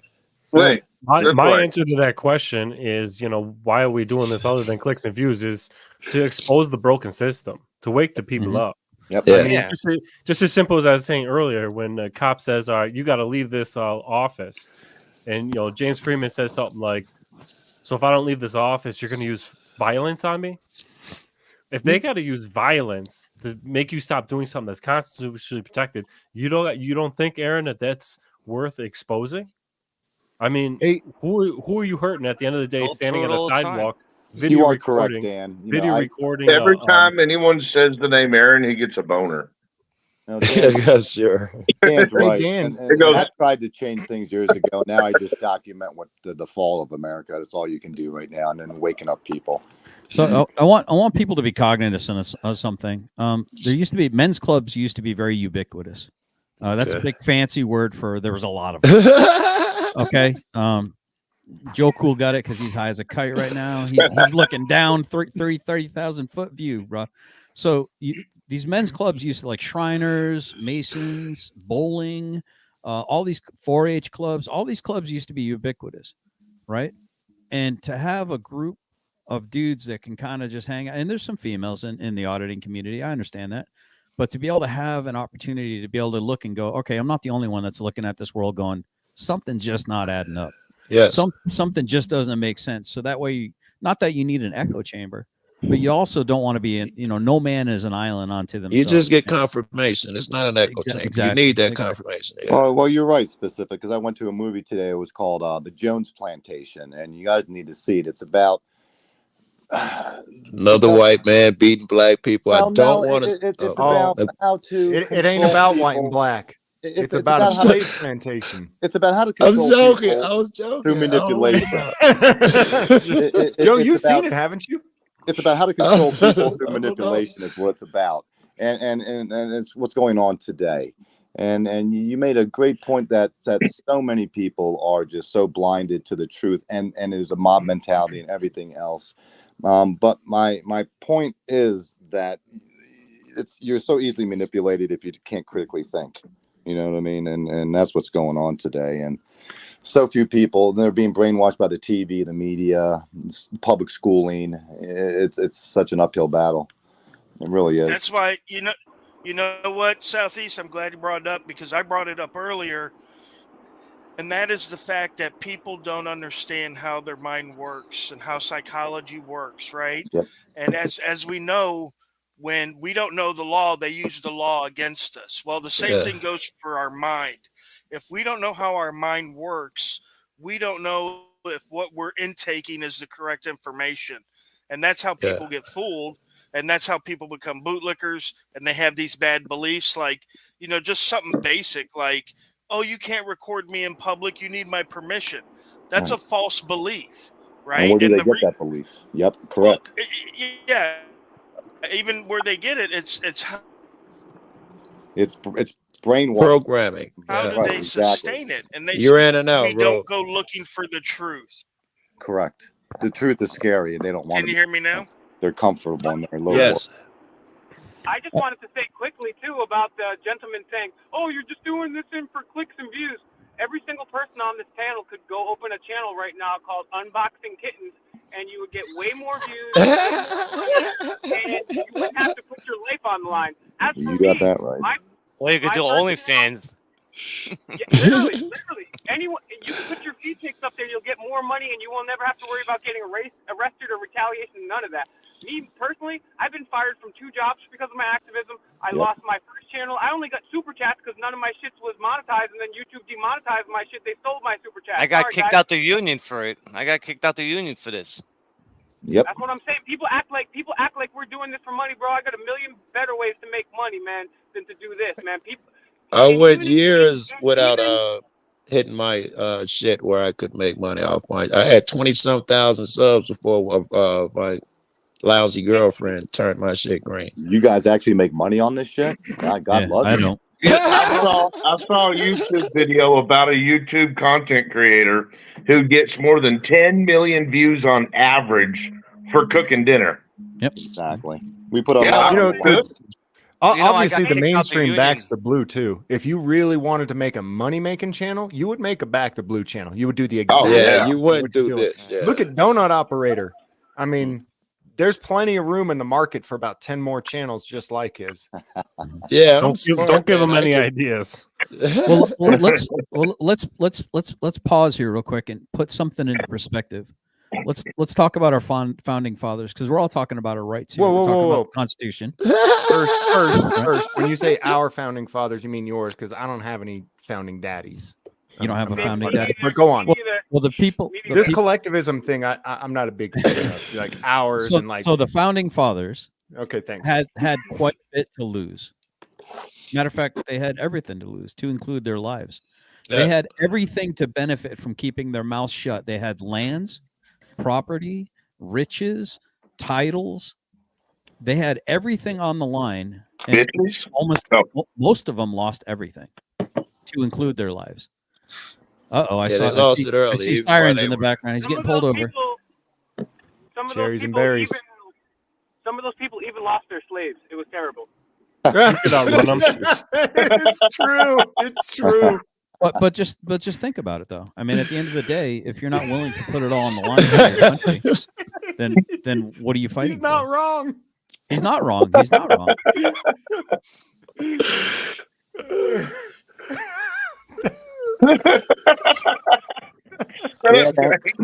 They had a lot more stronger men. Most of our males are feminized now. You know, they've really cut the ranks down pretty slim. Very few strong men left out there. Yeah, I'm trying to be serious, James. Cut it out. He's right though. That was You got generally like, my founding daddies lost everything for their freedom, including their slaves. poor guys. They were willing to give up their hundreds of slaves. Somebody's going to make the sword out of that. Do you ever think, though, why we're not rebuilding our infrastructure here in America, the richest country in the world, and we're Done on sending purpose. hundreds of billions of dollars outside of the country? Why rebuild and- something that you planning on ravaging with war? Oh, Because that was we're dope. not rich. The government That was employees dope, are bro. rich. That was dope. No, That's who the rich ones are. Unpack what I just said. Why would Yes, why would you invest money into something you're planning on destroying, and then you can rebuild it once you establish what you're going to put in, what you're going to install afterwards? If they really thought it was necessary and they would be using it, then they would be have an interest in maintaining it. Either they think that shit they're above it and they won't be using these fucking roads and bridges, or we'll do it afterward. No, what it is these motherfuckers that are in power don't think past them damn selves. They don't care about nobody but them fucking selves, not even their kids. So they don't make it through one generation of thought. Okay, so For the public people, safety, you're talking about the lower level, right? people, The like people that like are the cops, controlling the- those people. Yeah. I don't know. I'm talking You're about right people about at the top. No, the Come on, people who man. are truly at the top, you don't even see those people, and they're thinking 100 years ahead, man. They're thinking about the. Oh, easily. John Rockefeller thought 200 years ahead. The Rothschilds man. have been in power for 300 or 400 years, right? Isn't that lockstep? Right. And part of the reason people can't understand that is because people don't plan anymore, right? They plan to fail. They don't fail, the plan. And what happens is they're like, well, I didn't plan next week out. So how could this person forego instant gratification that's so needed today so that their grandkids could, prosper? And that's what these people did. Rockefeller, he started the oil company and stuff like that. And he planned not for his own enrichment, but for his great grandson's enrichment, right? That's why he set up the trusts, and that's why he started education. Rockefeller, tied to the General Education Board, which the public schools come from.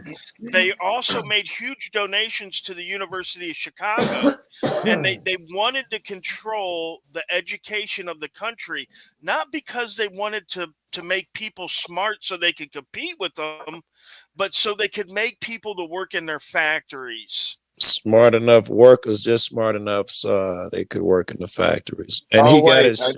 I just caught on. We're talking about the families that breed within themselves to continue the whole legacy, right? Yeah, the Rothschilds would be doing the same shit. Yeah, they want their DNA and lineage to continue and not yours. Yeah, not the useful idiots, not the ones that are pretending to be in charge. When we're talking about the people that are holding the strings, the ones with extra toes. Yeah, the opulent minority. Those Blackwater Vanguard guys are getting pretty powerful too now. Keep an eye on those fucks, man. They making major moves. And that's why what Auditing Erie County has been doing with these streams, and all of you guys have been doing this to some point, and that's what you guys were talking about earlier too. Like, you don't have to always agree with each other on everything, but these people, they put their differences aside and they network every year at the World Economic Forum, the Bilderberg Group, and Davos, and it's very important. We need to start unifying this community, and I really like the question John Felix asked earlier. Like, let's be pragmatic about this. Let's figure out what we need to do and execute a course of action, of course, non-violently. Aaron Queen in the chat says, "Are you all willing to move and create a community of like-minded individuals?" Hell no, because it just there makes ain't it no easier to like-minded drop a individuals bomb out there. It just makes it easier to drop one bomb. Yeah, it wouldn't matter. If there were like-minded control. If there I'm were not truly sure that's people that wise. wanted freedom, I would move to it. But I don't think it exists. Yeah, but look And at it wouldn't be us. I wouldn't be neighbors with these cats. Come on. What Joe. about like Keene, New Hampshire? Keene, New Hampshire is supposed to be, free Keene, all this other shit. But the fact of the matter is it's a municipality organized under state law. You're still under the state's control. I mean, you can go out into the woods and set up some TPs and dance around in your fucking underwear and say you're free. But the fact of the matter is, when the wildlife officer comes through, your ass is going to jail, boy. Yeah, the land underneath been your here feet longer than belongs 10 to days? someone. You're going to You guys jail heard- fast as fuck, boy. This fuck boy. And so what happens when they artificially lower the property values in places like San Francisco? They allow people to just shoot up fentanyl and shit all over this, poo all over the streets, but they'll clean it all up and put a bunch of Chinese flags for Xi Jinping when he comes to visit, but they can't do it for the taxpayers that are having their It property doesn't values fit lowered. their narrative, right? Exactly. They needed that shit out there so they can say that you need our help and all of that nonsense. No, what they're doing is they're lowering property values. They're trying to pull people out of these high value places so they can pay pennies on the dollar, and then the rich go and they buy the stuff on pennies on the dollar, and that's how the wealth continues to get recycled and replenished. It's BlackRock, it's all this stuff, man. It's right there. Evil tells you what it's going to do, and it's up to you to pay attention. Correct. I gotta So be what's your honest, recommendation? Wait, sorry. No, go ahead, James. No, I talked over you. Go, man. I was just going to say that I don't know anybody that's not rich that could afford to live in San Francisco. I lived there 20 years ago. I paid almost $1,000 a month for a hotel room in a crack hotel. Literally, I'm not joking you. And this was in 2000, and it would cost you, for a new 4-bedroom townhome, to rent it would cost you $5,000 a month 20 years ago. That's $70,000 a year in rent. Okay, and that's median, right? That's average. I don't know poor people that live in San Francisco unless you already live on the street or you're in a rent-controlled situation for like the last 30 years. Denver's becoming like that as well, man. No one can fucking afford to live there. 70 grand's a lot. That's a lot of money. But don't you think it's a little weird that they're trying to get you all into 15-minute cities and yet they're making it unaffordable for these cities? But at the same time, they can do that rurally too. All they have to do is, I mean, year after year, Right on. our property value or our property taxes keep going up. At some point in time, inflation is going to eclipse our income. Of course. And then property tax keeps going up. Eventually, you're going to lose your home. I don't care how many. I got 28 chickens. I live on less than a third of an acre. I live on less than a third of an acre, right? Less than a third of an acre of land. And I could feed my entire block if I fully actualized my land. I've got 2 grape arbors. I've got two mini orchards that are 30 feet long. Every 10 foot is a fruit tree. I've got berry trees in between them. I've got 4. What about that fruit tree in here? Be careful, there you go. Brooklyn will Is come it an visit. apple tree? Is it apples and oranges? You got an orange tree over there? Don't tell me about the orange tree, bro. I've got 9 raised garden beds, and I've got 4 colonies of bees and 28 chickens on less than a third of an acre.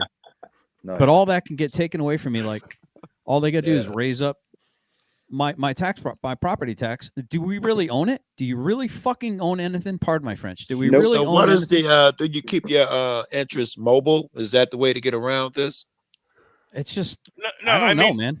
Technically, there is no way around it, right? Because like you said, we don't own property, and that's legally as well. Like they have it in writing, right? Like here's one of the things that people don't think about because a lot of people don't think, right? And here it is.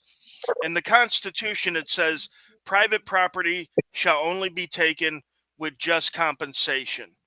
The Supreme Court has decided that just compensation is fair market value. Here's the question people don't think about. If my property can only be taken for fair market value, then how are counties and cities leaning property for 10 and 20,000 and selling it when the property is worth 190,000? And I'll give you a perfect example. Up in Michigan, a case went to the Supreme Court where a guy owed $5,000 in back taxes. The county took his property, sold it, and they wanted to keep all the money from the sale, right? And this went up to the Supreme Court like a year or 2 ago, and I kind of lost track of the case. I was doing something else. But the fact of the matter that the state or, the county was arguing that they could sell this man's property and give him no money for it tells you one of 2 things. Either A, there's no private property left, because obviously that would go against the Constitution, or the Constitution is not what they told us it was, right? And the fact of the matter is there is no private property anymore.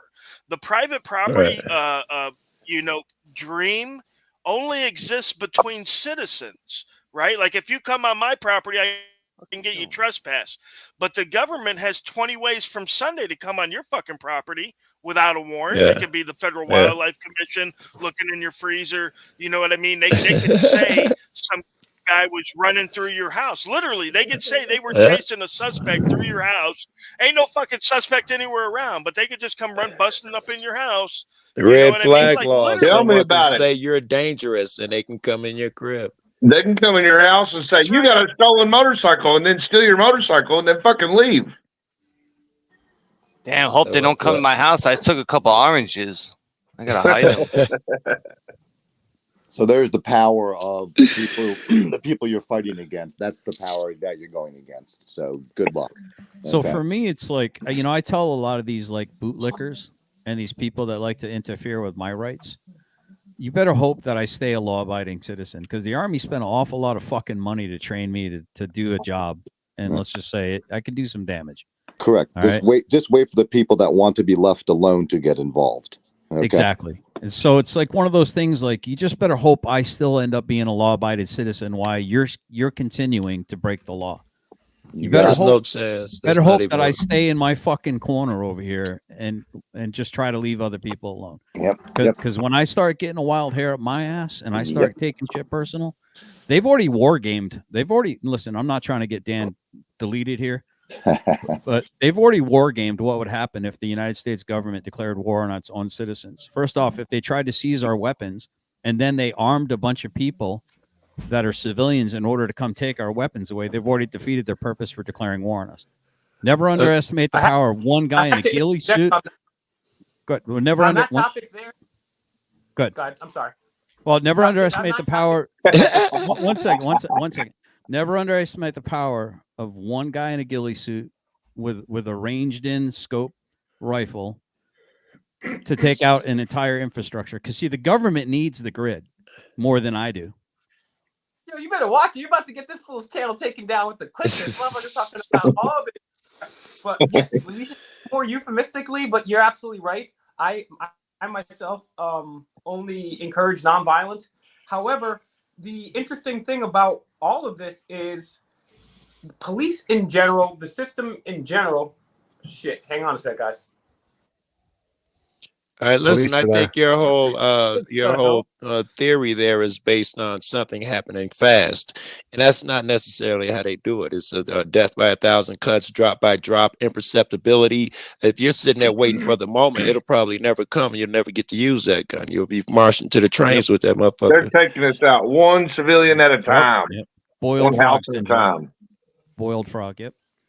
They'll already take our guns. They don't need to round up civilians to do that. We witnessed during Hurricane Katrina that members of the U.S. military were rounding up weapons and people. And then also in the Tiananmen Square incident in China, at first, some of the soldiers that were there who were sent to dissuade the protesters and break it up were sympathetic because they were their countrymen and country people, and they also lived amongst them. So what did China do? They got some troops from 3,000 or 4,000 miles away who had no connection to these people and said, these are dangerous terrorists.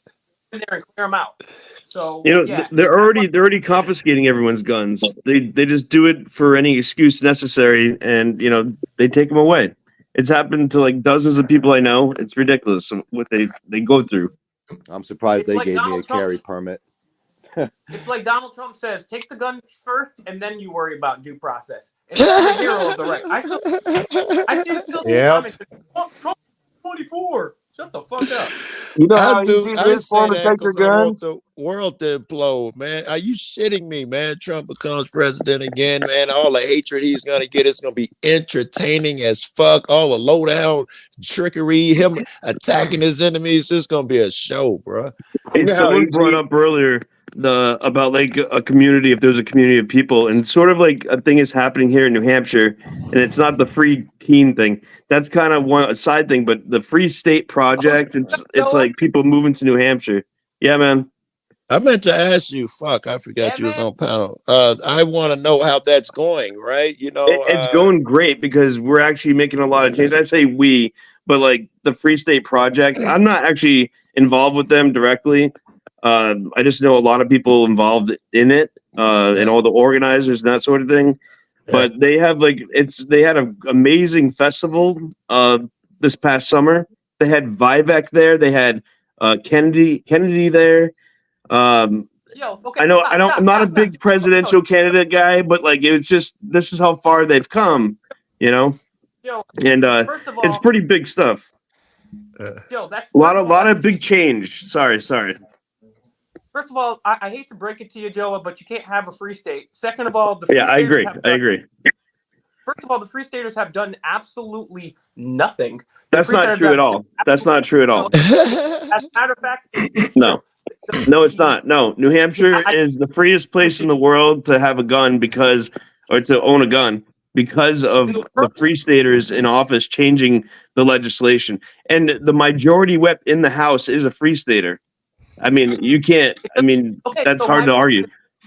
No, it isn't because I used to live in New Hampshire. You still have to ask the government permission to have a fire in your backyard, the live free or die state. On top of that, one of the largest conspiracies that's ever happened in the United States history is coming out of New Hampshire as we speak. Nobody's here talking about it whatsoever. I'm not accusing you guys. One of the craziest conspiracies and it's a conspiracy fact that's ever happened is coming out of New Hampshire. And then you're bragging about Vivek, who's a pawn for big pharma, hanging out with Bill Gates and all these people, and then you're talking about RFK Jr.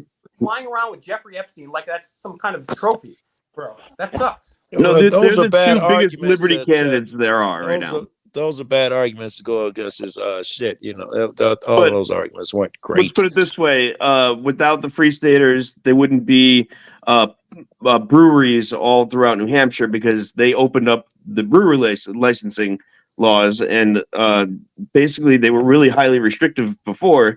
Now they're opened up, and that's why they're everywhere. They're Guns doing and other beer, things. bro.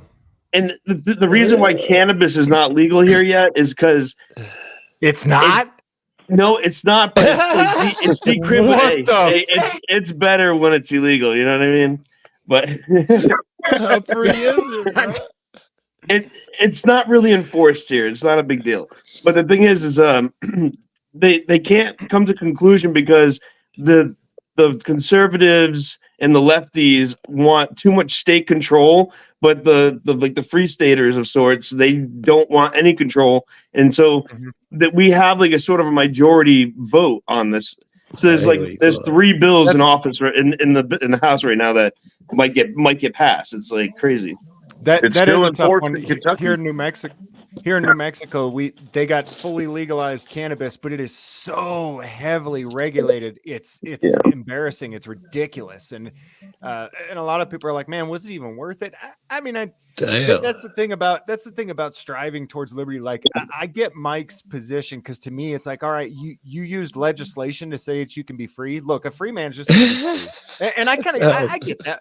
I get that, but also, I think that this entire process of using this completely illegitimate legislation and destroying legislation through this process, I think it at least gives people a glimpse into what's going on, so that other people can start realizing, wait a second, this isn't even legitimate anyways. Why don't we just brew beer? Why don't we just carry guns? Why don't we just smoke weed? Why don't we just have fires in our backyard? So if people can I think identify anybody that's trying to work towards some type of liberty, it can be useful. We're very close to secession here in New Hampshire. Believe it or not, we have bills in office. So if we can remove ourselves from the federal government, that's a lot less rules and regulations that we have to follow. And it's a viable thing. It's a real thing, guys. And Texas has a real movement going on too over there. I looked get out into of it the back country. when you told me about it, and I was impressed with the people and with the ideas and shit, and with the progress you guys were talking about. And you were talking that secession stuff back then, and that was a while ago. Yeah, and it's bigger now. It's very big. We're getting interviewed by like big news conglomerates, like CBS Boston is always like up on our stuff about interviews and stuff. But we got a lot of things are going to be coming out on the mainstream too. Left and right, we're getting interviewed. It's weird. It's strange what's happening here. Here's what's not weird. When you succeed, the federal government's going to come in and kill everybody because you're an unprotected nation. Then they're going to absorb you and all your land and property into New York and Vermont, right? And you're going to become New Vermont. Right. You're gonna be Hey, Rogue, it wasn't New Hampshire that raided my friends here in Keene. It was the feds that came from Boston, and they came here to Keene and raided them. That's what I'm saying. Says Once you his point. succeed, Yeah, it makes his you're point. gonna be an undefended country, and then the feds are gonna come in, wipe you guys out, take your property. Undefended, huh? We have more guns in New Hampshire. To the feds, you're undefended. That's not it. Man, listen, they're gonna drop five napalm bombs and burn up the whole state, and you guys are going to be crispy fried with your guns in your hand. All right, those Remingtons, they're not going to protect you. They have like this photo shoot at this festival that we go to every year. Thousands of people show up, right? And I'm like, this is a perfect time for a drone strike. Just take us, the whole liberty community of New Hampshire, out in one swoop. Oh, yeah. Look, all I know is they still heavily enforce weed charges in Kentucky. Wow, sucks. I'm being charged for a 1998 marijuana joint. Go ahead, Hey, Rogue. gentlemen. I gotta run. I really want to say thank you very much to Auditing Erie County for continuing to do these. I want to say briefly too, Joa, I got love for you, even though the Free State Project sucks. I think it and I sucks have too. Don't get me wrong. I got my quarrels. You were roboting. I couldn't hear you there. But I just want to say, everybody, appreciate what you do. Thank you guys for allowing me to be on here. Keep up the good work.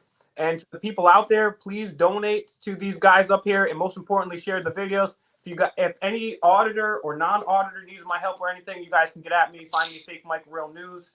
I really like to get in touch with all you guys behind the scenes and keep this community going. So thank you, gentlemen, for everything that you do. And you guys have a great night. Before you leave, one quick question. This was a pleasant surprise finding this Panel live or stream. two ago, Fake Mike, we talked about. He got dipped. It looks like he's forced dipped. Yeah, I think he's gone. Yeah, Dano, I got to roll out too, man. I really appreciate you the invite and letting me on. Keep up the great work, everybody. Appreciate all your supports over the years, and you know, good job. Thanks, Dano. All right, man. Easy, pal. See you guys. All right. Hey guys, Later, man. Have a good night. I want to do a shameless drop if I could. I really encourage everyone to call into Free Talk Live and just talk about like one of your videos or whatever. It's a nationally syndicated radio show, and I'm not just trying to advertise it so we make money. It's not like that. But we get a lot of listeners across the country. Can you drop that link? Yo, hold it down, bro. Hold it down. Yo, BK, what up, nigga? Go live, nigga. Where you haven't go live yet, nigga? What happened? Go live, nigga. Why you haven't go live? You don't got a phone, nigga? I'm gonna donate you a phone, nigga. Pay for your house. I got your address, nigga. You better. I'm gonna pay for your first 2 months, nigga. Go live, nigga. Why you haven't go live? You scared, nigga? You're not allowed to go live no more in my city, nigga. What happened? Go live. Now I'm waiting for you, nigga. What happened? Okay. Yeah, go. Okay, well you haven't We got go trolls. live. We got trolls in the building. Oh shit. Oh yeah, trolls. everybody that doesn't like BK is a troll, right? Who the hell is running New York? Who is this guy? Who is this little guy? I don't even know who that guy is. Who the fuck is that guy? Who the fuck is that little guy? What's a troll? Calling people the N-word? Is that good guy audits? I don't know who that is. Don't do that. Don't Calling mute me, people bro. Let the me talk my N-word shit. I'm now? gonna leave. Let me talk my shit. Calling people this the dude right N-word? What the hell? Like, I'm not even... Like, Isn't what that the hell was that? Who the hell was that guy? Cass running New York? Ain't you somebody you used to know? Somebody I used to know, but I don't really mess with this little clown. I don't know. He's just mad because I don't mess with him. I don't know. I don't talk that racist shit, bro. Get out of here. At least not on live. That's what I'm saying. What the hell was that? Calling me the N-word? Like, what the hell did I... Why don't I go live? Yeah, well, the cops took 2 of my phones. Don't worry, I'll get my phones back next week. What the hell is he talking? Get them. Come on, whatever. I Anyways. never say racist shit when I'm live. Anyways, yeah, moving on. Anyways, moving on. You probably stole his apple or something. I think I stole his orange or something. Yeah. Angry Vet was saying something before the guy trolled there. Why don't you go live anymore? Why don't you go live anymore? I thought he was talking to the Angry Vet. Nah, he was talking to BK. Isn't that guy that's like 5 foot nothing, talking all that chit chat, 5 foot, and he has like That's the guy. little alligator arms. That's the one with the little alligator arms. That girl.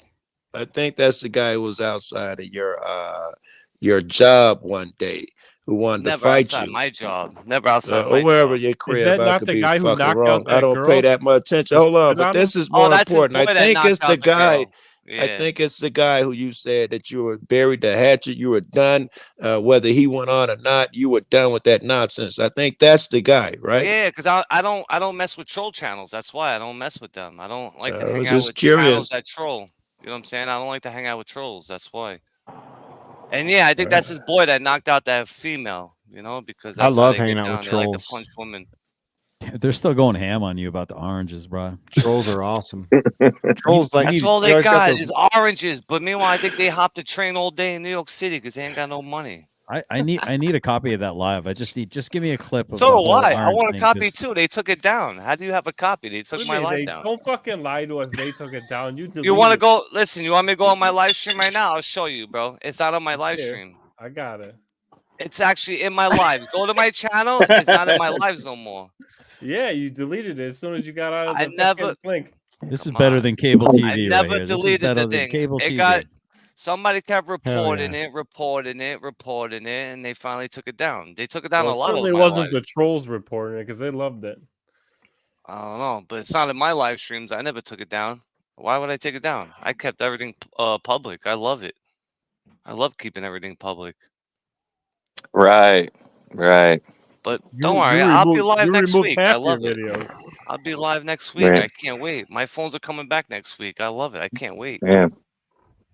I can't wait. I'm sure you can't wait to, exercise your First Amendment rights, BK, right? You're doing wonders for this community, aren't you? Yeah. Yeah. Yep. How are them lawsuits coming, bud?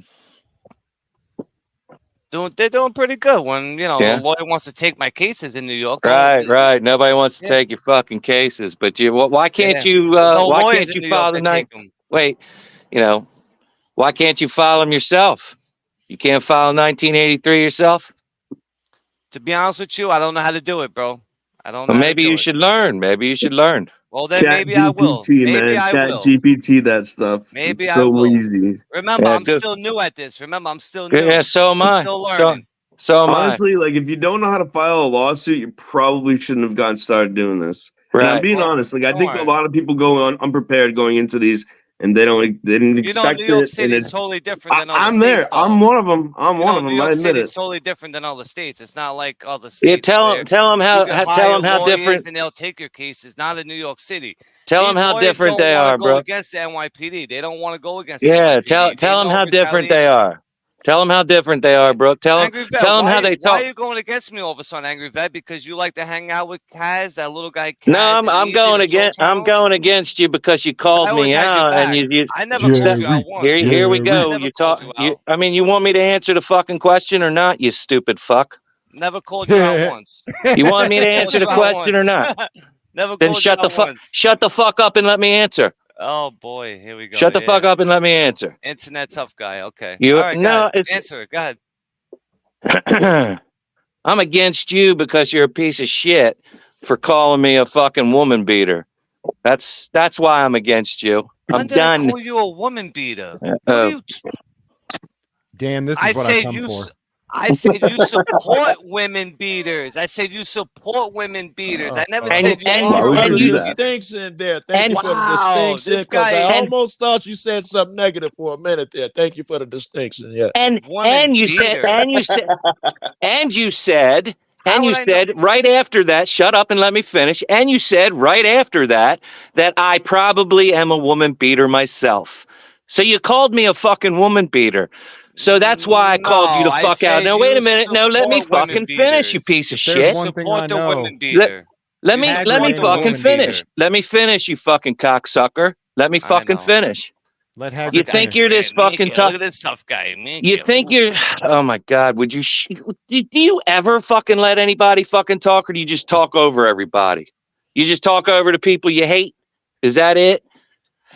Look, I gave you your opportunity, you little fucking cocksucker. You wanted to fight me, so I have the contract being written up now. All you got to do is fucking sign it. I will fucking give you first class accommodations. Okay, I will fucking send a I'm limo just up to gonna your break out fucking the broke ass popcorn house. in a second, man. Who sounds like a troll here? Look at this guy making No, threats. Want to fight people? it's. I know. Okay.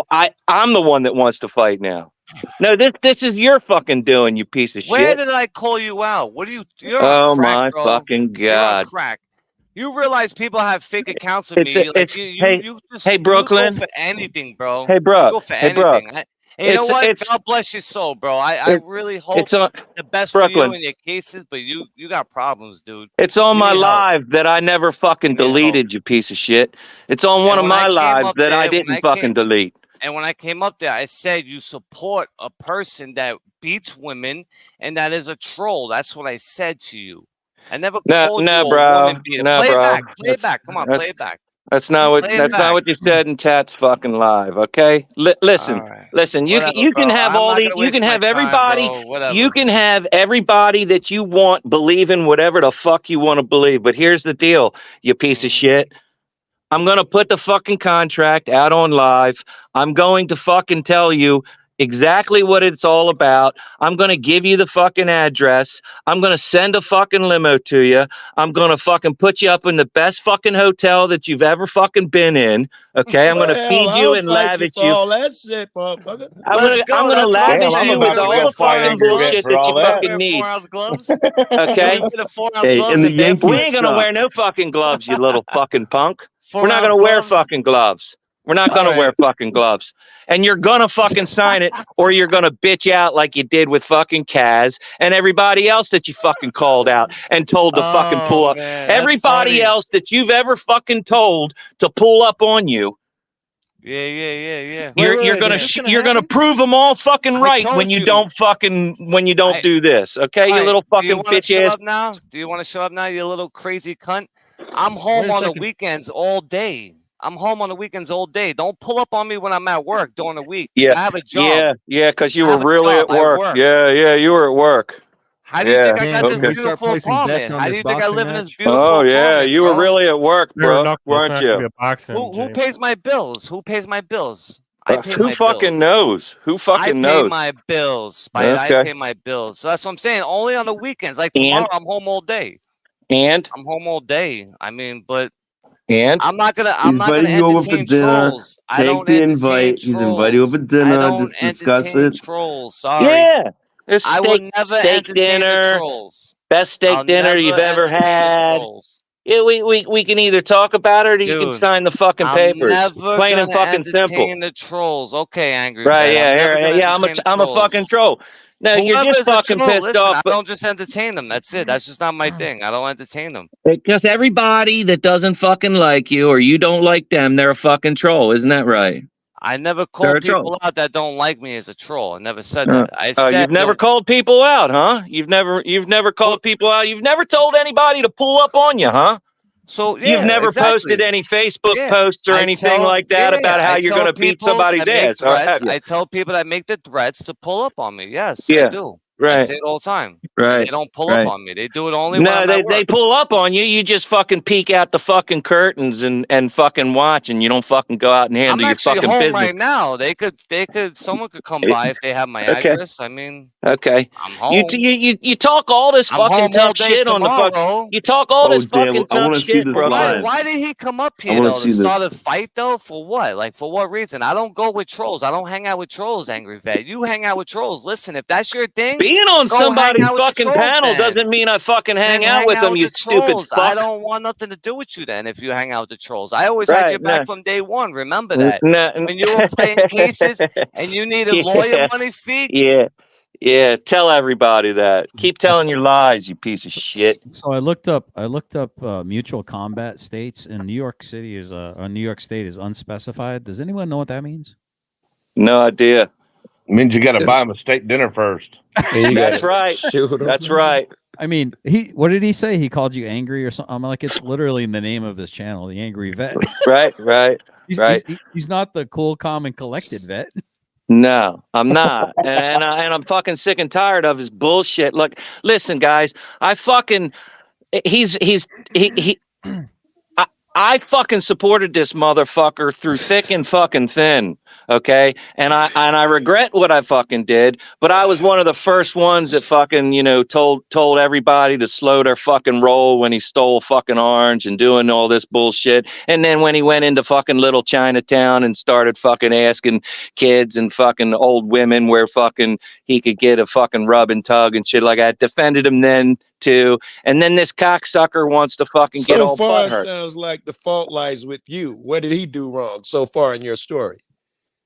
because he got fucking butt hurt when I was on somebody else's fucking channel. He didn't get the rub and tug you, but he got butt hurt. And then he got he did something stupid and you supported him. That was your move. You're a grown man. That was dumb. And then he did something else stupid with those guys and you supported him. Sound like you did the dumb thing. Does he do something wrong yet? Yeah, he fucking called me a fucking woman beater. What are you talking about? Has he done something wrong? Listen, of course Has he he's done done something wrong wrong? I shit, ain't no dude. fucking woman beater. And you're not gonna fucking call me out and tell me you're gonna want to fucking fight me because I'm hanging out in somebody else's fucking panel. You're not gonna fucking do that. I'm not built that way, bro. Sorry. You know, all this frustration and anger. It looks like James Freeman's like toasting marshmallows in the background. He's just kind of like, yes, I'm pissed. yes. I'm sorry. I'm fucking I am fucking butthurt. I get it. And my I'm in the policy chat is making normally vet- not making- to fucking try to preach to motherfuckers when they're venting. But I might not get this chance again. I want you to Joe, I love you, bro. Don't get I know. disrespectful. I want you to take your power back. You decide if a motherfucker pisses you off. I want you to go there. I want you in that mentality. Don't let a motherfucker trigger you. The only way this can happen is if you participate. That's what I was trying to say. I get it. I get it 100% And everybody's told me not to fucking do this shit and not to I get would involved counsel in you the shit like same that. way. I would counsel you the same way. I get it. I know he's a pest. I see him over there talking crazy shit, but you're still you, motherfucker. He can't pull you up your square unless you allow it. Hey, Listen, Dan, guys, I gotta Can bounce. we change him? Hey, Rogues are gonna be out of here. I just want to add in there. Brooklyn offered to, or back in the day, Brooklyn, when I called him out for the orange thing, made a video about him, called him out. Same shit. I got emails from him. I'm gonna fight you. Come down to New York. I'm gonna beat your ass. Same old shit. You know what I did? I just ignored it.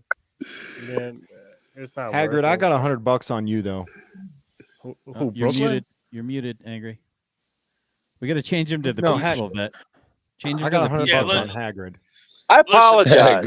No, don't apologize, angry buddy, because you got me. Listen, dude, you got me pumped up. I got to get out of here, but I just wanted to let you know before I left that, dude, I was so pumped up. I was going to whoop everybody on the panel's ass, right? Listen, I just got done watching 6 hours of Kung Fu shorts on YouTube, bro. Not in All the right, face. so Not you in the got me face. pumped. you know where the kid defeats all the masters of Kung Fu? I just watched 6 hours of that shit today. So yeah, dude, I was pumped. No, It I'm just means he playing. watched all three. He watched all three, the whole series of Karate Kid. That's right. Damn right I did. All right, guys. Thanks for having me. Good to see everybody on here. Good to see you, Rogue. And yep, I'll see all you guys later, man. Have a great night and Merry Christmas if I don't talk to you folks before then. Love you, Rogue. Be easy, man. And I'm sorry, Dan, for bringing that shit to your fucking panel, but I couldn't fucking keep quiet anymore when he started running his fucking mouth and pretending like everything was fucking racist this, racist that.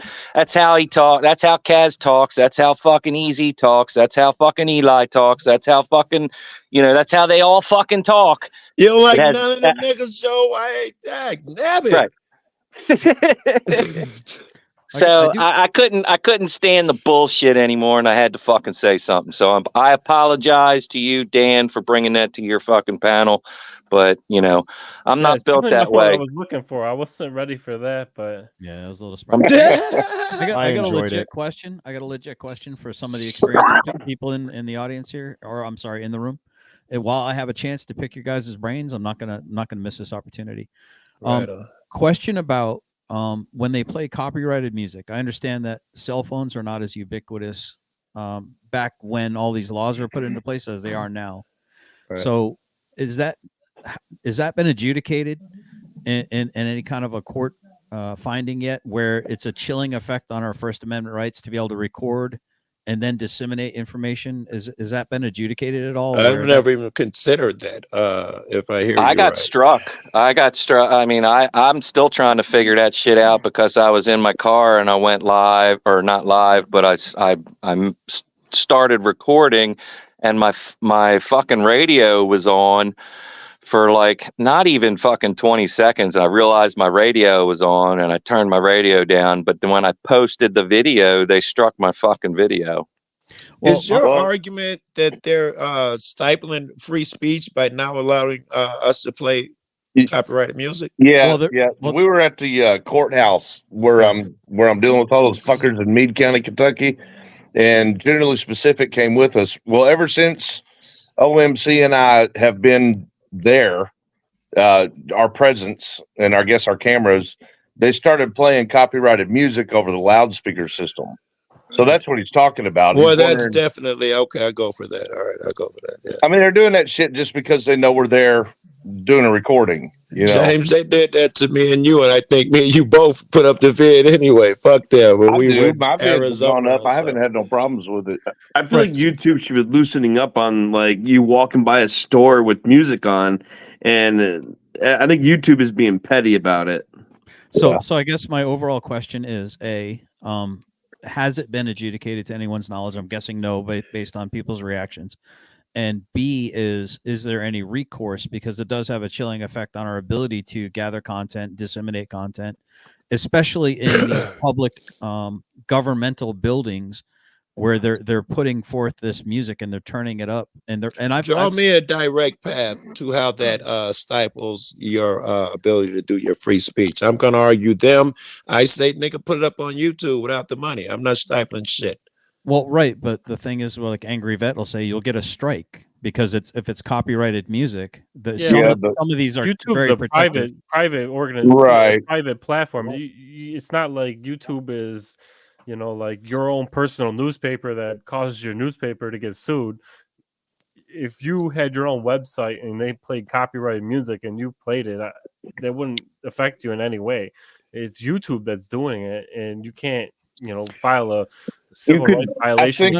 I think the closest case file, you should have asked when Rogue was up here, but I think the closest case file you might find might be like a prior restraint case. You know, what you could do is snitch. You could snitch on the city hall by calling the music industry and being like, they're playing your music without copyright, and maybe they force them to not be able to play their songs. Well, I guess my overall question is this. Okay, let me rephrase it one more time. As a private citizen who's going to do a certain event, i.e., I want to record my interactions or my grievances, I want to petition grievances, when I'm collecting information for news purposes, i.e., the press, when I'm assembling, I'm expressing myself and associating, all these things. Right. When I bring it to the attention of the public body that what you are doing is having a hampering effect or a dampening effect on my ability to disseminate this newsworthy stuff, or has that been proven yet? Or aren't we taking a leap there? Just because you got music in your shit doesn't mean that they're hampering. They could, I'm sorry, choose a different so-and-so. I'm not sure that's 100% argument there. I think it is, because you'd have to buy the copyright for that music to be able to play it. Otherwise, you'd have to somehow, spend extra time and effort. They are doing it to waste your time, to eliminate the background music or whatever. It's not right. They shouldn't do it. It's going to get released. Their efforts are fruitless too, because it's going to get released regardless. Right. What I'm saying is my beef isn't with the platform that I'm putting it on. My beef would be with the government body that would be playing that music with a specific purpose to try to prevent me from disseminating it on certain platforms. Again, but you'd have to prove that was there, and you'd have to prove it. I wonder if that wouldn't be a little so we difficult, need to have, because your argument is we need to get standing, right? Free speech. Prove it. And then your proof is that I get a copyright strike when I put it out. I don't know if that that carries any weight, man. Ain't that between you and YouTube? But wouldn't that be standing? Wouldn't that be standing because you're losing money by being struck, right?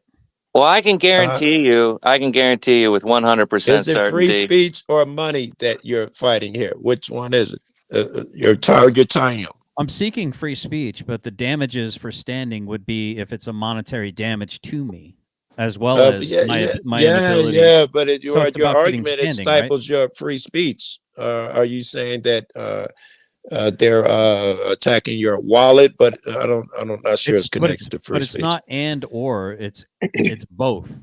It's. Right. Do you see what I'm saying? So it might. There might be a good argument. It might be a good argument for a mainstream press to bring. I mean, if it were to happen to them, but then again, you're not going to see JJ Scarborough, the fucking Meade County elected jailer, out there turning on copyrighted music when when the mainstream press is in there doing an interview with him. Motherfucker's only going to do it when it's us. Well, basically, it's a fruit of the poisonous tree argument, really, when you think about it.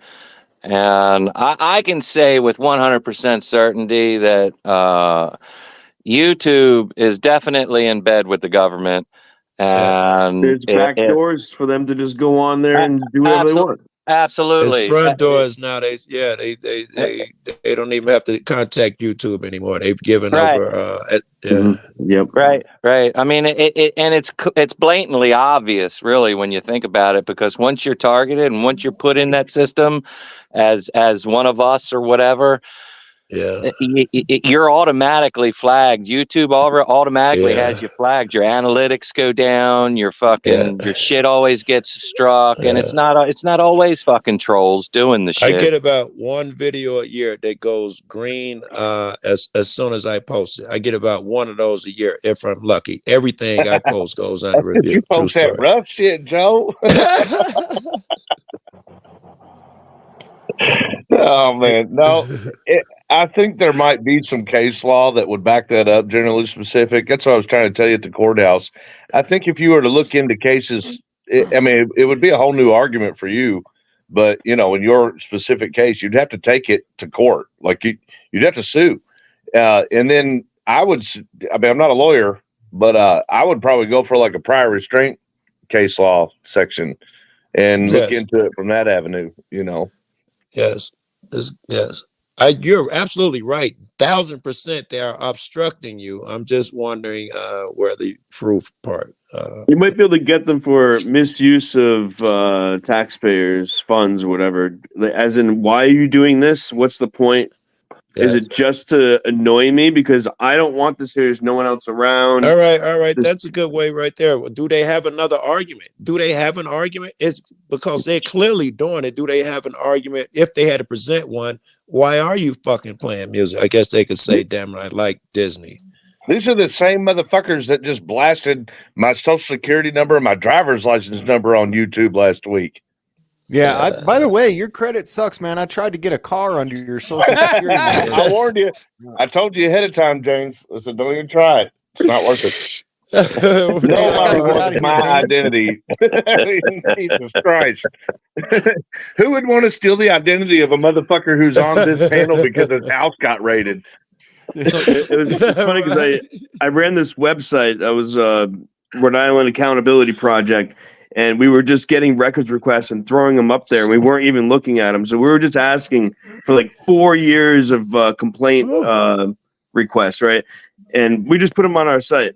And people were like noticing that there was social security numbers in our requests that we got back from the city. So we started redacting them slowly over time. But we can't like go through thousands of pages of paperwork. Wow. So they gave Dan, I gotta get out other of here. people's social security numbers in record All requests? right, what was that? Yeah. Those motherfuckers. All right, Jay. Hey, everybody. James. Dan, thanks for having me up. Everybody, it's been awesome. Thanks for hanging out. James, good to see you, brother. You lose a ticket, James? Hagrid, I got $100 on you versus Eminem, bro. Thank you. We will make some money on this fucking shit, guaranteed. I'm in it for the steak dinner. I'll fight you for a steak dinner, brother. At a hotel, right? Yeah, Good night, everybody. Later, James. I've stood next to for public safety, man. He's a bit of a tree, dude. Yeah, I don't want to fucking fight him. Come on, man. Just the hotel room. There'll be Jello involved. Can we get connected doors? Can we get connected doors? Hell yeah, brother. Watching y'all go through that shit, man. I've been through the exact same shit, yelling with motherfuckers on panels, threatening to come up, popping up with motherfuckers, dumb shit. And watching you, I was like, have I learned a damn thing? I'm still confused. I don't know. Yeah, I apologize, bro. And I hear everything you're saying, but this cocksucker, he came onto a panel that I was on and started running his mouth in the chats and shit. So I started a fucking live and I brought him up on my fucking panel. And he did the same fucking thing. Oh, and he wanted to fucking fight me because I was on somebody else's panel. Like, what the fuck kind of bullshit is that? Fuck you. Play with me like that, bitch. Fuck him. James heard you were coming up, and he took off like a bitch. Yeah, man. He talked about trying to fight you in the chat, and he took off. Yeah, he's talking all that shit. Can't He handle said it those till dance his shit moves, man. fucked Those up. dance moves. What's So up, D? I need to know the story, Direct D, behind. Remember the whole like when the guy was like, "You got to be out of my space," and you were doing the whole dance moves. Is that what I could be anywhere I want? Was that you dancing around? You know what I'm talking about in the intro? Or your I video? do. I know what he's talking about. I know what you're talking about. Love it, dude. That video is embarrassing, and you'll probably never see it.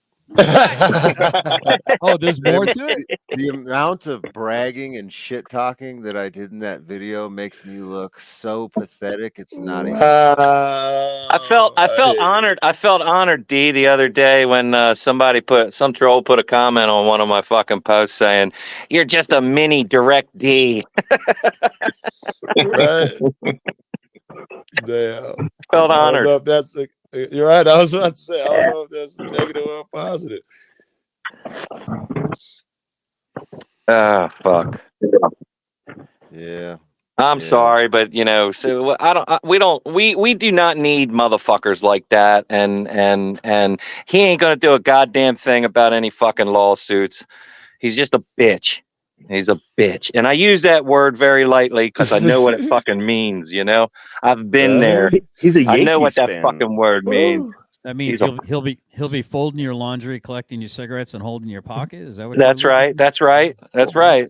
That's picking up right. what you're putting there. Fixing him sandwiches. Damn it. That's yeah. I hope he knows how to make a fucking sandwich. It's 2 M's, by the way. Sandwich. Yeah. Damn. I actually got 3 rats so far tonight. Tonight? What'd you get? Yeah, I've killed 3 fucking mice. Actually, not rats, mice. Jeez. I was trying to get on your live last night. You and Dan were chatting. I was like, "How do I get on this, man?" 2 of my heroes in the same room. That's right. When I saw this panel, I was having a shit ass night because my fucking my wife called me up and said, "Hey, come get me." She went to lunch with her friends and called me at like fucking 7:00 saying, "Hey, we're at Abbey Burger up in Haverty Grace. I need you to come get me." And I'm like, so lunch turned into dinner? And she's like, "Yeah, I'm throwing up all over the place." So I had to drive into fucking enemy fucking territory to go get her, high as fuck. It's just like, what the fuck? So I was in a rotten mood before I even fucking came up. Allegedly. Allegedly. Yes. Allegedly. I got you, man. D, you came in late, man. All the fighting and shit happened 10 minutes before you got here. Oh, you missed it. About what? Angry Vet was about to whoop Brooklyn's ass for a steak dinner or something. Hey, Angry Vet, why do you beat animals? A peaceful vet. He just named a peaceful vet. Can you do that as the runner? He just hasn't his leg hasn't been humped lately. That's all it is. That's why he's angry.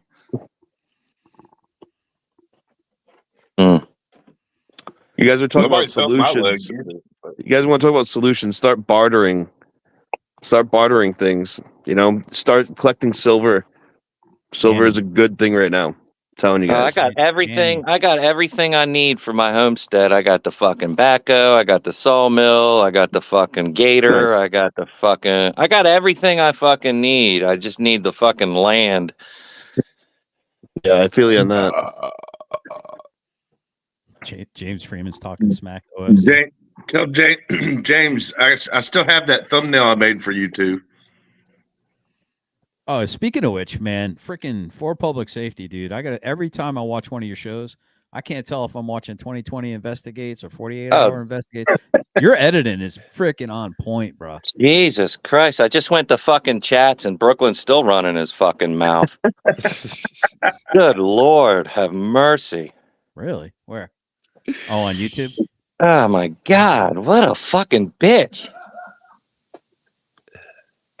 What was that laugh in the background? What was that at? Or was that somebody's chicken? Hey, Brooklyn, show us the fucking receipts, because I have all my fucking PayPal receipts for Here sending we you go fucking money. again. Now You you're stupid Indy. motherfucker. Show me the fucking receipts like you always tell everybody to show the receipts. Show the receipts, you stupid fucking cunt. I bring you love. Uh-oh. Yeah. Oh, he lost his voice. No. I should have never went to the fucking chat. Nope, you Should've shouldn't never- have. Nope. Nope. Bad idea. Nope. Gotta get I'm yourself into a sorry. pickle. I'm sorry again, Dan. I'm sorry. On another good side, Dan just went up 400 subscribers in the last few hours. That's awesome sauce. Did he really? Sweet. Fuck yeah. Nice. Sweet. I got pimped out. I know. How'd it I feel? stole your content. I haven't seen any of those comments yet, but I'm gonna see them. So let's just get it out there. I see Oh, them. D, I got a ton of shit from you one night too, man. I got somewhere Yeah, I between showed you. 500 to 1,000 in a day. Yeah. Yeah, There's been a D, couple you people gave like me I think you gave me like 600-700. Yeah, so they've ranged from like between 5 to like somebody went up 3,000. I think. Oh, it was, wow. A Young City went up like 3,000. Yeah. I love that cat. I wish I could get a hold of that cat. It's a cool dude. Oh, I was just down in his neck of the woods. I love his shit, and I got some big pieces that I need to do to Calvert County now. Now that they fucked my boy Annapolis audit, they screwed him over pretty good. So now my attention, as soon as I get done with these Cecil County motherfuckers, I'm heading down to Calvert fucking County, and I'm gonna fucking raise some fucking cane down there. Man, I started to do a video for Annapolis a long time ago, like a while back, and God, he had so much shit going on. It was hard to come up. Bro, we're gonna take this fucking judge's fucking immunity away from him. Guaranteed. Mark my fucking words. I'm taking absolute immunity away from. Well, not I, but we are going to take absolute immunity away from this cocksucking judge. You can. You know how you do that? No. You got to wait until they act outside of their jurisdiction, like outside of their color. They live outside of their jurisdiction, right? He did. Yeah.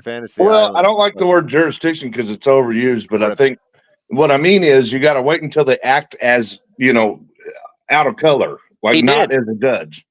He did. He absolutely fucking overstepped. He stepped out of his box and ruled and denied something that he wasn't allowed to do.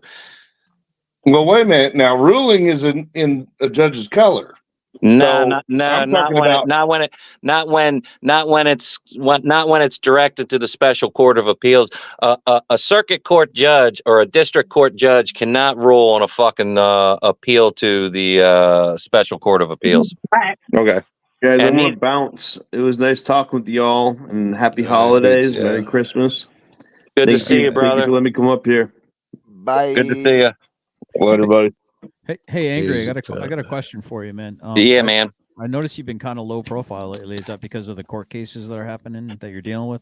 Yeah, I mean, I've still been getting out there. I just haven't put the videos out or anything yet. I've been low key as far as I can be. That last arrest, I wasn't taking that bullshit, so I fucking gave him hell. Bullshit. He's been scared of Brooklyn audits. Hey, Angry, is the last arrest that you're talking about, is that when they were trying to get your phone and you said no, you don't have a warrant for the phone? And Oh no, that was a different one.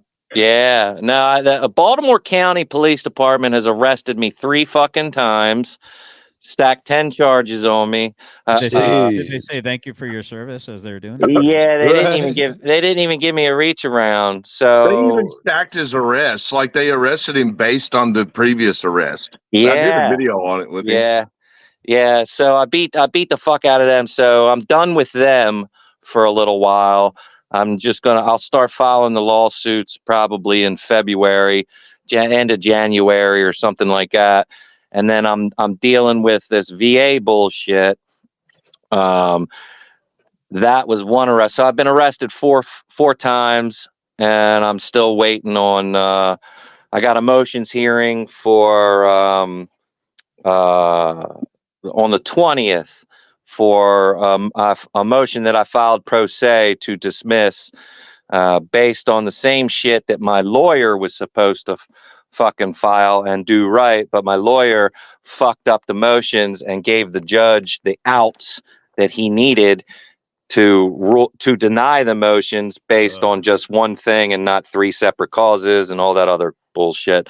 So I'm dealing with that because I had to put a petition in to the federal district court down in Baltimore to try to stay anything that the judge was. They were trying to get me into the fucking court. They were trying to get me to trial. Everybody, my lawyer, the state's attorney, and the judge, they were trying to get me to trial, and I wasn't having that shit. So I fucking wonder stuck. if there wouldn't be an appetite for all of these things that you learned, especially legally. I wonder if there wouldn't be an appetite for you to somehow present that shit on your channel. I know I'd be interested in knowing you showing exactly what route you took, how you filed the appeal, who you talked to do it, all of that nonsense. I'm working with 6 Oaks, and he's gonna get his channel up and running.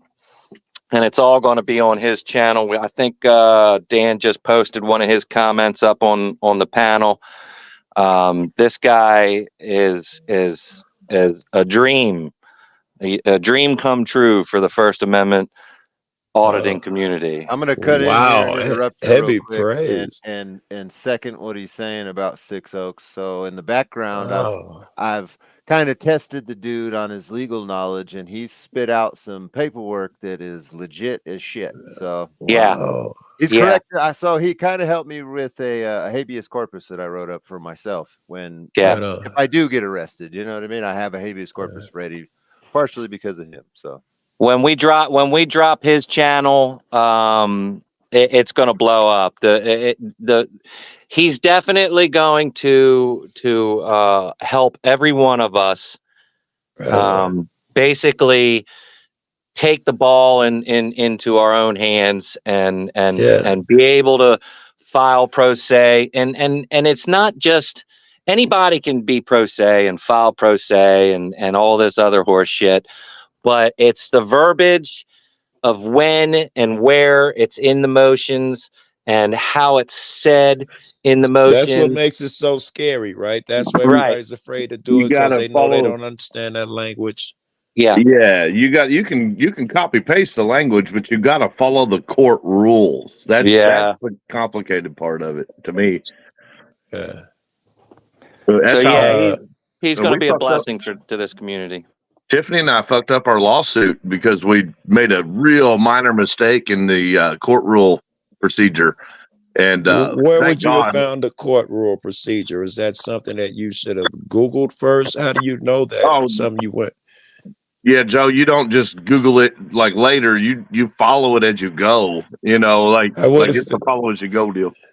I would have figured, it's not a one-time thing. You look it up and there it is. I assume it's intricate, meant to fool you and trick you and make your life difficult. That's what they do. They make it complicated like that. And I mean, that's why we have the lawyers, you know, like they're not useless. Hard to find a good one, that's for sure. But, you know, one that stands for constitutional rights even. But the whole procedure is complicated in the court rule section. And then you got to know the verbiage. Like it's a whole nother language on its own. Oh, hey, I wanted to share this with the panel while I was up here tonight. So one of my friends, he's an attorney, very constitutional attorney, great guy. He's even, you know, backed us up on a couple matters in the past. And we were chatting behind the scenes the other day, and he brought a book to my attention, which I don't have time to read a fucking book, but but he sort of like gave me a rundown on the story, and I can't remember the author. I had it in my head when I came up here, but I forgot it now. Maybe somebody in the chat will know what I'm talking about. But the book is about judges being wizards. And to think about the legal system as if the judges are wizards and whatever they say becomes facts with magic. And then lawyers would be viewed as like a lesser wizard. And they're trying to convince the judge to change the words into facts. Yes, with magic. I get you. Yeah, that's dope. Find the title of the book. I'll read that motherfucker. Hey, will you send me some of the mushrooms that you were eating while you were reading that? 'Cause that sounds awesome. I didn't read it. You know, I got to say, when you said I don't have time to read a book, you sounded country as fuck, dude. I am country as fuck, brother. I got that. I you got did- those rolls for you, dude. You know the trolls are going to be all over that motherfucker. I don't You give know a that. fuck about them fucking trolls. That'll They get can eat my down. ass. So, question for the panel. For as a new auditor who actually, I don't want to say I idolize you guys. I'm not a sycophant. I'm not sucking up. I'm not bootlicking So the no sex, non-bootlickers. bro. So What no I- sex. Is that what you said? Yeah, no sex. Yeah, I don't. No sex. All Got right. my boots right here if you want to lick. Yeah, Dan's all taken and no given, right? Okay. no, but seriously, I really. You a bottom or a top? Yeah, I look up to you guys quite a bit. And how do you guys feel about people utilizing your content? And what's good attribute? That's a great question. And bro. like, how do I attribute? And how do you know when someone's kind of like cool with you? Like, because you really like what they're doing and you kind of want to share what they're doing. You want to expose. I mean, someone with a tiny audience like me, I'm not trying to clout chase. I'm just trying to like. I love it.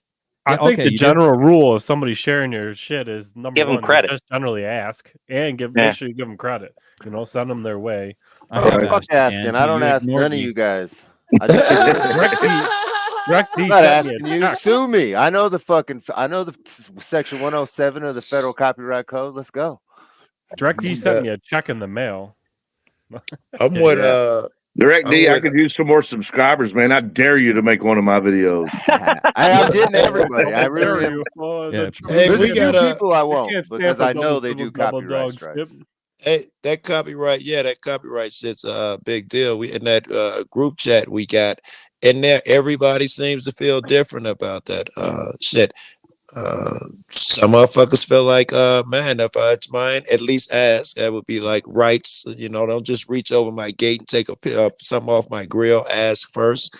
And motherfuckers like me, I'm on the opposite end. Trolls use my shit. I don't even pay Ask them no first. What attention. gate, homie? It's already on the internet. There is no Right. gate. You There's a big put it out difference. into the front yard and showed everybody. There's a big That's difference more like between what it is.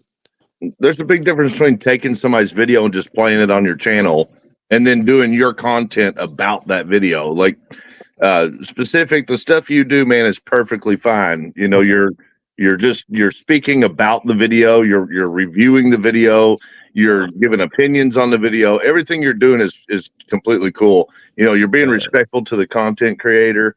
Like there's nothing wrong with what you're doing, man. Okay. But it's a free world. I'm with D, man. And what's going to happen once you put it out there is going to happen, man. I'm not going to whine and complain, man. I know how many negative videos I got with trolls talking about my ass, man. Oh, I love it when the trolls talk about me because I get like 100 to like 300 more comments. Like I gotta start getting like this one dude. Getting the algorithm. Oh man, this one dude in like 4 hours put 50 comments on all my videos. Like it was great. Well, it just depends on which troll you get. I just happened to get the lucky fucking number to get the murderer, you know? The motherfucking obsessed murderer who wants to say disgusting shit to my old lady. You definitely won the lottery with the fucking troll. You definitely. Yeah. The only way I know that I got a troll covered in my channel because I don't ever look at their shit. Also, I'm like Google business listing on my auto repair shop. Negative reviews about talking shit. I'd be like, troll must have covered my shit again. Yeah. Right. Yeah, they do that to my business too. They lost one of my damn clients. I had a national client that ended up losing over it because I wouldn't advertise that. Well, it's too late now. They're gone. It's fucking over. So they had a policy where if you had more than 3 strikes against you in one of the specific, and I'm not going to say which one, rating systems that were available, that they couldn't employ you. So I got the phone call and the email, and I was just like, what the fuck? Like, I never even met Betty. I didn't build a fucking deck for 75-year-old Betty that says I didn't do the job. You know, never happened. Hey, they never got to mine yet. My company, Google's been pretty good about the review shit. So even though I've closed it down on Google, they've still tried to leave reviews, and then I'll go in and contest it and tell Google like this motherfucker's never even been a customer, and they delete their negative reviews that aren't real. Yeah, if you can keep up with all the bullshit, then you can sort of, babysit it. But it's hard to keep up when it all comes in at once. Because I'll tell you what I've experienced lately. Sometimes you get a troll that has like 4 friends in the whole world, and all 4 of that fucker's friends are obsessive, compulsive, non-working, basement-dwelling fucking computer geeks. And they will go to every single resource and fucking set up some type of spam to where they will hit you 10,000 times in 5 minutes. I ain't gonna bullshit you. I have all my friends of mine. Shit, I ain't gonna bullshit you. I'm going to do a shameless plug here real quick. For Six Oaks, the channel that he's going to be doing all this stuff on is called Citizen Safety News Network. So if anybody wants to find, I don't know how to do all that shit. If anybody wants to find that or whatever, and drop that link or whatever, Dan, if you're okay with that. I just Give it to followed him again. the Six Oaks. Was that like a real channel, or is that I followed? Yeah, it? yeah. That's his farm. That's his farm channel. Yeah, but they have a farm channel. Say the other channel name again, bro. Citizen Safety News Network. Hold on, let me check. Wait, again. say it 3 times now, real fast. Right, Citizen Safety News Network. Citizen Safety News Network. Citizen Safety News Network. It's easy. Yep. TV, right? Citizen Safety News Network TV. Yeah, it looks like it's got 30 subscribers. It's got like a red with an American flag, subdued American flag, and white and red logo. That's possibly it. Let me ask him. CSNN Network knows. And it says TV after it. Somebody says that's correct. Depressing news. He says correct. Yeah. Okay, I'm gonna subscribe right now then. And if you guys could help me out, man, I'd love to get past 1,000 so I can actually do some live streaming. Absolutely. Yeah. And I feed my hamster. I feed my hamster way better than for official misconduct does. So I won't have scratchy weird lives. The hamster that runs my modem is well fed. You can tell Tiff I said that. She heard you. I still owe you guys some bread, by the way. So we're gonna have to try to figure that out. I want to get you guys a couple loaves of bread. Listen, for general, look, it takes a special person to jump into that position that you jumped into to have somebody's back. I know this because I've had it done for me a couple times, and I've done it for a few of my friends. And don't let anybody tell you any fucking different. Okay, you're doing God's fucking work. Okay? He stepped up for us not just once, but a few times. There was one that didn't make any video where I was at court. And I wished I'd have recorded that one. Yeah. Well, Lady in red. It made it onto the internet, just wasn't because of us. So listen, I'm just not built to sit on the sidelines. I had a buddy of mine that I've been 33 years. We were Army buddies and stuff, and I was visiting him, and he's just like, man, you got to be careful, dude, because the government's got every way to destroy you. And I understand that. I'm just not built to sit on the sidelines, dude. When I see somebody that needs me to stand in the gap for them, and I'm able to do it, I'll go out of my way to try to do it. And I'm not trying to pump myself up. I sometimes I wish I could just keep my mouth shut, mind my own business. But when I see an injustice like that, what I witnessed Tiff and Chris go through on that live stream, and good thing they were live streaming it because no one would have known where the hell they were. Right, bro. Listen, I had one of my closest friends. Grew up with him in high school. Went to school with him, and I went into the military. He went into the police academy. Okay, hadn't heard from him for probably at least 20 years. I hadn't heard from him. It was at least 20 years. Out of the blue, he sends me a text. Hey man, how you doing? I'm like, hey, long time no see, blah, blah, blah, yada, yada, yada, right? He goes on to tell me that he's retired from the police department. Baltimore County Police Department. And he tells me, hey, look, man, you be really careful with what you're doing. You know, just I'm just letting you know. And then he starts picking my brain on where I've been and what I've done and shit like that. This cocksucker was literally trying to fucking interrogate me. Entrapment. Yeah. Like, and this was one of my good friends. So don't be surprised when friends call you up and start talking their bullshit, and or family fucking gets involved and they turn into, you know, assholes as well. Don't be surprised. He was actually really supportive. Matter of fact, we went up and we had, you know, I stayed up at his house for like a whole weekend, and he was just worried about me. He's like, you know, I just kind of keep to myself. He watches auditing videos. He thinks they're hilarious, man. But so just FYI, he's not like against me. He's just, well, be careful. He's That's all I'm cautioning saying. me. Yeah, he's cautioning me because he knows how the government can do you.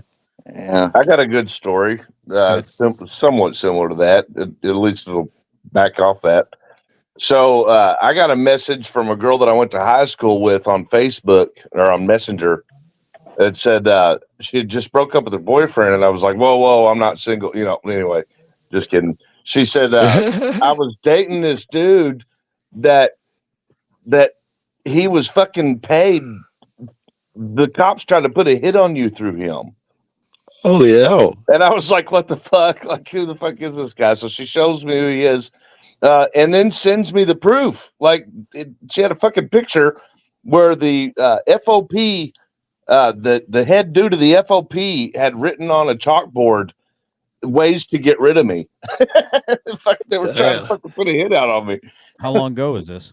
Oh, about a year ago. Again, we had the opposite in my neighborhood. We had the gangs told the police that if they point a gun at any auditor, then they would kill that police. The gang had orders, all gangs had orders to kill them. And the FBI had to go tell the police and tell them all of that shit. We had a bit of the opposite. I think I caught a break because of that shit. And at the time, me and DPN was the only one auditing, and DPN ain't never been no parts in no gangs. So I'm sure that was, you know, them looking out for me at least to some extent.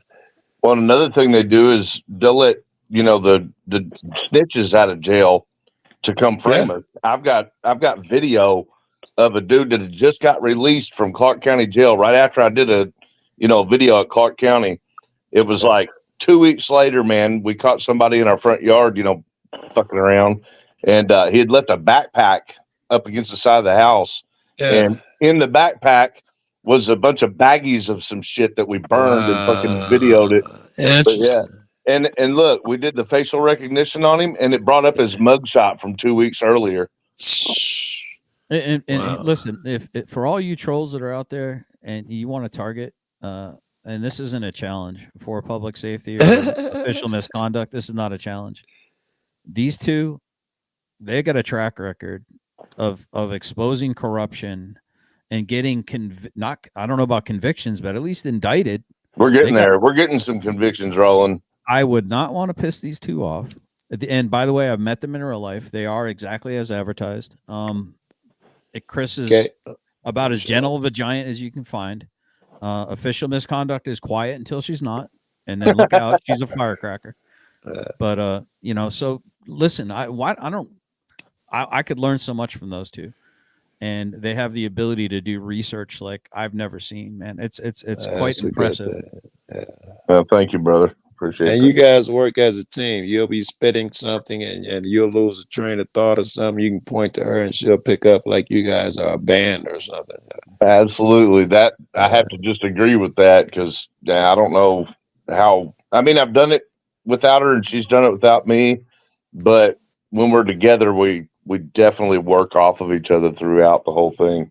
And Chris, if I may, man, if I may give you just one little bit of input, I've left it in messages, and I'm not sure if you've read them or not, but there are times when Tiff does talk and she says something, then she does a mic drop moment, and it's literally to the point where if that cop had to answer or that detective had to answer, he'd be cornered. Yeah, I have But read that, and I do pay attention. And it's okay. So we're not pre-planned going in these things. No, I Like hear we're honed. We know what's up. We know what we need, and our experience does a lot, because a lot of times you expect that when you hit that mic drop moment and you say that exact right thing, that the cop's going to respond. But what the fuckers do is they just sit there and look at you like a deer in the headlights for 10 fucking minutes straight until somebody else says something. Or they act like they didn't even hear it and ask you the same shit they've been asking you for the last 4 minutes. That's probably true. You got to stay on them, man. You can't let up. Like when you're in that moment. I'm sorry, let me interrupt you for a second. I thought you were saying that his problem is he steps on her during her mic drop moments. Okay, yes. I thought that's where you were going. Yeah, right. So there have been times where there are times where I see matter of fact, it was that detective. Remember when you guys were going to report the felony? And this was like a way back, and you were there, and you were like, "You're not going to take the report." And I remember she said something in particular, and I covered it. And he was just getting ready to respond, and you let him off the hook you were both hitting him with really good points, but you let him off the hook on that one particular thing. And I would have loved to have heard that guy's. Let's be honest, though, that's a bit of a dance, and it takes fucking years, if you to really get a good balance. I just wanted to hear how he was going to try to respond. The main thing is, this is my response. The main thing is, yes, it happens, and I'm aware of it, and I try not to do it. Oh no, I didn't want to hear how you responded. I wanted to hear how the cop would have responded to her question. Yeah. Because I mean, the look on his face was like, oh, and then you were like, Bump, and he kind of got off the hook. And I'll come back. Careful. I'll come back from audits. I'm sorry, I didn't mean to cut you off. No, you didn't. I'll come back from audits, and I'll spend. I'll be laying in bed trying to go to sleep, thinking to myself, "God damn it! I should have said this. I should have said that. I should have." You should be your best critic. Right. I fucking there's millions of things that go through my head that I could have fucking said to get them to say something else or some shit like that. That's a good thing, man. I mean, you're finding your work, man. I do that while I'm editing my videos every single time on purpose. Like I'll slow some shit down and be like, okay, next time they say this line, I'm saying this, I'll even bring it to Tiffany and say, hey, if you catch this, and we've done it, we've caught that moment several, because cops are like robots, man. They'll say the same shit over and over. They're idiots from each other. They're all fucking morons. I want to make this point too. Anybody who ever goes auditing or out to do pressure, First Amendment pressure at any of these agencies with Tiffany, what you're going to learn real fucking quick is that she's a little pit bull, man. Like you got to be careful, because she will get you thrown in jail. I showed my girlfriend. I was like, "Look at this girl, man. She crazy as hell. Look at this chick." I do a good enough. I do a good enough job getting myself thrown in fucking jail. I can't imagine going out with fucking OMC. Holy I'm shit. actually kidding. She won't get you. Well, she could, but it's like a protective thing for me, because at the end of the day, I love her, and I don't want her to get hurt. And what we're doing is dangerous. I mean, look at what happened to her just a couple of weeks ago by that Chief Whitehead son of a bitch. I mean, she was bruised from head to toe. And when he stuck that taser to her heart and tried to pull the trigger, I can't. The cartridge changed. fell out. The cartridge was, it came dislodged. Everything wanted to pull the trigger. I got brought right back to the day we were raided in my mind. It was like PTSD, man. I was about to say that people, we don't speak on that shit, but when they hit you, you can have your confidence high as hell. I don't care who you are. When they hit you the right way, it makes you think about it. When you're in that situation again, or you see something, it makes you hesitate, and it sucks, but that's the fucking truth. Oh, I've had to fucking hog tie my own self a few times. Few times. Yeah. And in that one, and a lot of people are saying that I hit the cop or whatever. I didn't hit him, but I did decide at that moment that I'm not going to let this continue. And in handcuffs, I literally put my big ass in between the two and pushed them apart. Like it's the only thing I can think of to do was to actually physically intervene. Separate them, Thankfully, I didn't get charged with that, but I think the cop knew, like, if I charge him with that, I'm gonna have to explain how the fuck we got in this predicament.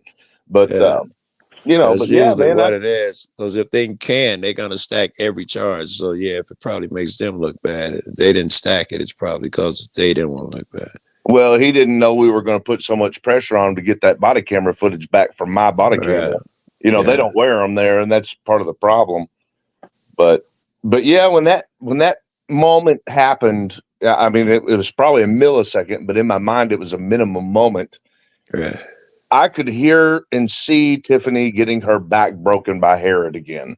Right. Like it just brought me right back to that actual moment that we've experienced that put us in, you know, the people we are today. And it's not something we want to suffer over and over. Yeah, it's spooky, right? It's spooky.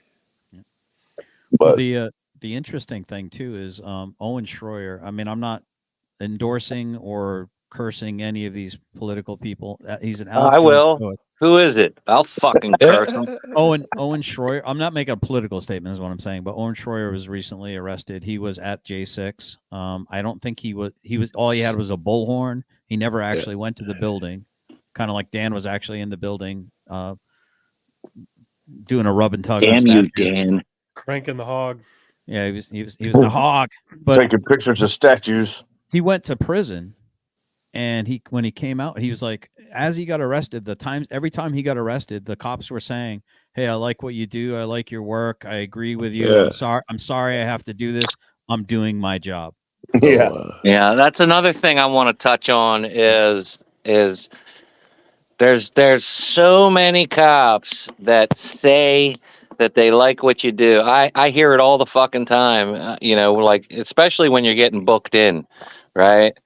And you hear them and you talk to them and they're friendly to you and they're nice and all this other shit, but you can't fucking trust it. You cannot trust one single fucking word that comes out of their fucking mouths, and it's a shame because I'm sure there's some fucking genuine motherfuckers out there And you that want do to like have it. that moment where you touch their hearts. You want to have that moment where you believe what they're saying, but you get burned so many times. You just be like on your guard all the time. I learned a trick. The ones that left that agency, you can trust more. The ones who are still at that agency are not going to roll on that agency because it is to them everything, their I'll livelihood, keep their that in mind. paycheck. Yeah. You know, so what I've learned is that there are cops that usually end up leaving the agency or getting canned. And You know, can like they speak get more done wrong. freely. Yeah. Those are your motherfuckers that you can, you know, and I'm not saying that that's the only ones, but in my experience, like I usually even try to find former cops from agencies that I'm looking into. Hey, generally, or Jerry Singleton is asking if I can post my channel. It doesn't let me post my channel, so I think one of the mods have to do it, or maybe That's it's just too good, long. Jerry. But what I want to say is like to listen to the interview with Owen Schroyer was explaining that these cops were telling him, "I don't want to do this. I agree with you, but I'm doing my job. I got to put food on the table for my kids." Right. As a patriot, as a patriotic American, as someone that loves their country and bought the lies, I served. I got a star on my National Service Defense Medal. That means I was in during the Gulf War and the War on Terrorism. There ain't a whole lot of motherfuckers serving right now that have that. Right. Okay. Right. Yeah, Angry Vet will freaking vouch for that. Right. It's not. But listen, and I'm not boasting. I'm not bragging. I got suckered. I understand now why a lot of old veterans are like disgruntled about it. Because, you know, listen, you know, you fall for the hoorah shit and the sis boom bah shit. And then you go and you're fighting other countries' battles using our blood and our fucking treasure. And we're not serving our own country. And it feels like a big betrayal. But when imagine the people that are imagine the people that are put in a position to uphold your rights are the ones that are fucking infringing on it first. That's what's going on. I don't have to imagine it. I see it every day. But imagine having the realization as a law-abiding citizen who ends up in a situation like Dan ended up in. Dan doesn't strike me as a common criminal. I mean, he's a guy who was in a journalistic aspect going to a place. I wouldn't trust him. You know, yeah, he's got the shifty eyes. But just think about it. I couldn't tell you the last time I had a speeding ticket. I mean, I used to watch cops and think that cops were basically heroes because they they curate it. They fucking curate it. But you know, and then I start watching you guys. Like, I didn't realize how many rights I actually had until I started watching. I didn't either. You guys, your community. These cats. Yeah. And I thank you all for it. Direct D's out there. He's zoning out. I want to. What's going on in Arizona, dude? Oh, hi. How's it going? I'm trying to dude, figure this out who's blue hired, light's Joe tripping me or- out, huh? We're trying to figure out who's hired, Joe Cool or Direct Dick. I don't know. I've spent some time with Joe, and he smokes as much, if not more, than me. Yeah, I lost a blunt in your front yard. Yeah.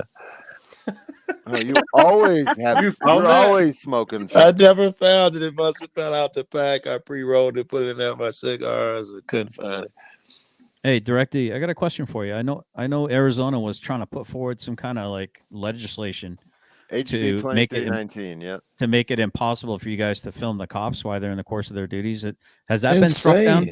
Oh, that was struck down a long time ago. It Okay. started at 15, and then they tried to rewrite it to 8. And then talking about the media distance away, right? Yeah. It was called HB 2319.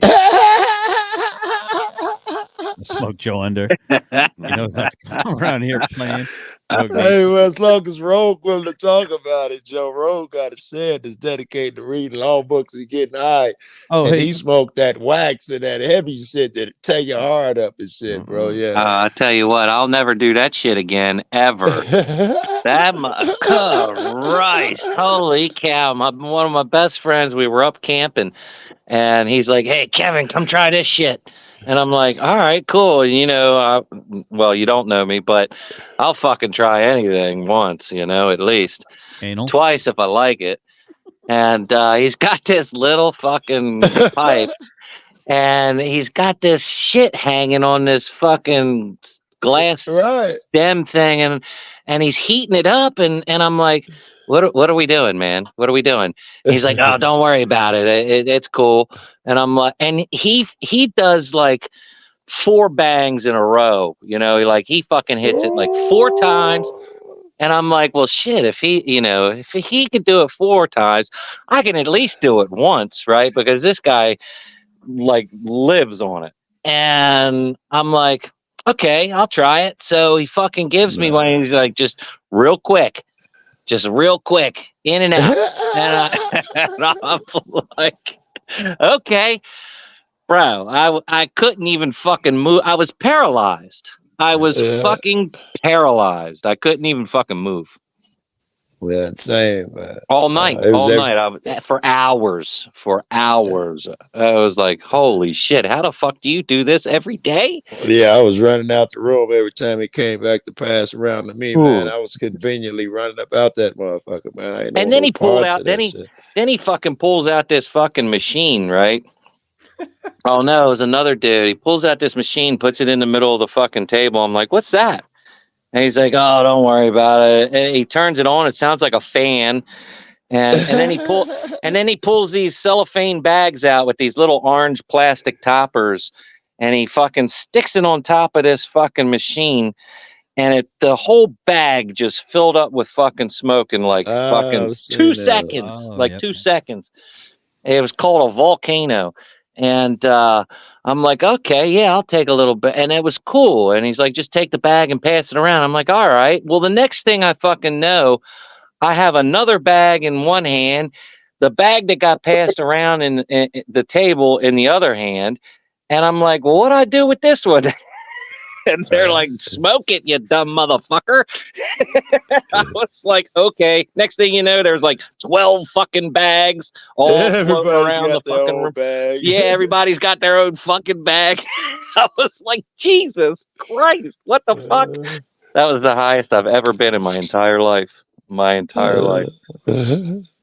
hey, Yes, sir. by the way, I got called out as George Metz wannabe motherfucker, according to that's Rogue Nation, right? Yes. Well, you have that soft voice. You have that pillowy voice. So I got called out as a George Metz wannabe motherfucker by Fraud at Wrangler. No, fucking Don't even mention his. You don't even mention his name. When you say his name, just say Turd Wrangler. Or Turd say Wrangler. Michael Kaiser. Just use that one. That's the one he's most ashamed of. 99999. That Turd Wrangler. I can't wait think to fucking meet him in person. Oh yeah, Dude, you'd be both. I just learned if you ever want to trick hang your vet, just say, "Don't worry about it." Yeah, don't worry about it. That guy, yeah, that triggers me. That gets me worried. It's like, don't worry about it, or forget about it. Yeah, forget about it. Hey, do you guys talk about PTSD? That's a little bit off the subject, but the thought crossed my mind. I got two vets up there. This guy, he went to see this girl, and they were like internet friends. And on the way to see her, there was a big boom, and he jumped out of his car. He pulled over, jumped out of his car, and took his flap jacket out the trunk and sat on it in his back seat. And he wouldn't let the police pull him out. And eventually they got him out of there, and he had a shotgun in the car, and they charged him with terrorism, some crazy heavy shit. But I don't know what my question is, but do you guys experience something on a gradient level to that? Well, he was fresh. It sounds like he was pretty fresh, and I'm not that bad. I mean, I used to. I still have to sit with my back against the wall and see all the exits and shit like that. But when it comes to doors slamming and stuff like that, I don't get like that anymore. I used to, What the fuck but is that not behind anymore. you? No, I'm just kidding. The fuck? But yeah, it's real. It's fucking 100% real, and people don't realize how real it is. I mean, and there's different level, and you don't have to be in the military. You don't have to go through that shit to get PTSD. PTSD is a real fucking thing for a lot of people. Amen. Every time And- I hear a fucking, I got a screen door that's got a piece of wood that runs down the end of it that just barely fucking makes a noise when the wind blows it just right. And because of the raid, every time I hear that shit, I go straight to my drawer, grab the 40 and run with it, you know? And it's like, fuck, man, it was 3 a.m. I was sleeping good. It was just a wind, but I mean, it's real. You know, That PTSD door is no joke. slamming, that jail door slamming, and I hope nobody has a similar story. But that shit, I remember when I got out for a while, loud sounds and shit, and I hated the sound because it brought like something to your heart, man. It struck you like that, and I'd had to feel that feeling, you know, for a while until I got over it. How much time did you do, Joe? I ain't never been to prison. I'm talking about less than 3 months at the county. Yeah. Okay. All right.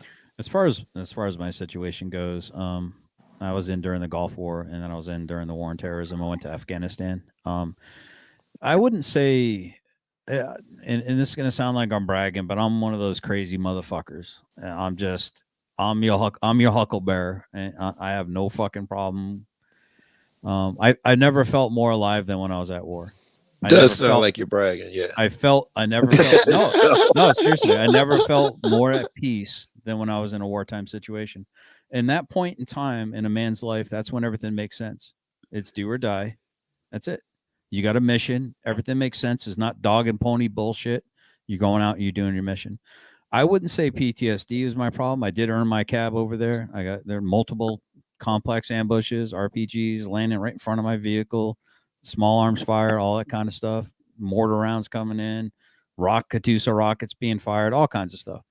How do you see? I'm sorry to cut you off, man, but how do you see what you did? Sounds like you're still proud of it. You don't see each kicking in that cat door. What do you see when you went out on these missions? I never kicked the guy's door in. No, we were in vehicles. See, I was in during what's up, Unfiltered. I was in during Obama's rules of engagement, in which you're basically just a duck at a you're a carnival duck, and you had to wait to get engaged. So I was part of a PSD, personal security detachment. We had VIPs that we protected. We had 3 vehicles, but anyway, I wouldn't say that it's PTSD. I would say it was more a heightened sense of alertness. For me, Like I would have a hard time driving on the sides of the road, you know, like in my lane. I'd want to drive in the middle of the road, you know, because IEDs and stuff like that. Yeah, my wife hates the way I drive. Hates the way I drive. I think where you develop the trait, you know, the PTSD thing is something that is completely unexpected. Like it has to be totally unexpected, and then forever on, even if you do expect something, there will be something that happens that brings you back to that one split and it second. sucks. Yes. Well, there's definitely a height. There, like I'll touch on the heightness of awareness. It's I don't know how many people I can speak of for this, but I think in the auditing community, I think I can speak for a lot of people that being in the military has pretty much not really taught me, but has molded me into situational awareness to the nth degree, and I believe auditors can probably relate to that as well, because they're always in situations where they need to be aware of their surroundings all the time, and when you get used to that, it kind of molds you into that. And I think that's what the military did for us, is it molded us into situational awareness to where we're seeing a lot more shit than your average person is seeing. We see how people are looking at us from way across the room. You know what I mean? We see who's talking to who and In what other they're words, saying. they teach you to stop trusting motherfuckers, right? Yeah, yeah. You can't trust anybody. honestly, though, that works beyond the military and just society. You read my mind. I was gonna say the We're gang as shit. a species, we're not trustworthy. We're Oh, not I like was- the rest of the species on this planet. So yeah. situational awareness is a key thing to have in life. Through the gang shit, man. You gain that shit, and it's something you didn't speak on the military shit, which I'm sure you do, because you go through it so much it becomes rehearsed. Little dumb shit. I don't know, not parking behind a car in a drive-through, making sure you key in. A little dumb shit that you do. It becomes and it's not even a thing anymore. You carry that with you wherever you go. Yeah. And a lot of people don't understand a cop that. who's been military versus like a cop who's not been military. When we walk up with cameras and the way they start looking around and doing things, you can definitely tell. So which one's the military guy? What's the military guy do when you walk up on him? What's he gonna do? It's a bearing. Well, you're not going to walk up on Majority him. of the time, he's apprehensive of everything, but he's eyeballing everything and being quiet. Let me ask you, The 'cause other there's ones are always just people that- who can't control themselves and they You gotta make me- just spout the bullshit. Yeah, okay. I think that's the question I was going to ask you, because there's always one guy that's looking at you, and then he's going to come over there. I was wondering if you thought he might be just military. a fucking idiot. He's just an idiot. Well, it's like it's the old adage. I mean, there's an old adage saying when you're in a fight with somebody, it isn't always the biggest guy you got to be worried about. You got to worry about the motherfucker that's not saying a goddamn word. That that's taking a couple inches every once in a while, stepping in a little closer every once in a while. You can That's tell the that in 2 motherfucker you got to worry seconds. about. When you're dealing with cops, you can tell that in 2 seconds. You look over everybody else immediately, and you know who the threat is, who's most likely to jump to. If you don't do it, I say I'm gonna take you to jail. Who's more conducive to conversation? Right. Erie County's up another 100.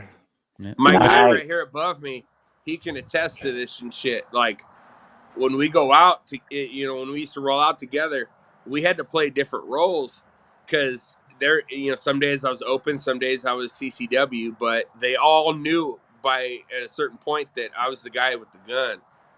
And what the weirdest thing was they still went after this motherfucker every time. Dude, we could be out with a could- group I'm of the dude 5 that people, could've and I'm the hurt target. so many Yeah, people which when is they the went real after this threat, though? guy. Which is the real threat, though, right? The guy with the gun who's probably not going to use it, or the guy who's trying to crush the glass house that we built up. That dude is the one you want to Yeah, go get. no, they realize that I'm just out there to put them on blast and make them look like assholes for everyone else to decide to do what they're going to do. Whereas this guy's got a little bit different of a mission than I do. And Joe can attest to the same thing. He's been out with, I think he's been out with you too. All three of us have been out. Yeah. I'm the one that they go to. Well, so actually, Night when Rogue. Joe's with us, they fuck with him a little bit more. Too. Yeah, I think we was across different sides of the street catching shit, bro. Yeah. I'll say this about the military. When I was in the Gulf, I was a lot younger than I was when I got out, and I was very pro-military. But then I got out of the Navy and I went into the Coast Guard, and I got a little older and I learned a few more things, and I saw the war machine at work. I dealt with the war machine. I went through it. And when 9/11 hit, I was like, you know what? Fuck this. I see what road we're going down again, and I'm going to fucking bounce.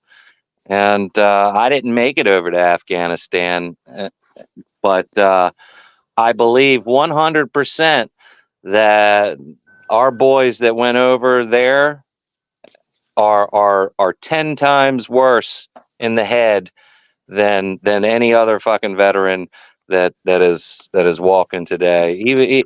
I'd put them right up there. If they're not more fucked up than the Vietnam vets, they're right up there. They're right up there with our vets. Not that I don't understand the answer, but what's different from the Afghanistan shit that would cause a different type of trauma? So much. I mean, maybe general right here. Yeah, general will probably have a better answer than that for me because I wasn't there. I just heard all the stories from friends, but I believe it was more of the mental state of the young kids going over there. It was a completely different mental state of the young kids going over into the Gulf and or going over, anywhere else, because they only had one fucking mission, Bro. They only had one mission in their head, and they were doing what good soldiers always do, and they were doing what they were told to do, and they were being told to do some pretty nasty fucking shit, and it fucked a lot of people up, and I mean, general probably have a better answer than I do, but that's how I see it. One's I could be wrong. logical. That one's logical. It made me think of cops and the suicide rate. They had different and more things to deal with than they would have had over in the Gulf Wars. Well, as I said earlier, never underestimate just how much your government fucking hates you and wants you dead, especially if they trained you and you could become an obstacle or problem for them in the future. Oh, yeah. No, the big issue yeah, that I would find is, I had the benefit of being a year older than my first sergeant after a 13-year break in service. So when I came back in and became a paratrooper in the United States Army, I was a year older than my first sergeant, but I got to be a hard charging cavalry scout with a Papa identifier. I got to jump out of Blackhawks and C-130s and have a lot of fun, and ended up being the thing that got me retired out of the Army. That said, I did not go young. Whoa. You, something got you retired. You didn't come to some type all jumpers eventually get retired faster than everyone else because of the strain that it puts on your back from fucking all the drops to the ground. I think it's interesting though. I don't know why, but I assumed you had some type of awakening. When did your awakening come to? Probably. Well, I'll finish to answer the question. I think, and then I'll answer that. First off, I don't tell war stories, not in mixed company. I deployed so that my fellow citizens didn't have to. I will talk to vets about it, but I don't tell war stories. Not mixed company. I just don't do it. And beyond that, like I said, the fuck is that about? I'm sorry, but I had the benefit of being older, and so therefore there wasn't as much plasticity in my brain. You know what I'm saying? Tell me why we weren't telling war story. I'm still curious. Well, when you tell a war story, that shit sounded like ooh. We don't talk. We don't do that. It's really a woman does that. I just don't do that. She don't get any credibility either. Is there a reason? We just don't do? That's not. Come on. I got some prison war stories I can tell you if you want to hear. I'm down to tell you. Yes, I love any answer I that got a makes couple stories sense. about dudes getting their brains stomped out in the chow hall. There was a guy that got his Yes. eyeballs poked out on the rec Yes. field while two other dudes held his arms. There's some crazy, gory shit. You want to hear mine? I'll tell you. No, crazy. but I that's just what I'm messed with saying. you. I know. I'm assuming you're willing to tell them. I got some pretty fucked up horror stories. You know, a motherfucker ain't got to be in the gang for me to tell them. I'm curious. What's your line of fucking No, I explained it. I went It's to a war so respect thing for that your other fucking people didn't unit, have for to. It's your not people. respect. It's nonsense. Respect's another horrible argument. Stop it.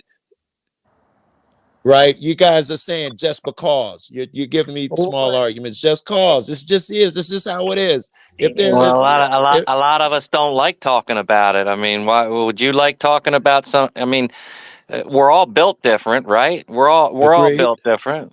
Yeah, why You would know? you talk to a vet though about it and not talk to me, man? I bet I'd be a lot more dirty shit than both you cats. But it's not the Oh. same. It's not the same. I It's the might. camaraderie that comes with a lot of this stuff too. I was never military. I really wanted to be, and I wasn't. I didn't graduate. I you know, there was so many things that were blocking me from being military when I wanted to be, and but you know, I just respect it, and I've as much as you know, these guys go to do what they got to do, and then they got to fight for sometimes the wrong reason.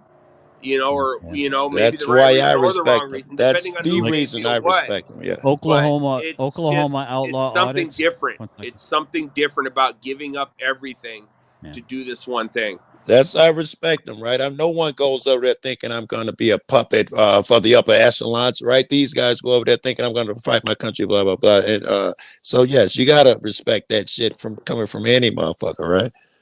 Yeah, Oklahoma audits said something pretty profound. He said my grandfather was in the Battle of the Bulge.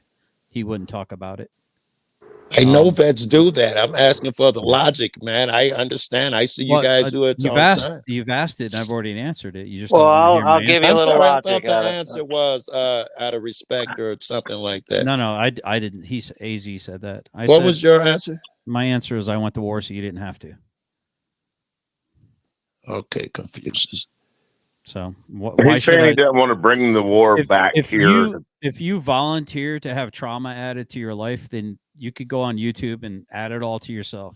No one's volunteering for trauma, but you have knowledge that you could tell in the story. The shit you tell a story, you teach us the moment we weren't there. I'll drop knowledge on you about war. War is not glamorous. It's not fucking glorious. It's I not didn't pretty. assume it was. I wasn't asked for a lecture. I was just for your line of logic, bro. Do you ain't want got the to beat answer, up bro? on me. Do you want? I'm not beating up on you. I'm trying to answer it.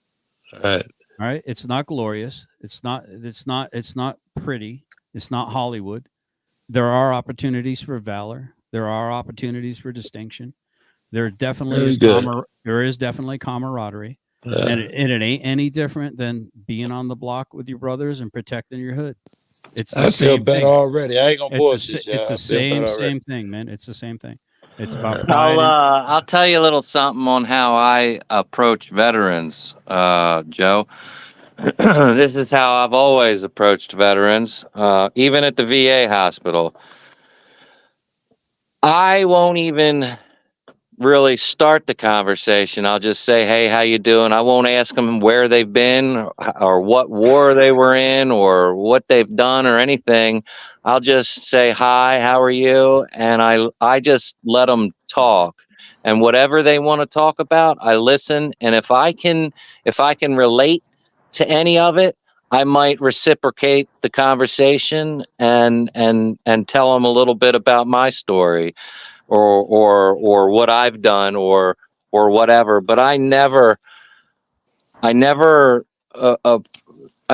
ask a veteran, "Hey, why is this? Why did this happen to you?" Or I just don't do that because I get that. That would be uncouth, but all of that nonsense, like he's a Bigfoot and you have to approach him a certain way, that's nonsense. I wouldn't feed into that myth. I treat him like everybody else, and I wouldn't ask him for personal shit through the gate if he feel comfortable. That goes for everybody. Not sure why a vet suddenly approach him like he's a snake. That's the same as when the cops ask you, "Why did you start filming us?" You know? Yeah, I don't say I approach cop watchers like this. That's not a thing. I approach give you a gang members. million That's reasons not a why I thing. film you. You know? Yeah.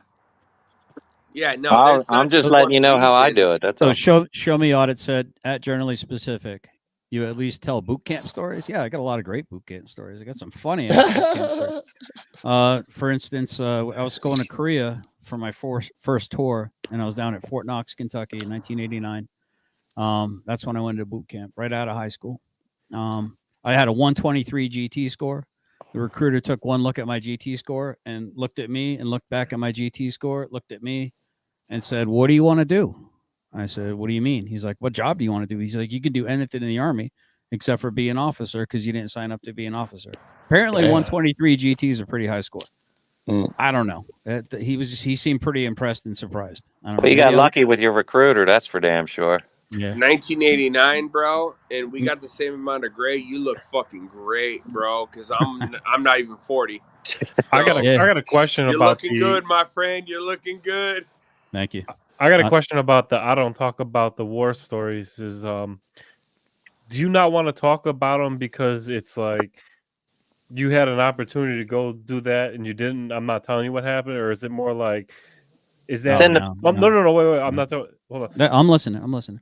Is it more like veterans in the military have an unwritten rule that we just don't talk about what happens there, or is it more like I don't want to think about it because I'm gonna have nightmares tonight? It would if I'm have talking about it. Right on. Good question. It could be column A, column B, and column C, man. It's like he said, people are all different, man. 3 of those reasons are reasons you don't. Well, it could be a little bit from each column. For me personally, like I said, I go to war so that other people don't have to. The worst thing you could do is go up to a vet and say, "Did you kill anybody?" Yeah, I agree, but that's the biggest douchebag move. I get you, but you're making a little leap from I go to war so people don't have to going up and doing something uncouth like asking a vet, did he kill a motherfucker? How is it that you went to war, learned all these lessons, and somehow if you don't share them with me, it's to my benefit? That doesn't sound logical to me. I'm curious as to why you think you'd benefit from me telling you a war story. You know how many people embellish war stories in the first place? Well, I'm not asking you to lie to me, but everything that someone has experienced, if I haven't been over to war, surely you're a smart man and you've derived something from that could benefit me. That happens with everything across the board. Well, it's not like we went to school to learn these lessons. You know, Even better, I can't learn them. You should be teaching me. You should be telling me, Joe, this is a horrible thing. And over here, so-and-so, I did shit I regret. My man, I did something he regretted. This is the good part about it. Or this is how I felt. You should be doing that shit, man, I think. Well, if you can't learn it, how can I teach you? I don't know what that means. You just said I can't learn it, so why don't you a little teach bit me? of I mean, I can't go over and actually do it. I experience can't learn it by actually doing it. Yeah. I can kind of see where on both sides of the perspective here, because, and I mean, and I'm not trying to share, to say that I'm on the same level as a veteran with my experience with the police coming in my door, but it was a huge leap for me, Joe, to decide to tell everybody the details of what happened that night for me. Like I a bet hard you night. made the right decision, though, bro. Yeah, and I mean, but it's a decision you got to make on your own in the moment, and determine who you want to tell, how many people you want to tell, how much you want to expose yourself, and those details I absolutely aren't agree. I'll just easy to share. For the record, I sleep like a fucking baby. Yeah. Like I I told don't. you, I'm different than the average person, man. I was never more at peace than I was at war. Call it a humble brag, call it whatever you want. All right, right. I mean, you probably went through your whole Spartan. career in the military thinking, you know what? Fuck this shit. I'm doing it for the right fucking reasons. And fuck this shit. No matter what the bad, outcomes are, it's for the right reasons. And if that's what it is, and it turns out that's what it is, then you shouldn't fucking sleep over that.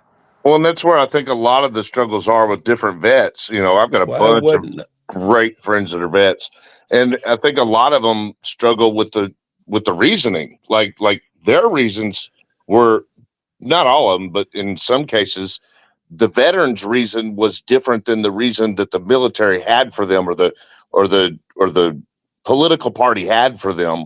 And then they come home and they say, you know, what I did was really hard because I was doing it for our rights. I was doing it for our freedom. I was doing it for this. I was doing it for that. But I'm not so sure that the war I fought was for those reasons. Right. You know, That's exactly from Vietnam forward. That's how it's been. Wait, but we don't get You know, that. We my don't get that. granddaddy fought. My granddaddy fought in WW2, and that son of a bitch told me stories growing up, and he fucking showed me pictures. And I swear to God, this son of a bitch had pictures of them smiling, American fucking soldiers smiling, grabbing Nazi soldiers they killed and throwing them in the same incinerators that they burned and cremated Jews in. And he was Don't like, the and war he showed veterans me got to come back and photographs. talk about that? And don't they have to come back and talk about that? That's something important that we needed to know, man. Well, we try. You know what? I bring that with me through everything, through all my life. When people are like, "Oh, this and that," and blah blah blah, blah, I'm like, "This is what my granddaddy told me." I don't remember a lot, but I fucking remember those pictures. You know what he didn't say? He taught you a lesson. He didn't say, "You know what? I learned that lesson, so you don't have to." He didn't say something. Yeah, no, that's why when I see all this shit on the internet and everything about All right, Joe. Cool. white All right, supremacy, hold on, all this shit, and I'm like, none of you guys have Let him go. Let him ass go. pictures of real Hold on, stuff. AZ, 1 second, brother. Yeah. So you're telling me that I can't tell you don't touch the stove because it's hot, but you No, I'm telling you. got to touch it for yourself, right? Because you're not smart enough to listen to someone who's been there and is telling you this is not smoke you want. No, that's not what I'm saying at all. I'm saying no, not you, he was AZ. talking to me. Not He you, was AZ. talking to me. He was talking to me. I'm talking to AZ. Joe. No, He was, I'm talking. AZ. I'm talking. He was talking to me. I'm talking to Joe. Well, Joe, what you can't do is say the fire is on the other side of that hill. Stay away from it. I went and examined everything myself. Trust me, which is what you're offering. You better explain to me that fire burns. I don't Here's fucking why owe it you a burns. damn thing, If dude. you really I don't owe you a want fucking me, thing. I don't owe what are you you mad about? We're just talking here, bro. We're just talking here. You don't have to get angry. Hey, I speak for myself. I don't speak for every other fucking vet. And I'm telling you, to your I wasn't face, assuming I you don't did. owe you a motherfucking thing. That debt has been paid in fucking full many times. Oh, this over. is why you're mad. More of that nonsense, man. I I want do to hear this what shit. the man has to say. Dude, bump up again, dude. I'd like to hear what the man has to say, though. Well, go ahead. I mean, guess he's talking about you. honestly, General Pacific, the way you say I went, so you didn't have to, is a reason. It seems like an arrogant answer. That's why Joe's asking the questions. That's all. You leave a lot of questions. That leaves more questions than what happened there. My point. If I said know it poorly, that was my point. If I If said you it want to know poorly. what war is so badly, if you want to know what war is like, raise was your just- right hand, dude. Ruck up. It's probably the most devastating fucking thing you can have happen to you. Wait, was I saying I And wanted I it to have know no it so clue badly, or what was I that just experience questioning the logic of it? You're making I would, more out I of would, it. I would like to add in here that he did preface before he said that. He did preface that this is my opinion. This is how I feel. Yada yada yada. He did, he did preface that. Now I take no offense to anybody's opinion here, dude. This is a free for all community, and Joe's got an opinion, General's got an opinion, and I Yes. respect both y'all. And listen, I love to argue my opinion, man. I don't get in my feelings about that shit. I will argue to no end. And let me jump in here because I know generally personally, and Joe, of course, we go back a bit on knowing each other through all this. I will say this. I think that generally it's something that you could learn about Joe is that Joe is always going to ask the hard questions. That's why we love him. I mean, he comes in here. He don't give a fuck. He smokes his weed up and he asks the questions. He will jump up in people's business. He will want to know more, okay, than the average guy. I wasn't done. And the part of that, it looks like if it was a bad thing, it certainly doesn't come off of one. If you're trying to tell me it was a bad thing and I learned my lesson, it comes off of, God damn it, I'm damn proud of this. Just saying that adds to it as well. Some of that is in my questioning too, I'm sure. No, I'm proud of what my granddaddy did, and I'm proud of what he told me because you know what it let me know was all this bullshitting today when everyone's crying about this racism and that racism. I'm like, you motherfuckers don't know what real racism and what real death for racism is. Like my granddaddy went through that shit. I cannot get his I've been fucking trying to get his rifle for so long. My dad won't give it up. My dad's got to die before I get that thing. It's a Hey, Springfield listen, and fucking. I don't want to leave this one sided. I World also War want to II, say the man. other. And I want that so I can hang it on a wall with my granddaddy's flag and just, you know, because I support what he did. Because to me, World War II was the last real fucking fight against tyranny headed towards America. It was the last Vietnam was war not that had that an war. end. Vietnam An was a end to it. war for Vietnam. My old man's a vet too, by the way. And I He understand. was in the Air Force, MP, and he's closed mouth. You know, like I'm saying, most vets are. He's that way. He don't For talk me, about none of it. just for the record, man, you know, when somebody asks me the same question over and over again, it's asked and answered. I apologize for not apologizing, I guess. But look, it's fucking asked and answered. You might not like my fucking answer, yes, but you're not owed anything more than I what get I gave you. you. I agree with I that. say that with love from I man to get man. it. I get it. I'm I don't okay with that. I want you to know my nature too. I If I understand. think you're dodging, I'm not I'll dodging do this shit. all I don't. night. That was I my don't owe you anything. interpretation. You gave me yours. I'm giving you mine. If I sense a dodge, I'm gonna jump on that shit, bro. Okay. It's So- my nature. Besides precisely the fact what- not wanting to tell maybe what headshots you got or what fucking. And I'm not in my You know, on feelings top right of that, now, bro. there are some things that you're just not allowed to talk about. I would agree There with are that. There other are things that I've done horrible shit that I just don't talk and it'd be tacky. However, I can tell you here's one. I got a buddy. He came short on some bread. and you know, and me and some more guys, you know, we went over there with the bats. We chased him, found him in the street. He ran up in the building. We run in there behind him. He's got a razor. He's cutting himself up. We watched you run in there, motherfucker. You wouldn't believe me. Cutting himself up because he wanted the excuse they tried to rob me. We still continue to beat that nigga with bats, put him in the hospital. Years later, I see him on the street. I think, there's my friend. And he smiles, there's my friend. And both of us think of the horrible shit that I did to him at the same time. And it changed, you know, everything. It was a fucked up moment. I should share that with people. I shouldn't keep that a secret. Now they learn something. Avoid it. Don't do it. I mean, in my opinion. I'm not gonna lie. There is that. There's so many ways to go about things, but you know, it's just at people's pace. I would agree with all of those things. And I just want to say, out of respect for, I think Dan was trying to say, look, I wasn't trying to dodge it, man. I just was giving you the answer that I had for you. I'm not. I'm a lot different than most people are, man. SJV, what's good, baby? I'm absolutely 100%. There's my brother from another mother right there, What's up, man? SJVT. So I'm just built different. Things that would affect, and I understand And he that. was talking about having younger vets. I mean, I've had soldiers kill themselves under me that were younger. You know, the Army purposely look. A dead veteran doesn't need benefits, right? Dope. So they're Well, putting not them on- dope, but interesting. No, I've had Well- friends. I've had friends go to the Army, and we were cool. We were doing all kinds of things. I grew up fucking BMX, skateboarding, Yeah. all that shit. You know, you'd ride to a park with a skateboard and rollerblades, so that you can do all three things. And then I'd had friends, and then all of a sudden they went into the Army, and I've never seen these fools again. And you know, a couple of them have died, and a couple of them have come home and married, and it's fucked up, dude. It's fucked up. It's even traumatizing to be not in the military and find out, you know, half your friends base goes and does one thing, you know, when you're 18, 19, and then by 22 years old, you find out they're all, you know, half of them are fucking dead. You're like, this is fucked up. I'm gonna tell you. I'm gonna tell you a little story, Joe. I'm gonna tell you a story, and then I'm gonna ask you a question as soon as I'm done telling you the story. All right. So I signed up to go into the Navy, and right when the fucking Gulf War was kicking off. Ooh. And just like everybody else that I knew and whatever, we were all patriotic and we wanted to go fight for our country. Okay. And we saw some fucking shit that, you know, not a lot of people fucking see.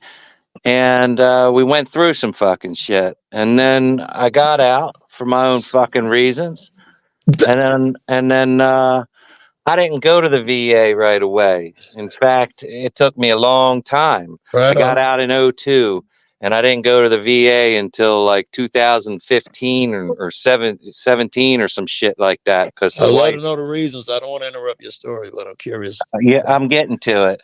Okay. And the wife, you know, I didn't want to lose her, so I went to the fucking VA.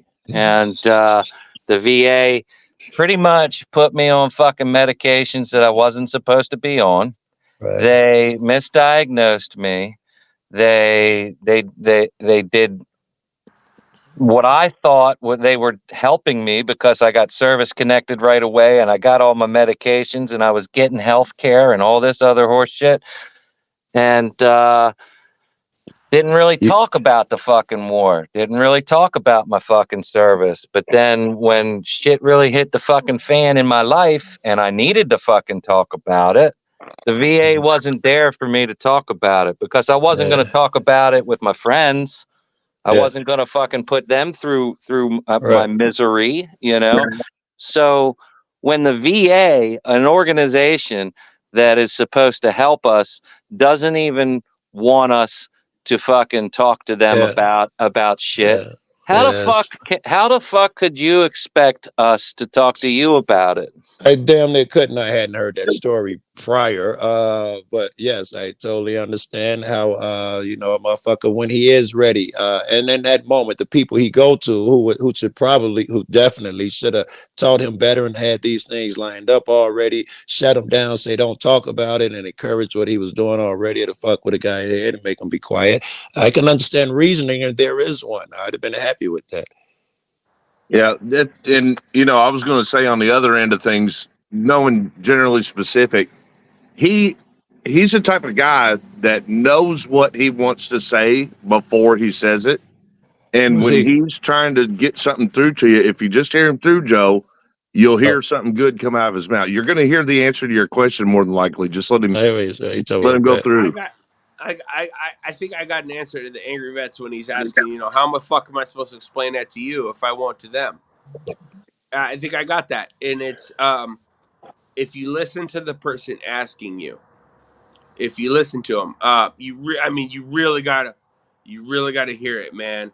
You know, because it's so subtle with most I was people. smoke. I But think you're the higher than me. the actual when they ask you, the actual wanting to know, you know, the actual interest, you know, that kind of stuff. Yes, You I can dig tell it.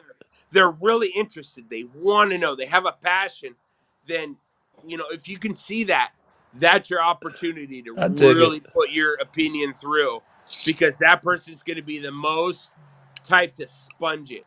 But Yes. you also have to recognize somebody who's going to ask and brush it off versus somebody who's going to ask and want to know.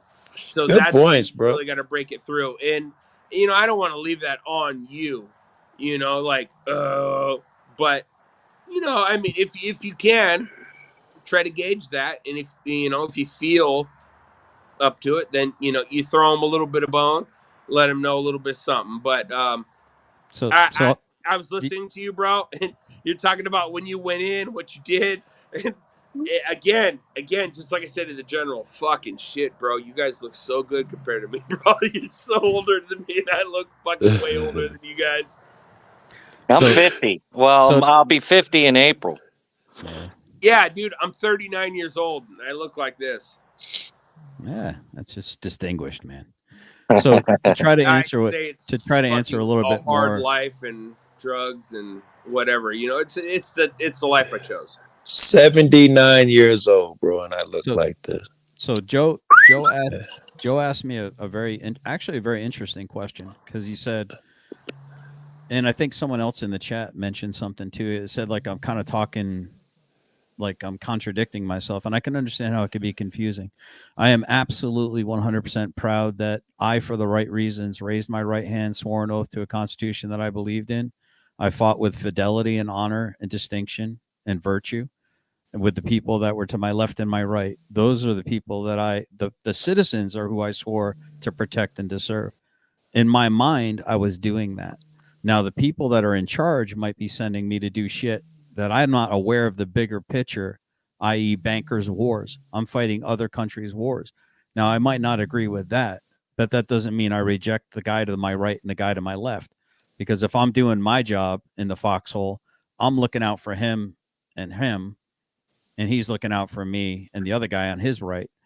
So there's a camaraderie that happens. It's just like being on the street, dude. When you're with a tight crew, man, and you know that this person over here. I was in a crew, and I was in Connecticut, man, in the rough streets of Connecticut. I got a buddy from Connecticut. I was in Connecticut, man. And I grew up kind of rough. I had Italian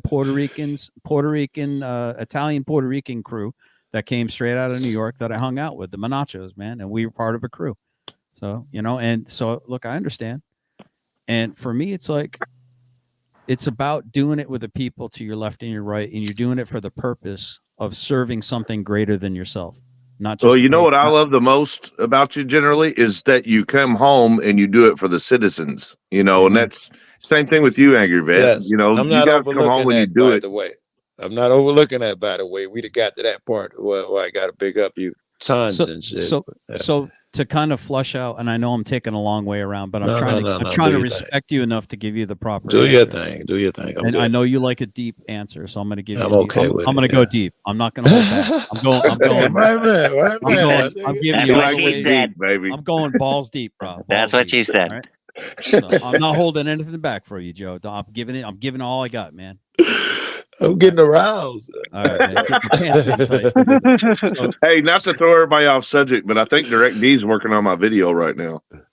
I wish he would work on one of my videos. I got to make him a proper video that he can. But anyway, so there is a conflict there. There is a conflict of, I'm proud of what I did. I'm proud of my service. I'm proud of my training, but I might not be proud of where they sent me and what they had me do. That has the ring of truth, bro. So that's where it feels like it's being incongruent in your mind. 100. See what I'm saying? So 100%. That makes logic to me. Yeah. Both things can be true at the same time. I can still be proud of my service and the people that I served with. Yes. But here's the thing. Here's the distinction between me and a different soldier. And here's the reason why I could never become a police officer. Because the corruption does not exist in me. And when I find it, if I find it, I get rid of it. When it becomes in my mind, when I realize what I'm doing is something wrong, I try to get rid of it.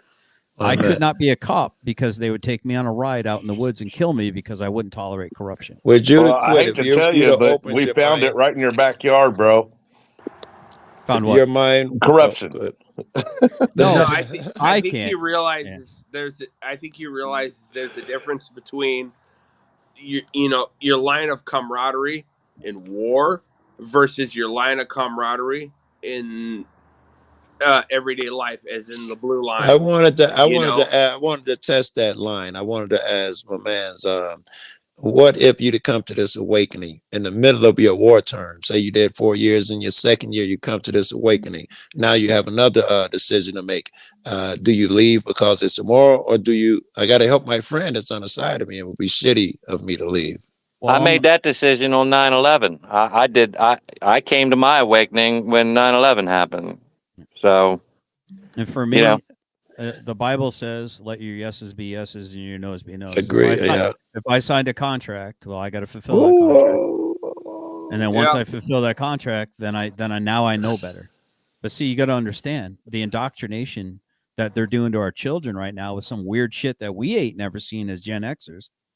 Like, I can speak for myself as a Gen Xer. I ain't never seen this kind of the indoctrination they gave people like us is rah, red, white, and blue, love your country, patriotism. Pledge allegiance to the flag. Yeah. Exactly. That was my indoctrination. What they're getting indoctrinated right now is you put the P in the B. Yes. And you put the T in the this, and the this and is the that. If your 6-year-old wants to change their sex, it's totally fine. They can't pick their bedtime, stay up and watch movies and scary movies, but they can determine their fucking sex and if they're going to take drugs and stuff. That crazy ass mathematics. That crazy ass. I think was millennials, because I'm on that cusp of. I'm born in 84, so I'm on the cusp of, depending on what internet site you want to use to look up a millennial, I'm there or not. But it comes with that fucking group, and they've I don't even know how to explain what they've had and what they've not had to go through. And You figure being born with the internet, like I had to know the Dewey Decimal System. I ran through every book in my library, blah, blah, blah. Now they have the internet at hand. Everything's at hand, and the government's smart, at least in my opinion. So they know that. So they put nonsense endlessly, TikTok, 30-second nonsense in front of them to keep them from going to whatever resources that actually would be out there. My internet was microfiche. Yep. I had to go to the library and scroll through thousands of fucking microfiche files and shit like that to fucking find anything. Yes, I've been there. the Dewey Decimal System. Well, the internet is a great tool for knowledge. I mean, I don't know about you guys, but I use it all the time in my research for law. As long as you can get past the first page. Yeah, as long as the you problem can is spot the bullshit. If people would utilize it for better purposes, because Bingo. I mean, look at YouTube, for example. Like, they're promoting the shit out of shorts to make it more like TikTok. And I don't know about you guys, but I can't get any point across in a 30-second clip or a 60-second clip. Goldfish. Yeah, but so I call it YouTube. I call it YouTube University. I'm a city boy, and I've got 9 raised garden beds, grape arbors. I'm raising chickens. I got bees. I didn't know any of this stuff, dude. Yeah. YouTube University. I'm canning. I'm baking bread. Yeah. I mean, I was a chef, but a baker I'm not. So I learned how to bake bread. I learned all this on YouTube University. If you're just whacking and fapping to porn, dude, that's your choice. I would agree. Yeah. Look at D.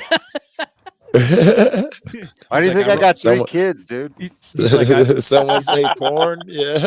He's like, I rubbed 3 out already. Why are we doing this live stream? Here, I thought he was making me a video. The whole time he's over there watching sexual shorts. Yeah, he was. He was making you a video. Not one I want to watch, though. Hey, and by the way, Joe, man, I hope you're not offended, man, but I can be very direct when I need to be. I don't mean any offense. I wasn't deep in my feelings, man. You were like way down there on the level. I'll be honest with you, dude. That's a real low grade intensity on my part. People that have seen me go shark eye, dude. It's a fucking reckoning. Hey, bro, I ain't gonna lie. I kind of enjoyed it. I got a little chubby listening to it. Hold on a minute, Joe. I've had the same experience with Joe, but in person in a restaurant, pressing me on some shit. Thought I was being invasive and pissed me the fuck off, and I told him that. Remember that, Joey? We were sitting in the restaurant. They're like, "Why don't you like him?" I'm like, "Cause I fucking don't, motherfucker." There it is. That's why we love him. He knows how to press. I'm gonna tell that's you what what he does. He's good. He's great at press. I'm gonna tell you what. I love Joel a little more after today's live. I'm not gonna lie. I mean, I like people who are direct and to the point. They just gotta know, and they don't care about feelings. They didn't. You know what I mean? Like, there's some people in this world be like, "Oh, I'd like to know that," but I don't think he wants to tell me. Joe's just like, I'll take a beating because it's nothing. It's what? like, man, this water off my back. It's worth it. Motherfucker think he real scratching. I'm used to that shit. Nigga, try harder. You couldn't be in better company asking for transparency. This is good practice up here with these people. You know what I'm saying? I agree. Like, we're the kind of people who all have the same beliefs when it comes to talking about hard shit to talk about. And not just talking. We ain't got to take nobody's word for nothing up here, right? Motherfuckers up here is documented. We ain't got to take nobody's word for shit. Don't get me wrong. I understand being curious, man, because there is a level of curiosity. Just like I have no interest in watching cartel murder videos. Yeah. Because there's some things that you just can't unsee. Right. There's some things you can't, your eye gate and your ear gate, dude. And if you don't guard it, dude, it can fuck you up, man. See, Check this out. I whereas got buddies who are Masons. love I mean, that this is a good follow up to what he said. I got buddies who are Masons, and this ties to what me and you were just talking about. And they, of course, keep their knowledge to themselves. And I would hang out with them and all of that nonsense. And I had the same argument with them. If it's so great, share it with me. Well, Joe, you know, some people already. Well, you could be talking about others, but you're not talking about me because I'm at least your equal. You know, without, you know, or more. Motherfucker, share with me. Why wouldn't you? I feel the same way. If it's knowledge is beneficial. You know, if it's something you'll share with someone else, I don't need a detrimental, just a horror story shit. But if there's some knowledge to be gleaned from there, please share it with me. I'll share a story. I'll share one of my fucking stories. And it's not a war story, but it was when I was in the Coast Guard. I had a buddy named Rob that that opened my eyes to suicide, and nobody really saw the signs. You know, nobody said, you know, he was getting rid of all his stuff. He got rid of. He was an SK. He got rid of his bike, his motor. He gave another one of my friends his motorcycle the week before he pulled the trigger up in the electronics room on the boat, and that's where we kept all the fucking bread. And I was a third class petty officer, and I had to go up there and clean all the fucking bags of bread off, bro. Did you know the guy well enough where you formed something in your head that brought him to it? No, there was a bond there. We were shipmates. We were shipmates. He was an SK, and you didn't see it, even in retrospect after it happened. No. There was nothing.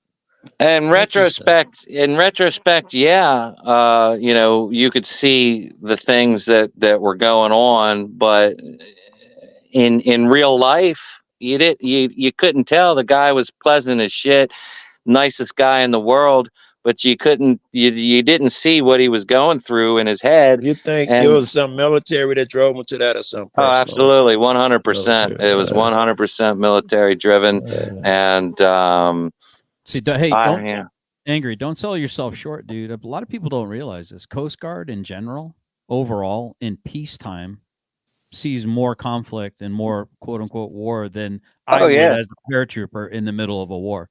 Yeah. Coast Guard sees some shit constantly. I was unaware of that. I was impressed with them jumping out in storms, and that shit is just crazy. I'd let the person die. I'm so impressed when they do that. Think all the drug runners and all the you know, all the conflict. Coast Guard, you're absolutely right. They do more shooting than probably most other people shoot. We actually did more shooting in the Coast Guard than I did in the Navy. Fact.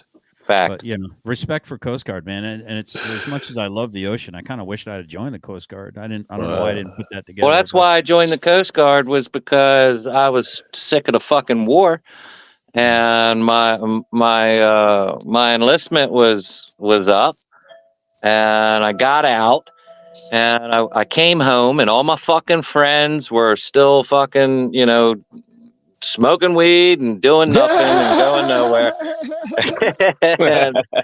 and I was like, what the fuck? And I was in active reserve for the Navy for a little bit, and I was like, you know what?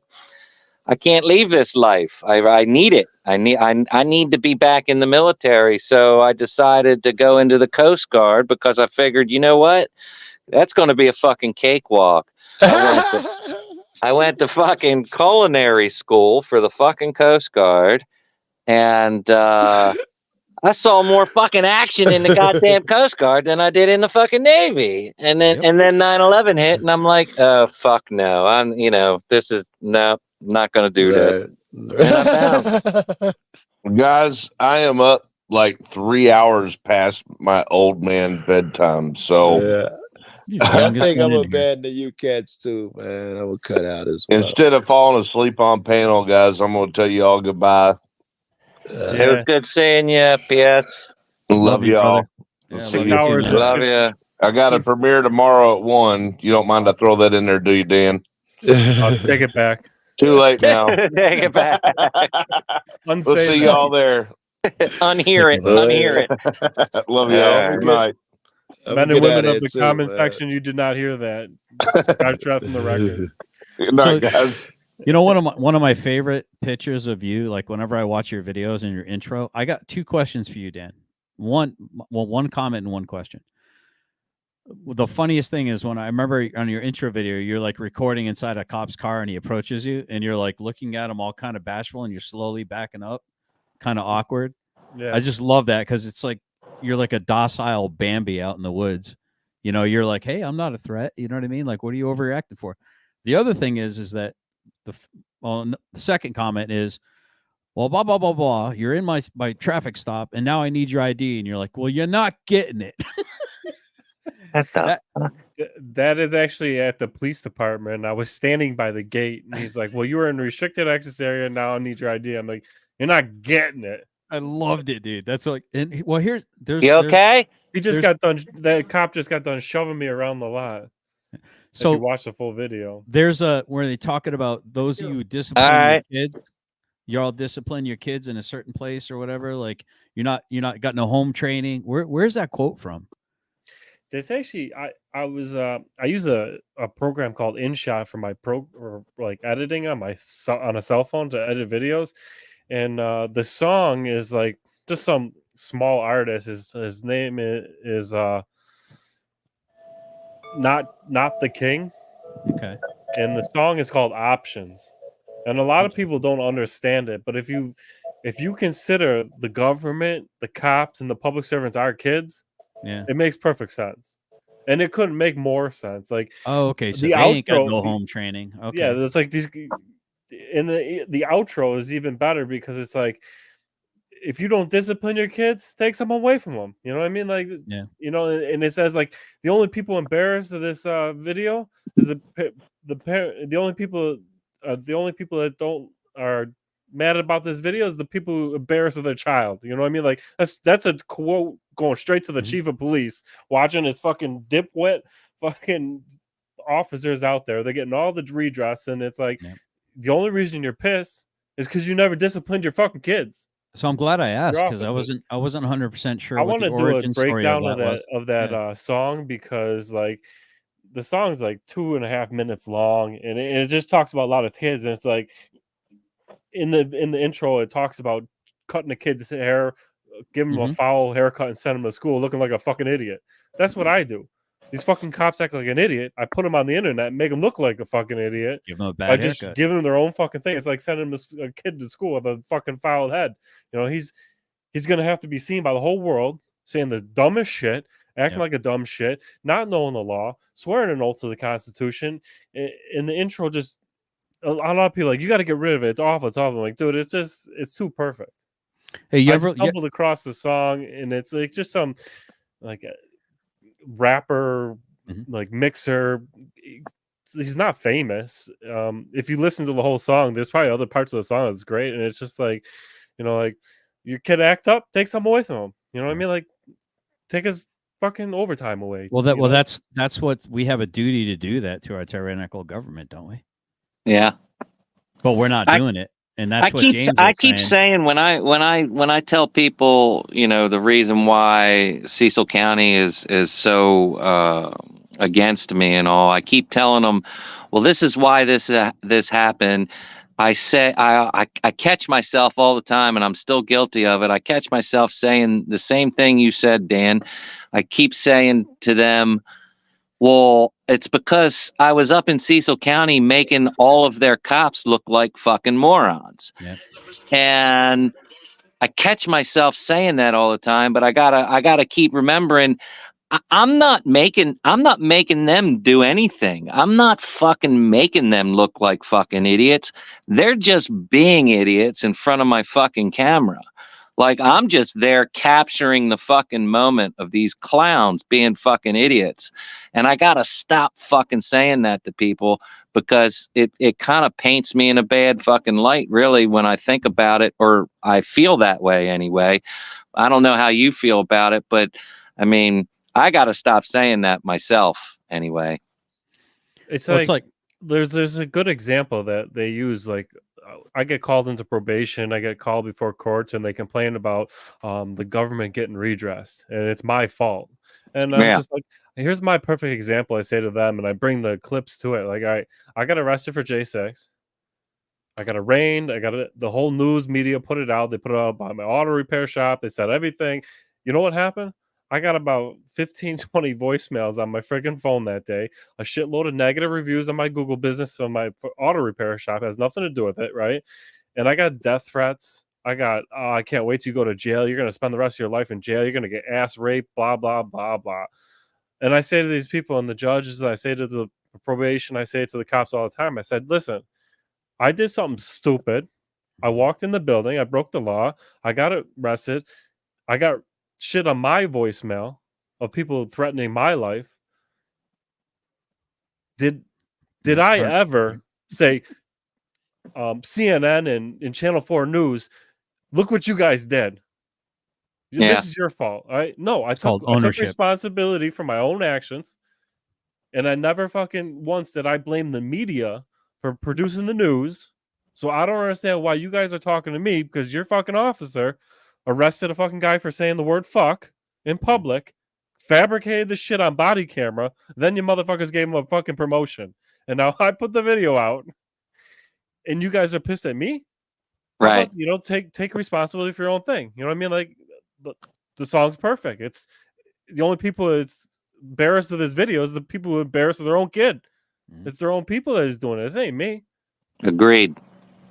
It's like Paul Rex said in the comments, you know, you just give them long enough, they'll bury themselves. Yep. You don't have to do anything. It's just the objective witness. So I got a question for you guys. Is that the artist? The artist looks like here. And the The song one in the is orange? called, yeah, it's called Options. No, listen, y'all. These kids want to act up. Okay, options.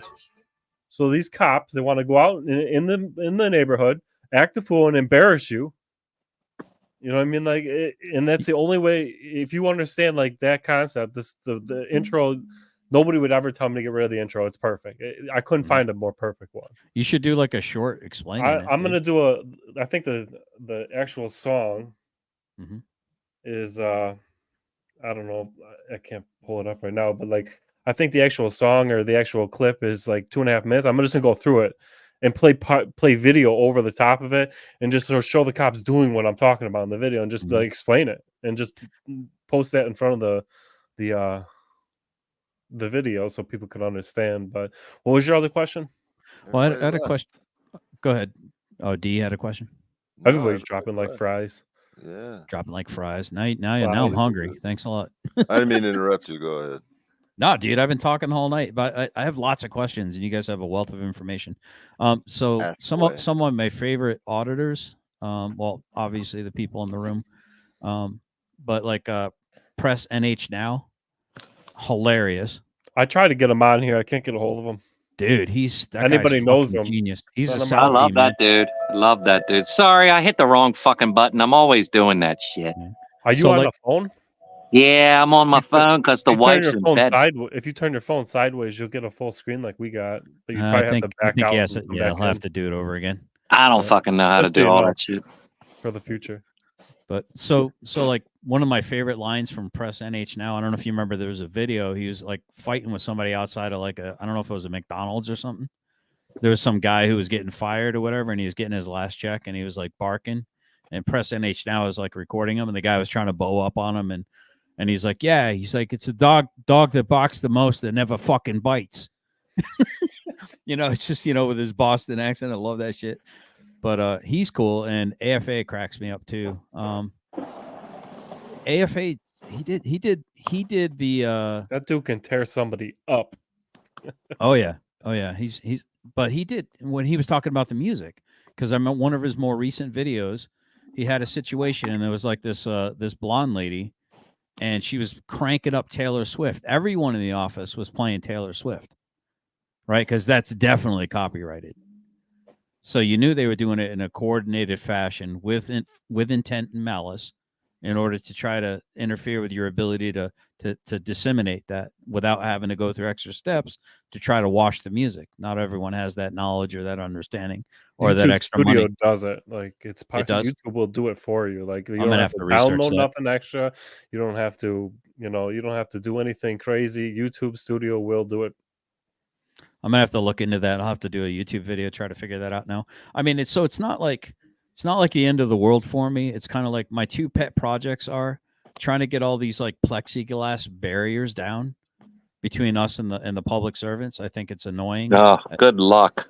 It needs to go Nobody away. likes to play more games than the government. So as soon as you figure out how to play that game and fix that game, they'll figure another game. They'll figure Yep. something out. Yeah. Well, for me, the it's like government straight retiring. They nobody plays more games. Nobody has more resources and more money to fight you with your own fucking resources. It's insane. Yeah, that's why this whole battle with the VA is an uphill battle, and I've already resigned myself to. It's going to be a lifelong fight, lifelong. So, what do you mean about with the VA trying to get disability? Well, I'm exposing the VA for their abuse on veterans.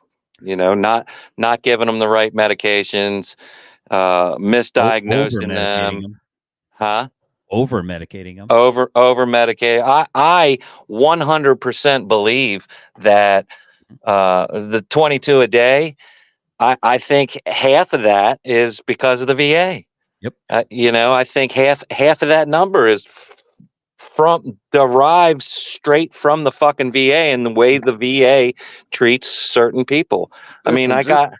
Just take your pills and don't argue with daddy government, okay? Yeah, It's better that way, trust me. Yeah, and when you, I got them dead to rights, canceling that, turning fucking reschedules into patient cancellations so they can collect their fucking bonuses. I have them dead to fucking rights doing this. This is why they want me under the jail and not in it.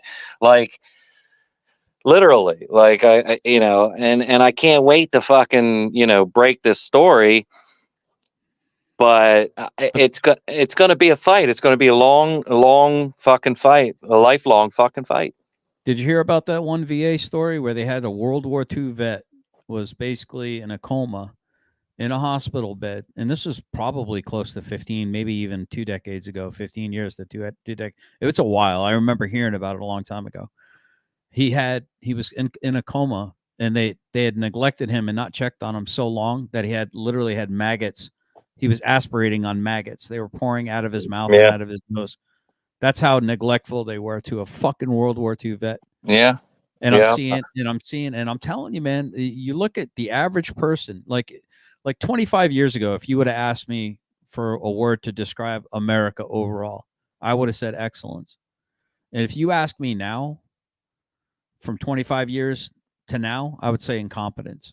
Yeah, I've never seen a more inept and incompetent, purposefully so. I've never seen a more degree holding society that is dumb as a fucking box of rocks in my entire life. Yeah. They've got all these degrees and all these doctorate, Mhm. PhDs, and they're fucking morons. Yeah, I agree.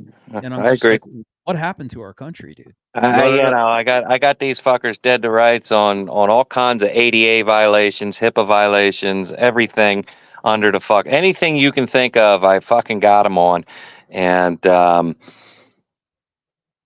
it's disgusting. It's What region do you operate out of? I mean, don't dox yourself, but like in general. Oh no, I dox myself all the fucking time. All the fucking time. My Well, name's Kevin fucking Soper. And I go to or used to go to Perry Point VA in Maryland, up in Perryville. Oh, so And- you're definitely in the den of evil. Oh yeah. Well, I mean, it's really fucking bad. And I mean, I have fucking supervisors and fucking site managers on video saying that this is a business, telling other fucking employees that it's a business. It's a racket. It's organized crime. It's a Yeah. fucking mob. So hey, have you seen Liberty Troll? Are you guys familiar with Liberty Troll? No. So check out Liberty Troll. He did one on VA, dude, that it pissed me off so fucking bad, dude. Is he a troll? No, he's not. He's not an Right. auditor troll. He's more of we like don't we don't mention their names on this channel. no, he's not a troll. Making troll. sure. His just name Liberty Troll. He's actually a really decent auditor. I think he's kind of Christian, so he tries not to like get all like belligerent and stuff. He's got like in his intro, he's got like a cross that comes down with lightning, but he actually has some really good content. I highly recommend you check him out. But he did one in the VA, and I want to say, I don't know where it was. Man, it ticked me off, dude, the way they treated him. And then this woman was getting all outraged, saying, well, these veterans, blah, blah, blah, and you're not a veteran. I'm like, bitch, first off, you don't speak for me. I'm a fucking veteran. I bet your bitch ass ain't. And how dare you be outraged and sit here and mess with this guy's First Amendment rights in my fucking name? Yeah. Fuck you, dude. Yeah. You know, fuck you. You don't speak for me, bitch. You know, and I was pissed, dude. I was like, Well, you know what really fucking pissed me off when I first started this was the amount of fucking the amount of veterans that were hating on me for doing this was it's unpalatable. I don't understand that. Yeah, That's the I don't question understand. I it had at all. for you guys as veterans. Like, if I went into a VA and did a First Amendment audit, just video recording the lobby, just exercising rights, not necessarily even investigate. As veterans, would you guys be pissed about seeing someone who's not a vet and doesn't necessarily Not at all. belong? Not a vet. I mean, no. I would probably be curious as to why they're there, but once I figured that shit out, I mean, fuck, have at it. Like, well, for do me, it. if it's a good faith thing, if you're Yeah. trying to do checks and balances of the government, first off, I fought for your right to do exactly what you're doing. Right. And if I won't defend it with my own life, whether I agree with it or disagree with it, I don't like people burning the American flag. I still Yeah. haven't decided whether or not I'm going to feed some motherfucker his teeth or not for burning an American flag in front of me. I've been there. I've been there once already with But they have a right. But they have a right. Yeah, and that's what I told him. And Cat, it was with that dude that came up earlier, Kaz running New York. I saw it in one of his videos. He wasn't the one actually burning the flag. It was some dude that it was with him that he videotaped it, and that fucking fired me to fuck up.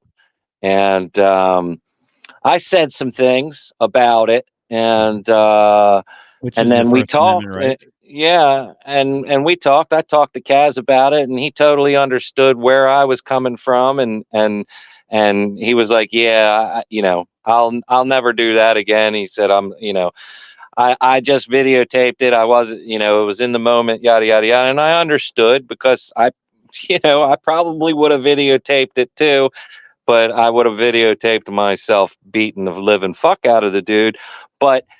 Which unfortunately you get in trouble for. Yeah. Well, no, not unfortunately, but rightfully. Right. I mean, that's Right. something you got to put in your back pocket, you know. Exactly. But here's the rub. If you were to take what happened? They took like a trans or a rainbow flag off a church. No, it wasn't nobody's property. It was up there. Somebody had put it up there. They burned that, and that was a hate crime. Right. But I don't understand how the burning of that flag can be a hate crime, but burning the American flag is fine. Like, yeah, exactly.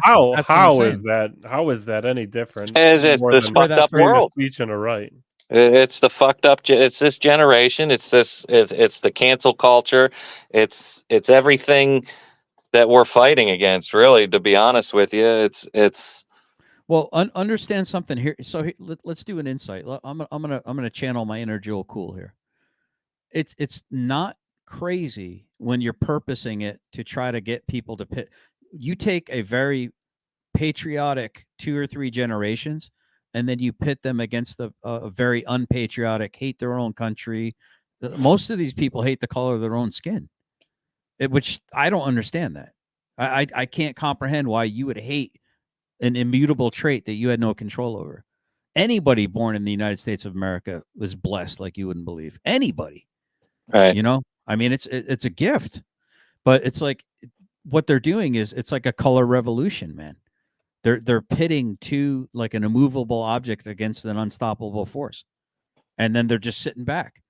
Because if we're focusing on each other and we're against each other, then we're not looking at what David Copperfield's doing, i.e., the government behind the scenes. Agreed. Right? Agreed. 100%. So. Well, I'm going to get off here. I don't even know what time. What the fuck time is it? It's 2:30 here. We're on here for 6 hours and 35 minutes. I'm just, trying to hang out that extra 25 minutes to rival Direct D's last night for 7 fucking hours. Yeah, I wish you would have let me on last night, Direct D, man. I don't know. I didn't man. even know this you were was trying to this get was on. this The was a link breath was of in the fresh air. It was in the comments, man. Anybody could Really? jump on last night. Oh, I didn't see it. See, like, I figured it out in this comments. I clicked on it and I'm like, I didn't know you could just join it. I thought it I was didn't just know who you two. were. You were sitting in the basement for a while because I guess people down there, and I'm like, I don't really want people who aren't, doing audits or activism or some type of thing. This isn't the stream for that. I mean, I want like people who got like yourself, low audits, but are starting off. I have no problem bringing you guys up here, but it's like I see these people down there. I don't recognize them.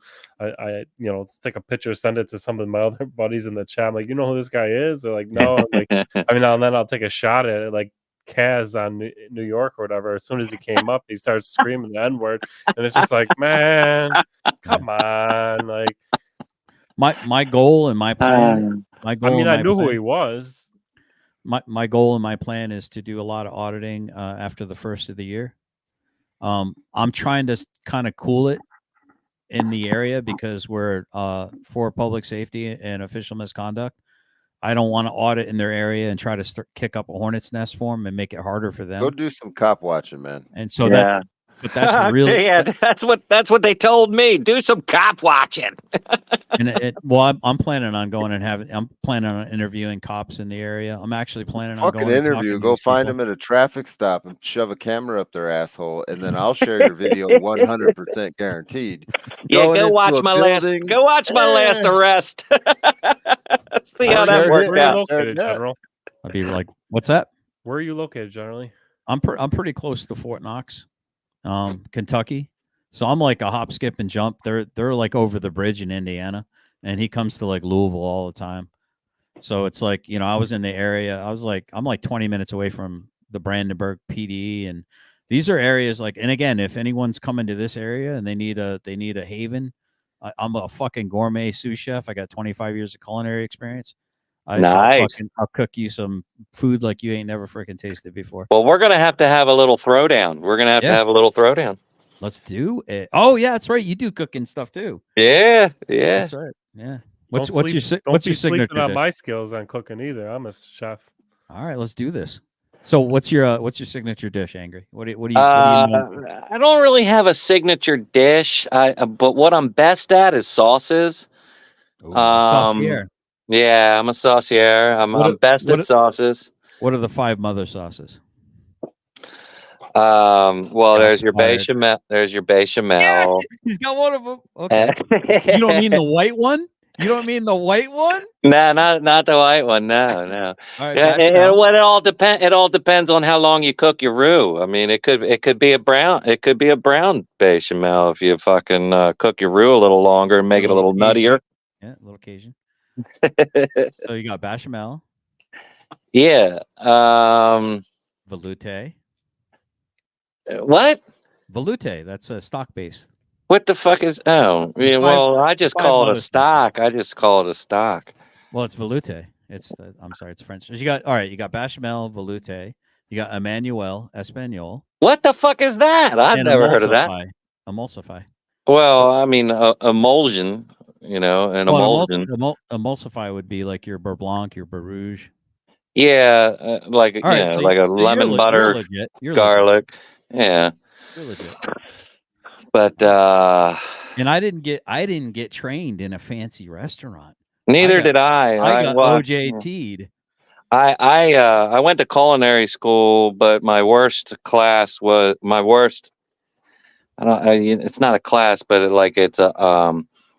it's a section of culinary school for baking and shit like that, where you have to fucking wake up at like 2 o'clock in the fucking morning and shit, and fucking cook all the bread and shit for everybody and all the desserts and stuff like that. I didn't do so well in that one because I hated getting up so goddamn early. And that was the only thing that fucking knocked me down to the top 3% of my class. But I still got my fucking dream sheet. I still got my number 1 pick on my dream sheet. So that was a plus. Let me try. I want to turn you on to something real quick. I want to turn you on to the best baking channel that I've ever, or the best bread recipe. Oh God, I hate making fucking bread, and then our so fucking easy. To graduate the baking class, I had to make a fucking cornucopia. Oh my God, what a fucking disaster that fucking was. All right, so this YouTube video, I'm gonna give you my secret. Let me find it real quick. The name of it, it's called One Dough, 3 Loaves.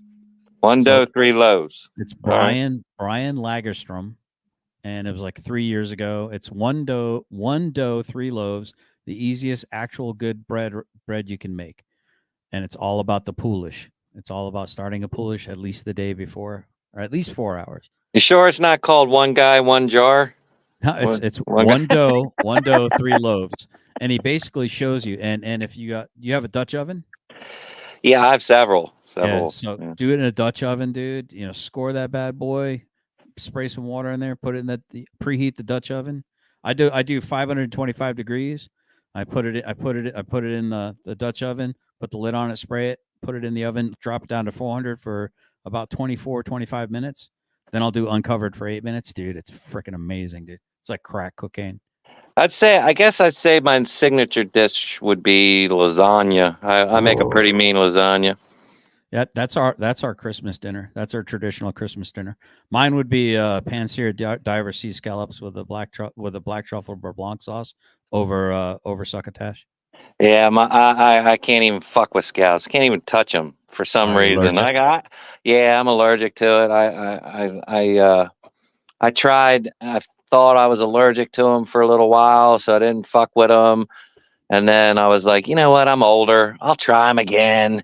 And yeah, that didn't work out. I can't do much seafood in general. But scallops, shrimp, lobster, some halibut, and some salmon. But the fishy stuff, it ain't for me. So I'm more of a fridge. I clean the fridge out. That's how I cook. I just clean the fucking fridge out. Yep, exactly. Make Improvise. shit. Yep. We got 17 minutes. We can do it. We can do it. So Dan, you don't leave a live like that up? What? You don't leave your lives up like that? The stream we did last night. I went back to look at it today and I didn't see it. I was gonna cut the hour in the beginning of us trying to turn the sound on off out. It took you an hour? Dude, it took a fucking 45 minutes, I think. Like, hey, it didn't take an hour. It took DirectD an hour. No? I think it was you. I think because I did everything right. So is it the same thing we're doing here? I'm passing off blame. This is Stream Yard. Streamlabs. Yeah, I was using Streamlabs. I couldn't utilize my green screen. Okay, so I was going to ask you guys a question about that because I'm trying to fact the madness. He's a new auditor too. He's a very, very well spoken gentleman. He's kind of new to it, and he's kind of gotten thrust into it because his mother has dementia, so he had to go to the Social Security office, and he wanted to record it because she doesn't remember so good because of the dementia, and they were giving him shit about that. So he started looking into some stuff. So he's called Fact the Madness, and he does some pretty good work. Where is he? What do you mean, like located? Like what district is he at? Like what? Yeah, where is he located at? I'm not sure where he lives precisely, and I'm not sure that I'd want to give that information out. Well, no, because if he's in the 11th district, tell him not to fucking do anything until Denver Metro Audits is done with his shit with the Social Security building, because they totally railroaded his ass with the Social Security, and now it's on record and nobody's allowed to go into a fucking Social Security building anymore in the 11th district because of this shit until it comes back off of appeals and stuff. But whatever, it is what it is. Yeah, that's interesting. What are they hiding exactly? Yeah, they're not hiding nothing. They're just fucking douchebags. They're just what? About control. Control. Yeah. So I guess it goes back to never underestimate just how much your own government fucking hates you and wants to remove you. So, have any of you guys done any research? See, we're trying to fill some time, and feel free to interrupt me at any point in time if you want to change the subject. Has anyone done any research into the Georgia Guidestones? On my channel, under my lives, 4 years ago, I did an article on. I did a live on Georgia Guidestones. I was covering Truth Stream Media. They did an expose on the Georgia Guidestones. Now, Dan, if you want to bring up what is written on the Georgia Guidestones, these Georgia Guidestones were like America's Stonehenge. They were from between 9 and like 13 feet tall. They have a 10 commandments written on them. They've got a bunch of ancient languages to include some dead languages, from English to Chinese to Sanskrit, I think, all kinds of different languages written on them. And they've got their own version of a 10 commandments, of which the first commandment is to reduce the population of the world to no more than 500 million people in order to live in balance with nature. So that means 7.5 billion people need to go. Well, I heard something about I don't know necessarily about hit with like a energy weapon or lightning or some shit and blew it apart. They're saying that it was a car that went up to it about a year ago. I don't know if you're looking at the article about a year right ago or something like that. It looked like it just exploded and blew apart. So it's out in the middle of the woods in Georgia, America, not Georgia over in Europe. It's out in the middle of the field. It was built in 1980 quietly. No one knows hardly anything about who commissioned it, who got to choose the authoring of it. Which is interesting because if you look at it's R.C. Christian is the name of the author that gives one of the statements on it. So the Rosa Christians, like we were talking about the Masons and these are the Templars that supposedly were guarding the Ark of the Covenant. Anyway, look into it. It's mind blowing. And some of the other commandments that they have is basically you just read them. I don't know if you can bring it up, Dan, if you want to share your screen or something like that, or if you're not interested, that's fine. But it's real interesting. But somebody blew it up. They had one telephone pole out there with one light shining on it and one CCD camera. So, and it's been sitting out there since the 80s. And then it, quote unquote, took a minor amount of damage, and then they justified destroying it. It was supposed to have had a capstone or a cornerstone. Now, the Bible talks about Jesus being the cornerstone of the church, right? The capstone. It was missing that, which means that these 10 commandments were mocking the Bible 10 commandments, and the cornerstone is missing, which would be Jesus.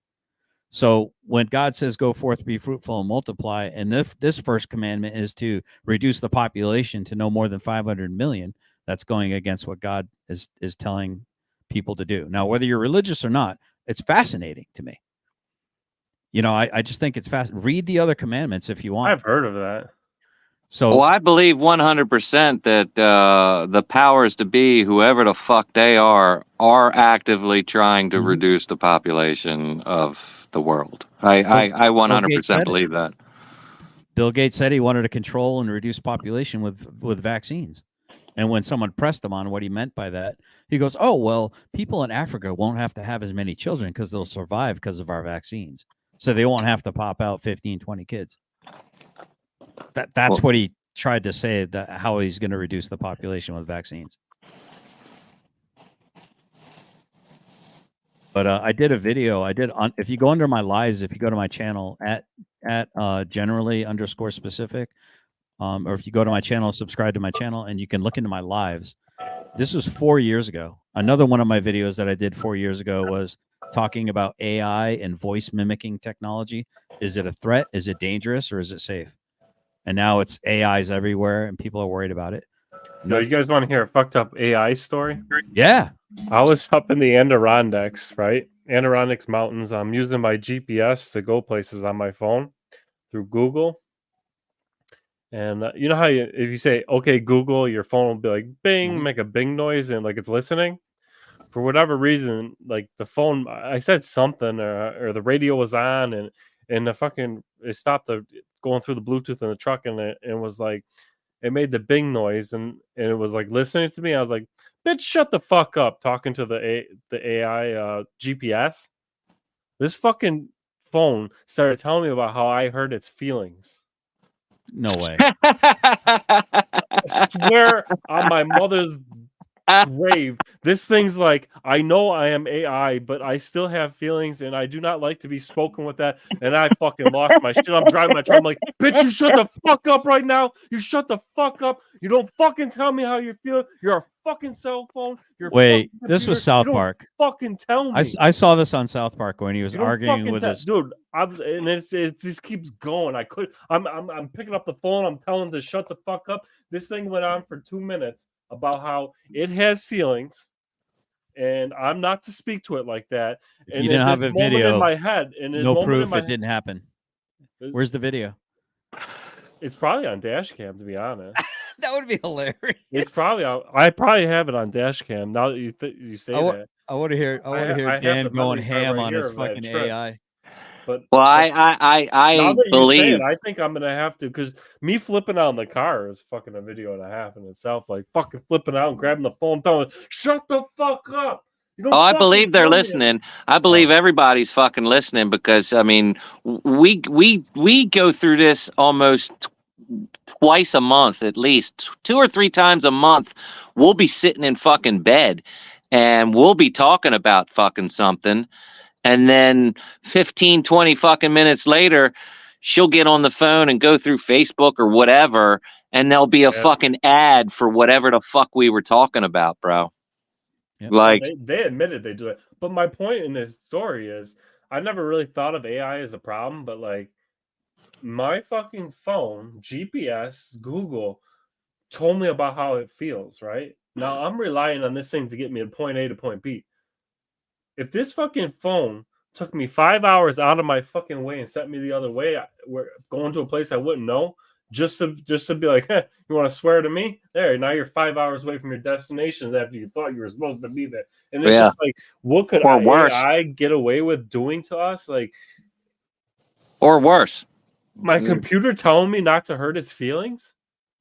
I'm driving you off a fucking cliff. I'm yelling at my phone, fucking hitting the stop fucking button and shut up button. I'm like, you're a fucking machine. You don't fucking tell me.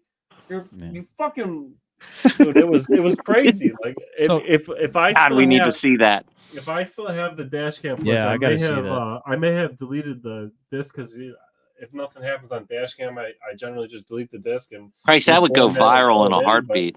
Dude, so angry kind of fucking thing telling me how it felt. Like it's scary. That it's the start of for me thinking, yeah, this is scary. So angry kind of tapped into something. Y'all remember Anne Heche? You ever see the video of Anne Heche on the ring videos of her flying down a side street in some rural like suburb, and she smashed into a garage and it burst into flames. And then they loaded her on the back of an ambulance, and she came out of the body bag and sat up, and they pushed her back down. It looked like she had no hair, all like her skin had been burnt and stuff. Have you seen that video? Go look it up, dude. Go do a search on YouTube. Search for Anne Heche. Pops out Anne Heche. You haven't heard it. This is Ellen's ex-wife. So what it looked like she looked like she was paranoid. She was disguising herself with a wig. She got into her vehicle, and then the video camera of her flying through, she looked panicked, like she had no control of the vehicle. This vehicle was going through like these rural like suburbs doing like 60 miles an hour. Anne Heche or whatever her name is. Check it out, dude. She like literally they have the helicopters overhead, and they're showing her getting loaded into the back of an ambulance. And as they're putting up the ambulance thing on the edge of it, trying to push it up, she pops up out of the body bag, and the body bag. She was sealed in a body bag. She pulled herself up out of it. You could see her shocked white, as pale as all. And then they pushed her back into it and pushed her into the back of the ambulance. What kind of dirt like a hit what kind job? of dirt did she have on them? That's what I'm saying. So when you're saying that they can remotely control that vehicle, they'll run you into a tree, run you off the cliff, run you into a garage, burn you alive. There was just something happened here in Western New York where a guy in a Bentley was coming back from Canada on the Peace Bridge, crossing into the U.S., and all of a sudden his car took off, flew through the road, and Yeah. blew the fuck up. Oh yeah, I And saw a that. lot of people think Launched. something dirty is going on with that, and it's like some businessman from but it makes you wonder. Did you guys have Netflix? They have it's called Leave the World Behind. It's like some new predictive programming movie they got coming out. My wife and I checked. It's super dystopian, and they got one part in there where they've got a bunch of Teslas, and they're using these Teslas to automatically clog all the arteries so people can't get in and out of cities. They're smashing Teslas into each other. They got one of the kids. They got two kids that are with this family. One has a shirt that has the Obey thing on it, and the other girl's wearing a NASA shirt, so it says Obey NASA. And have you heard about all these energy weapons that they're talking about might be like burning down California and Maui, where only blue houses aren't being burnt, blue umbrellas? I've seen some footage of that, and it's pretty suspicious. It's as far as, definitely like, suspect for sure. It's suspicious when you see like a whole house and a car like burnt and scorched up. Then there's a plastic, blue plastic recycling bin. How did that survive? Guess what color? Guess what? That's a plastic would melt next to a car. Like, how did that survive? Like, even if the laser, or Maui high in energy California. weapon could not melt the blue plastic. No, they did. They didn't. How did it survive next to the car that was burning up? Like the heat from that burning should have melted the garbage. They did an experiment, and they had all the different colors of the rainbow, and they ran the laser over all these different colors, and the laser fried the shit out of everything but that particular blue hue. What are the odds that Oprah had her roof and her whole house painted that color, and other elites in that area had the same thing? Now Oprah already did a big land grab in California when the fires burnt down in that situation. She got acres and acres of land. Now, have you seen the stories of these Maui residents? They're not letting, FEMA's not helping them. Red Cross isn't helping them. I seen an audit video where they were telling them it was illegal to stop and take pictures of fucking Yeah. What are they hiding? Like detaining people, and it's just like, wow. Have you seen some? I wanted to fly to Maui and go do some auditing out there. They wouldn't let you in. My mom was going to offer to pay for me to do it. I would have to get approval from probation to go to Hawaii, and like it would have been a cool trip. And I would love to see, like, dude, some of these cars are like the aluminum. Like, I've seen car fires. I've never seen a car start on fire, melt the aluminum, and have the aluminum run down the fucking street like a river. Like, a car fire just doesn't burn aluminum like that. Like, it's just, there's so much shit that don't make sense about that. Generally, what do you think about the dude that invented the fucking car that runs on water and shit like that? What do you think about that guy? So that guy actually, there was a gentleman that had met that dude and went to this expose, this science expose, and he'd gotten pamphlets from him. He got a business card. He had got with his phone number. He had his email address and all this other stuff, and it was like a weekend long like expose, a science expose. He went back the next day because he wanted to talk to the dude. The dude's booth was gone. Everything was gone. He tried to call the number. It was disconnected. The guy like literally was renditioned. He disappeared. Yeah, he is. You're absolutely right, Richard Former. He's dead. See, there's no money. They have patents like Goodyear, Vector. They have patents for tires that'll last 80 years. But there's no money in it, right? Because you're the fucking product, right? There's no money in a tire that you can put on 4 or 5 different cars. So they need to make shit that wears out. So you'll have to go and consume and consume and consume because you're the fucking product. So they have all these patents for, Tesla. So Einstein, a lot of people think Einstein's this genius. He's a fucking patent thief who literally married, slept with his cousin, impregnated her, then abandoned both of his cousin and his child to death. He was a patent thief. Einstein was famously asked one time, "What is it like being the smartest man in the world?" And he said, "I don't know. You'd have to ask Tesla." Nikola Tesla was the smartest man in the world, like legit. Einstein was just a fucking liar, a scam artist, a pervert, and a patent thief. And he stole the ideas of smarter men than himself and adopted them as his own. I bet they won't teach the kids that in school. Nope. Well, it's just like the Constitution. well, it's just like I was 51 years old when I found out what the Holodomor was, and you're gonna go the what? Go ahead. The what? Yeah, I'm there already. You've never heard the Holodomor, have you? Nah. Because they didn't teach it to you. But every 3 years, Hollywood comes out with a Holocaust movie. See, the Holodomor was perpetrated by the Bolshevik Jews against the ethnic Ukrainians in that area when it was part of USSR. And they starved them to death. They're talking anywhere from 2.5 million starved to death all the way up to 20 million starved to death. They had to put posters up around villages saying it's not right to eat your children. But you ain't heard shit about it. But you'll hear about the Holocaust nonstop. Wow. So if 6 million dying is a tragedy, 20 million, almost 4 times the magnitude, would you'd think you'd hear about that? Look it up. Look it up. Do a Google search. What's the Holodomor? Because the Holodomor 2.0 is coming to America. It's coming to America. That's their plan. You heard it here first. You were warned. on that note, let's look at that 7 hours, bro. Woo! We beat D. Let's get out of here before we get a shadow ban. Talking love, more shit. Hey! Are we gonna do a tinfoil hat Tuesday or something? One of these times. Lincoln Leonidas does a tinfoil hat every fucking day. Talk to you guys later. Later. All right, bro. Thanks again for letting me up here, man. I really appreciate Dan. it. Thanks a lot for letting me up here. Somebody's got some wind chimes. I'm liking that. Yeah, we got wind chimes. I've been outside this whole time. Oh, before we do get shadow banned and before we leave, anyone else think it's weird? Like, you know what the difference between a chemtrail and a contrail? Oh, yeah. I mean, all throughout my